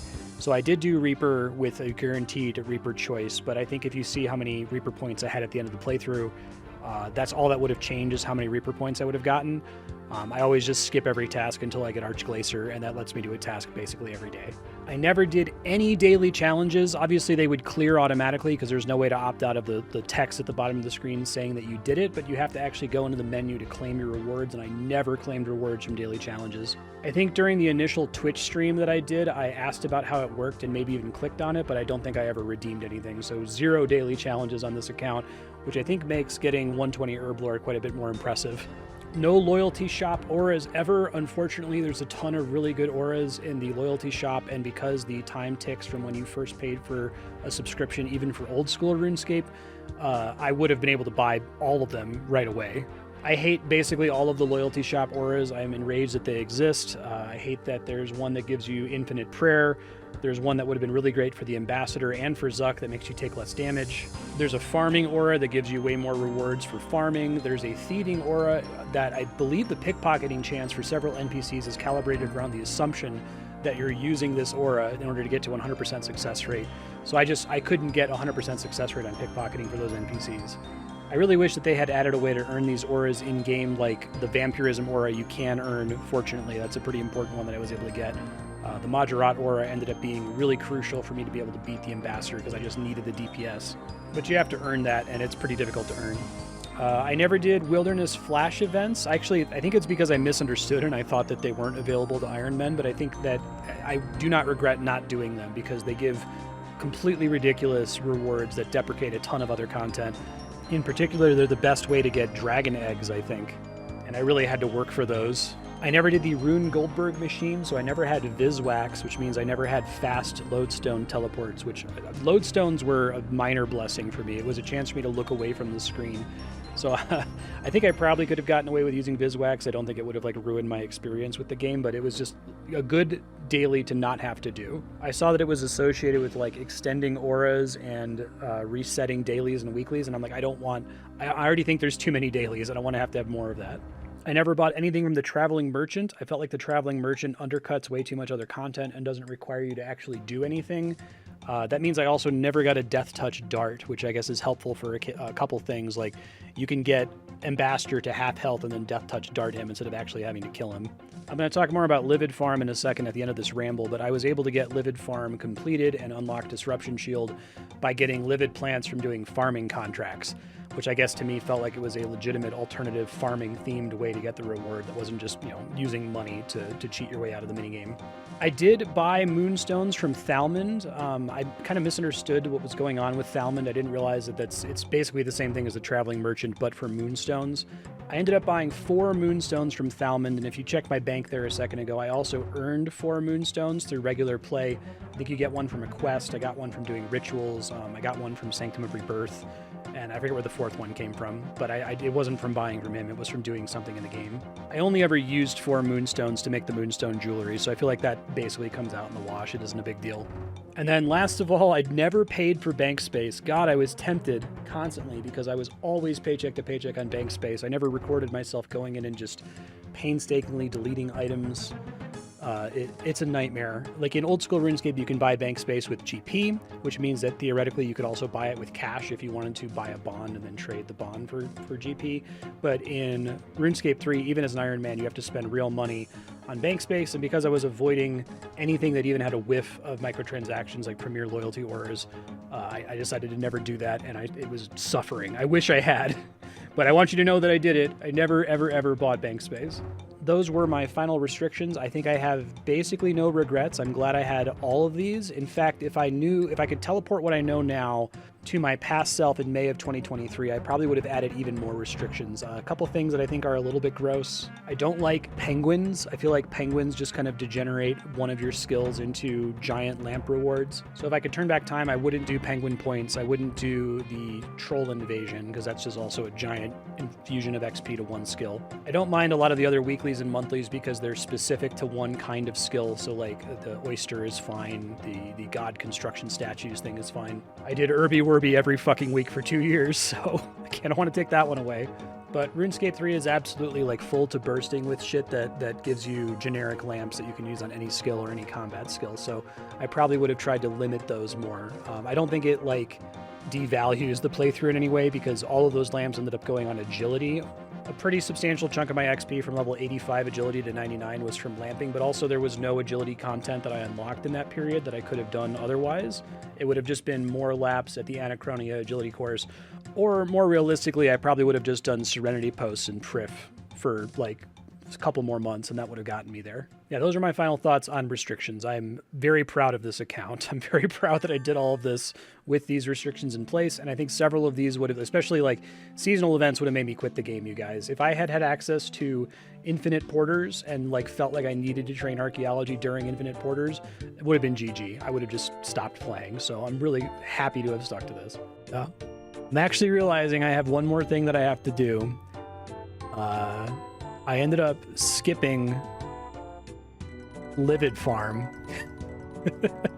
I never did Livid Farm because it seemed really annoying and stupid and a waste of time. And I ended up getting all of the plants I needed from it from doing daily farming contracts. But I've said I would do one round of Livid Farm at the end of the playthrough, so... You know, we've got this really good taste in my mouth. Let me quickly put a bad taste in my mouth to wrap things up here. I literally have no idea how this minigame works. I encouraged her a second ago. Let me look it up. Oh, wow. That's why it sucks so bad. Part of why it sucks so bad is you need to have, like, astral runes. You have to cast tons and tons of spells. It's like they made a worse version of Mage Training Arena. It seems like what this is. Okay, so you have to encourage Pauline with kind words. So you right-click on encourage when she's sad and pick something nice. Because there's like 5 options and only one of them is nice. Take livid plants from the full produce pile. The trade wagon, but this one. Okay. Fertilize 3 empty patches. Oh, and that uses the fertilize spell every single time? Oh boy. Don't like that. Cure the 3 diseased livid plants with plant cure, the spell.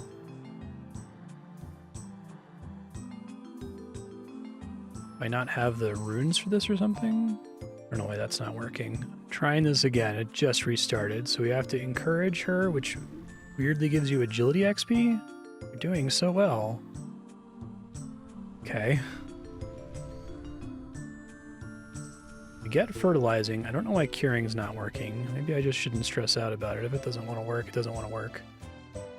I gotta turn this lumber into fence posts. Then there's 2 broken fences somewhere. And then sometimes there's a random event where Asuka will attack her, and you have to just encourage her to get it to stop. And you have to do as much of this as you can in each wave, and it's miserably slow. All right, that's Livid Farm. I did it. I'm done. Let me go talk to Hans, figure out how long I played, and we'll turn this game off. Possibly forever, but at least for a couple years. All right, I started RS3 May 17th, 2023. Today is May 6th, 2025. I've spent 176 days and 18 hours. That's 4,242 hours, so just short of 4,250 hours. I guess I can tell you my average XP per hour is able to be calculated. About 205k per hour on average over the whole playthrough. I am out of here. Goodbye, farewell. I'm going back to the land that I love, the land of old school RuneScape. They've added so much good stuff. I'm so excited to play it. I'm so excited to do stuff there. Thanks for watching this series. That's the end of RS3. Look forward to the video essay sometime in 2026. I have it's going to be like 5 hours long, guys. I have so much to say. Bye.